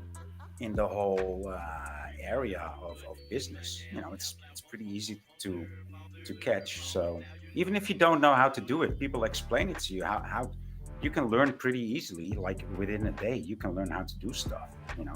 Even if you never installed a drywall, you can learn to install a drywall in half a day, just by theory. Yeah. Do you do construction? Yeah, I did. All right, I'm going to help you all out. So I'm a good listener. I'm sitting here listening. I don't believe it. So every once in a while, here's what y'all have to do. Every once in a while, you go, "Hey, Benton, what do you think?" And then shut the fuck up and let me answer. Okay, Benton. So what do you think about all this? What do you think, man? I'm going to mute now. Well, this is why I love driving a truck, because I'm not around a bunch of bozo coworkers. And in fact, this is a big part of why I left the workforce in the first place. I'm not able to show up and do a shitty job. I'm not able to show up and pretend to work like most people are. See, most people goof off and they know how to just, make it appear like they're working. See, I can't do that. So I end up doing my job and like at least one other person's job. So that's a big part of why I don't work hourly anymore. Yep. I just drive a truck, man. And you can't fake picking up the loads on time and delivering the loads on time. The shit either gets there or it don't, Can't fake it. Yeah, that's what I like. Same thing with what JG's doing, There's no, they'll just tell you to hit the fucking bricks. If he shows up and doesn't work on that day labor, they'll be like, "Hey man, get the fuck out of here." I'm assuming. I guess, Benton, what you're saying is you're not a team player, and I don't mean that in a derogative way, because I actually recognize it. I get that. You like to be you're best solitary. You're at best value, right? Well, when I waited tables at a busy restaurant for 3 years, and there was 40 servers on the floor on a busy night, we had to work together to get everything done. So you have to work as a team. So the thing is, but nobody who shows up and doesn't work. You were a waiter too? For 3 years. But here's what happens in that job is nobody. Outback Steakhouse. Yes, sir. Nobody who doesn't work, right, gets to stay there. They're fired.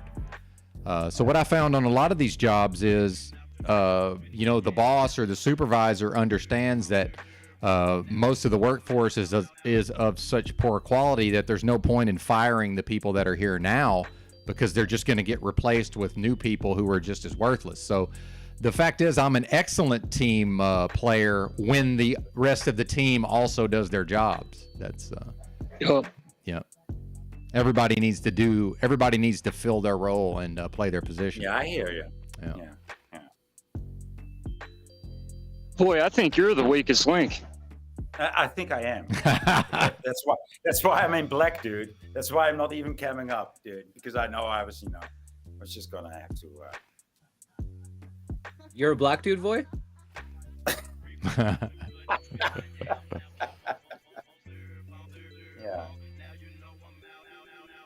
Transracial.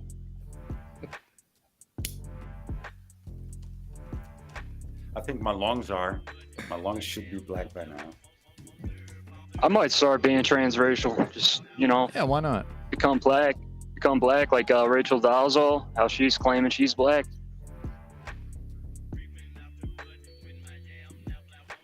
My name is Terrence now, guys. You guys got to refer to me as Terrence. That's right. Well, I don't know who the Indo-Europeans are, but if you give me another white girl, I'll show you some fucking Indo-Europeans, motherfuckers. You wish, huh? So. About 25 years ago, I lived in Cancun. I went there for 2 weeks with a friend, a Mexican guy who wanted to go back for his niece's quinceañeros, and I was kind of fed up with Canada. I snapped my leg in half, tib fracture, same leg as I broke in Thailand. And went to Cancun and stayed there for the 2 weeks in the hotel and then never left. And I ended up working it into being able to make money there, where I was a pirate. So what we would do is we'd take people VIP to the nightclubs.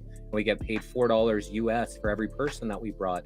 And then we had little flyers that we had in little restaurants, and everybody that gave a flyer, they'd everybody in their party would get a free drink for giving them that flyer, and I had my initials on it, and so they paid me $4 US for every single person that ate at that restaurant. So I was making $200-300 US every day, getting hammered every night. It was like a wild, crazy adventure there. And where was this, Jesse? Cancun. Still a drink? Cancun. Oh, yeah. We call those proppers, right? The pirate, they called them pirates. So okay. 10 years ago I stopped drinking. 10 years ago I stopped drinking. 9.5 years ago I stopped all synthetic drugs. 9 years ago I stopped smoking cigarettes, and 6.5 years ago I stopped eating meat. So all this I had taken when I went to Asia. I went on a 45-day trip to Asia to 8 different countries about 13 years ago. I took a bunch of travel injections, and it ended up fucking up my hips, and first attacked my Achilles tendonitis. I was seeing Chinese doctors putting salvies on my legs and things like that, and yeah, this whatever they had injected in me, and I ended up just getting double hip replacement surgery in February because of that. Because every year, my hips just progressively. You have a titanium hip. Yeah, I have a titanium bar in my leg. When I moved to Cancun, I had a tib-fib fracture where they put a titanium bar down the center. They drilled a hole in the center of my knee. So I have titanium hips right now. So I'm on my way to being the $6 million man. Right? Yeah. You're well on your way. You're so fine. You blow my mind. Hey, Ben. I just did the surgery here in February. I told them, I said, because you lose a lot of blood. I was out for 6 hours. I was cut open for 6 hours. And I said, can you guarantee me that there's no juice blood in me? And they said, we can't do that. And I said, well, I can't do it. I refuse the blood transfusion. And they kept on asking me if I was a Jehovah's Witness. And I was like, no, I'm just not interested in what is possibly in it. And so I actually went through the 6-hour surgery I had to sign away that there's no blood. If I die, I die. And so it was I was close again. After I came out, there's a few times that my blood pressure was so low and I was fainting a few times. First few days was rough, but I would have rather have passed on than whatever it is that was in that. Yeah, dude, I imagine, but respect, dude, and that you came through it. Wow. It's quite a story. Wow. Yeah, man. But now the pain is gone. 99%. Like my hips are better than ever. I'm starting to do my martial arts again, starting my kicks and stuff. And, it's, I'm really excited about this next, journey of my life, because, for many years, I would have just rather do whatever I had to do and then just go home and just, rather not go out and do things. And then I got my dog. My dog was kind of forced on me. And then for the last, 4 years, when the lockdowns first happened, he got me out and about, going out to the mountains, going here, going there. Even though I was in pain, obviously got to take my dog out every day. So it got me out and about. And then, just decided to get this surgery. They wanted to do it 8 years ago, but I wasn't ready. I tried to do all these different things in order to try to, see if they could actually heal it. But they called it some spondyloarthritis, but I'm pretty sure it's from the injections. Hey, so Jesse, I heard that you're picking up on your martial arts, and so are you challenging your martial art sparring partners to kick your titanium hip? My hip. No, I just asked my doctor. I just had an appointment last week. I had to go back to my city because my girlfriend lives in a different city than me. I had to go back for an appointment there, and I asked her if I could start kicking the bags and stuff, and she said yeah. So that's I'm obviously slowly progressing. It's just starting to stretch and get the flexibility and things like that. But I'm on my way to being back stronger than ever. So wow, dude. Wow. Oh, Carl. Wow, Carl doesn't know. Wait, Carl doesn't know that Trudeau's a socialist. But yeah, anyways, I'll just say that. But yeah, go ahead, guys. Yeah, props to you, Jesse. I've seen so many people with injuries that just fall apart. Like you're still trucking, you're still pushing through. Right. Much respect. Thanks, man. I just turned 50, so for 50, I think I'm doing pretty good. Yeah. And you got your hip replacement early. That's gonna work out fine. Well, usually they don't want to wait till you're 60 or 70 because they say you can only do them twice. So they last anywhere from 15 to 25 years. But you know, she said basketball has been one of my favorite sports, and she doesn't want me playing basketball, no jumping and no cutting. But that's a hard one for me because I love basketball, but at least I'm still going to be able to shoot around and maybe not get into the hardcore games like I used to. But, you know, basketball has been You one of will my, own you know, nothing and passions you will loves, be you know, happy. throughout my life. Yeah. Well, Benton, he actually almost became a professional baseball player. No, that's not true. But I was pretty good for my small size. But thank you, JG. Yeah, I used to making play fun of me. with guys that played professional, but they played in like the ABA, a league underneath the NBA. And I used to play with them. I was like I used to play really good hardcore ball. That's where I, you know, met all the dark skinned friends that I've, you know, known throughout my life is through basketball. Nice. Yeah, I used to love. I played a lot back in my day too. But that's a long time ago, JG. But thank you. Dude, I went to Roman Catholic in Philly, which is like the first Catholic high school in America, and the black kids that went there and played ball, they were insane. So freshman year, I was thinking about joining the team. I watched these dudes playing ball, and I was like, I can't even get on the team. These guys were professionals at 14 years old. And a couple of them played. Malik Waynes, he played for the Sixers. A couple other guys, they went pro. But dude, it was just a whole different level, man. Phillies, you think you're good at basketball, and then you know, you play with some brothers, and you're just like, yeah, I can't do this. I just think sports are really for monkeys, you know, and I think that really, you know, like girls that are like into fashion and stuff, and like guys that are into like sports and stuff, is really low vibrational like energy, you know, that they're into. It's kind of like, you know, like I used to be into this kickboxing and Brazilian jiu-jitsu when I was in high school and shit, and I did it for like 2 or 3 years, but I seen like all the old people that did it were like retarded. And they had all these like reports about head injuries, that people get these head injuries. And I kept like looking at, like, one of my heroes was Muhammad Ali. And I noticed like he was damn near retarded before he died, you know, because he just couldn't even, you know, he was like shaken up and stuff with the Parkinson's. Yeah. And just the head injury. And, you know, this is the old, you know, the old money maker, you know, you got to protect this motherfucker, you know, it's like there's no time to just be getting smacked around and hit in the fucking head. You know, I mean, you could get really good at it. You know, it's part of the game, bro. Yeah, Punch I mean, drunk. it's like Punch drunk. They called it for him. Yeah, like I say, like, you know, life is a game. You know, you get there's an infinite amount of points available. There's two sides. You know, one is good and one is evil, and nobody knows who's on which fucking side. You know what I'm saying? You know, so it is what it is. Well, if you like something, I mean, you're gonna pay to play.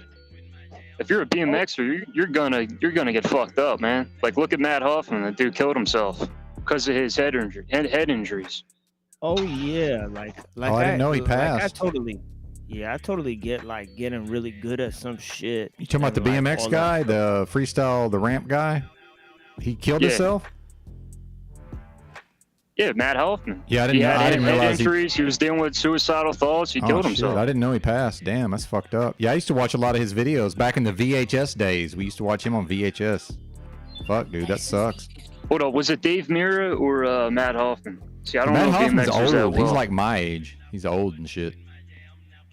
That's see, I respect I'll have that. to I look it always up. respect like somebody made a Lamborghini, like they built a car, or like they have a skill or some shit, or somebody's really good at like you know, riding a bike or some shit, or like some shit like that. It might be like anything. You know, I'm impressed with somebody who gains a level of skill. But like the affair of like sports, like I'm talking about, like, we're gonna pay money to watch people compete in this shit, and we're just gonna sit here and watch that shit. Like, why? You know, like, that's what I mean. I'm like, that's Nah, dude, I hear you. I've always thought like that. Like, why watch when you can actually be and do something? Yeah, like the best people who do this shit are not even. There's no way the best people that do this shit are even on the stage at all. Like, there's motherfuckers in jail that know how to do this shit way better than the motherfuckers on the stage. You know what I mean? Like, for real, you know, like. What about the YouTube guys that are doing these crazy things just to get likes and clicks? Like, You know, yesterday I just saw this guy, this big, dark skinned guy put on football pads and he's saying tackling people in the hood. And so he's going around and he's like banging on windows and he's full out tackling these He's gonna guys get and shot. a couple times. That's what I was thinking. Yeah. He's gonna go to the wrong type of house. Like he got jumped this one where these two guys, the guy that got tackled, he had two friends that were beating on him. They showed that one, but somebody's gonna come and he's gonna pop them, and just for YouTube likes and clicks. That shit's crazy, man. But he'll do it because it's like, look, if nobody does pop me for this, and he could even pay certain people to set it up and do it to them. Yeah, most of it's fake as far as that. Yeah, he could script it and get likes. You know what I mean? So he's thinking even the prospect of me doing this once in a while and then even scripting it once in a while and getting the likes is worth me maybe getting popped. Because like look at every cop who pulls somebody over and walks over to that fucking window might get popped. Let's be real. You know what I mean? But they're gonna go to work the next day, and it's like, because they're like, whatever, like, let's see what happens when this guy rolls down his window. Hopefully doesn't pull out a shotgun after that. What do you think about those parkour guys? That's interesting. I wish I had known about that. Flying off the buildings and stuff. Some of those crazy stuff that they're risking their crazy. life, and a few of them die. Oh yeah, definitely. I get crazy vertigo. Yeah, I get Dude, the wingsuit guys, that's fucking insane. Wingsuiting? Oh shit. I always wanted to do that too. That shit looks so fun. It looks so fucking fun. But there's no way you can get me on that thing, man. No fucking way. Yeah, it's too dangerous. Yeah, but you're down to hop a train, right? This spring? Oh yeah, I'm down to hop Yeah, that shit's pretty dangerous too, just for the record. I know it's dangerous, but it's just like, oh, let's hop trains with JG. I just do it to say I did it, but like, yeah, it is what it is. I'll do some daredevil shit. I mean, I don't care. All right, well, this spring we're doing it, man. Hell yeah. Needles, Arizona. We're going to Needles, Arizona. We're going through the desert. I got you. Fuck So yeah. I was in Jasper with my dog. We ended up this crazy story how we ended up going through there, but we went into this little I went into this little pub or whatever. I met this girl, dogs outside, and she wanted to go to Vancouver, and she said she was going to hop a train, and I was like, sure. I'm like, let's go. I'm on this crazy adventure. I'm with my dog. nice. So we went to the train yard. We went hopped onto this train, me, her, and the dog and it was at night. At about 6 a.m. the train left. And it went the wrong way. It didn't go to Vancouver. It ended up going to Edmonton. So it went back from where I was coming from. So we actually went the exact wrong way. And when the train stopped, I don't know how they knew we were there, but it stopped right where some guys were. And they said, you guys better get out of here before the CP rail police come. So we booked it and we didn't get in any trouble or anything for it. But it stopped right where we were, where the guys were. But it actually went the wrong direction from where we wanted to go. But I gotta go, guys. I got an interview right now. We're interviewing two nurses who got turf for not taking the thing. They created a Reiki company or whatever. So we'll see y'all later. Y'all have a good rest of the afternoon. It was nice chatting with you here, Ben and everybody. Seeing you here for the first time. So we'll see have y'all a good around. day. Thanks for stopping by. Thanks. Yeah. All right, Jesse. Cool. I said Needles, Arizona. It's actually Needles, California. It's on the border of California and Arizona. Aha. That's right. I should have known that. But yeah, Muhammad, we could get a bus. Shit, we could get a bus anywhere and hop a train from anywhere. If you're down, man, got to look forward to something, Oh yeah. Yeah, I've been thinking about traveling around this country, so that would be a perfect opportunity, to take a look around. Definitely Arizona. I've always wanted to go to Arizona. Take that peyote. Yeah. We should try. Dude, I'll act like I'm Muslim the whole time. Like I'll dress up like a Muslim. I got you on the. I got your back, man. I got you on the gear. We be some Muslim, some Muslim train riders. Hell yeah, man. Yeah, man, I got you. Well, we're at 4:22. I think I'm gonna go ahead and wrap it up if you fellas don't mind. 4:20. That's right. Yeah. Yeah, I'm trying not to go quite as long these days, but that was JG. Thanks for being here, brother. JG dropped off. Thank you, brother. Yeah, it's good to see him Well, around. big ups to all my Muslim J riders. Yeah. What interview? Catch 22. Who's being interviewed? I don't know. I don't know what he's asking down there. Good to see you though. Yeah. Jay, I want to thank the brother. Oh, I What? think you're talking about tomorrow. I'm conducting an interview tomorrow on Oh, my yeah. channel. Special Yes. guest Tomorrow Oh, yeah. night. That's right. Tomorrow night. Tomorrow night. Special guest on Jay's. Yeah, and So you can think who that may be. You can guesstimate. yeah, Flow State says if any of the vagabonds come through Kansas City to holler at him. And oh shit, hell yeah, dude. You know, yeah, let me You know, although you advised me not to sub to your channel, the Machine Lies, I think I'm bound to sub to your channel. You know, thank you, boy, man. Yeah, we'd love to have you there, and we'd love to have you on the panel as well, man. Thank you, man. You got to we'll see about that. We'll see about that. Hey. Oh, okay. I'll try to bait you up there somehow. You know, dangle that carrot. Yeah. And I'm dropping Provo Planet's link. I may be on with him tonight, possibly, although that's not scheduled. But he said he's going live around 8:00 Mountain Time. If y'all want to check out Provo Planet. What were you saying, Voy? Oh, we lost Voy. I think he was trying to say bye, and I stepped on it. But have a good day, Voy, and I want to thank Mohammed here, the brother Machine Lies, for being here. Much appreciated. And he said he's going to be back next Friday, most likely. So glad to hear Friday. that. Yeah, thank you guys for having us. This is a Friday show we're doing at the Machine Lies. I'm sorry to my audience if I couldn't broadcast this to my audience. I'm sure we'll get it up at some point.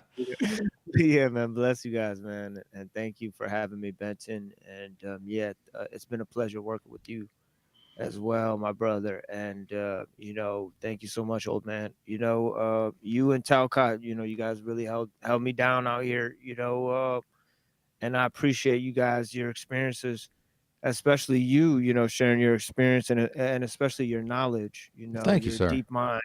You're a very deep mind, you know, and you got a lot of wisdom. I see you've acquired a lot of wisdom in this life, my brother, man. So, man, thank you so much, man.